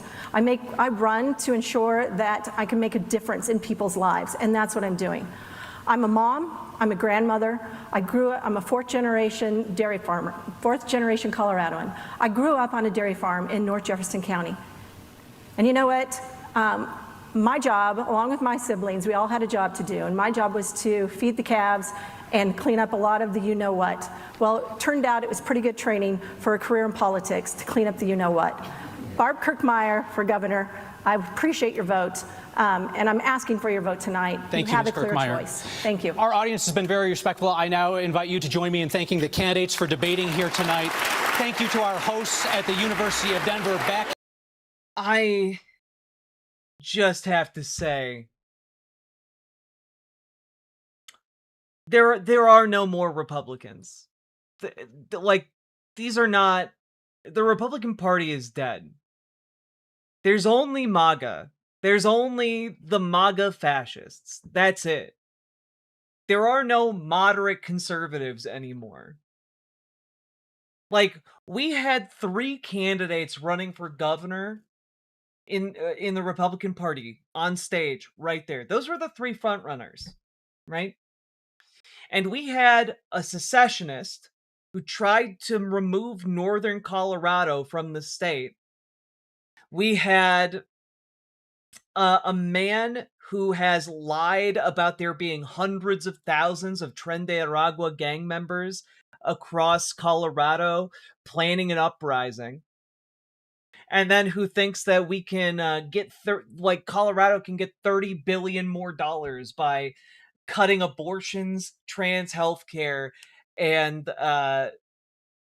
getting rid of undocumented immigrants, when in reality that would not even crack a couple $1 million at most. And in the process, he wants to cut, by the way, he wants to cut property taxes, you know, the vehicle that funds like everything on the local level in America. And then we got Victor Marx, a guy who just lies constantly and can't seem to be fully aware of where he is, what he's talking about, what people are asking him about. And when he does seem particularly lucid is when he gets asked about his record as a combat master in Cajun karate and his lifetime as a extreme missionary saving tens of thousands of people. And when asked about to give any details on saving those people, he gets real wiggly about it. Those are your 3 MAGA candidates. Absolutely baffling. Absurdly dangerous. And that's why we need people to get involved on the local level, right? We need people to join their local Dems. We need people to join their local DSA. We need people to join Progressive Victory, because we need to mobilize people on the local level to push back against this insane nonsense. Because make no mistake, folks, if you are not organizing against this right now in your local community, I guarantee you there are delusional fascist fucks who are organizing specifically to take over your community. So join your local DSA, organize local labor. Join your local Dems, make them less shit. Take your local Dems away from the corporate Democrats, make them work for the working class, all right? And you can, if you need help getting started or don't know how to like present an argument and build alliances, we can help you do that. Join our Discord, reach out to Dragonfly for help with your local Dems, reach out to GamerG for help with your local DSA. We need to get organized yesterday. And there's a link below for you to check out Progressive Victory, which can help you hook up to Door Knock or Phone Bank or Text Bank for various socialist campaigns and Democrats across the country. So all that being said, also like, comment, subscribe, do the things, you know the things, the button things. And do consider supporting the show with your subs, donos, membership, super chats, because you guys make this show possible. Could not do it without you fine folks. And last but not least, check out ImageneOlivia.com. Gender euphoric lingerie designed from the ground up for trans femmes. Also tested with cis men, cis women, non-binary folks. It is comfortable, sexy lingerie that's non-tucking. Go check it out, ImageneOlivia.com. Link down in the description as well. And let's keep on going. Is the Discord networking US only? No, but if you're getting involved with local Dems or local DSA, that would be US only. But folks in the Discord can be from all over the damn place. Isn't it 6 a.m. where you are? Aren't you hosting Takis today? I am indeed, and I'm going to go to bed now. Appreciate all y'all. Got anything out of the show today? Click the goddamn button.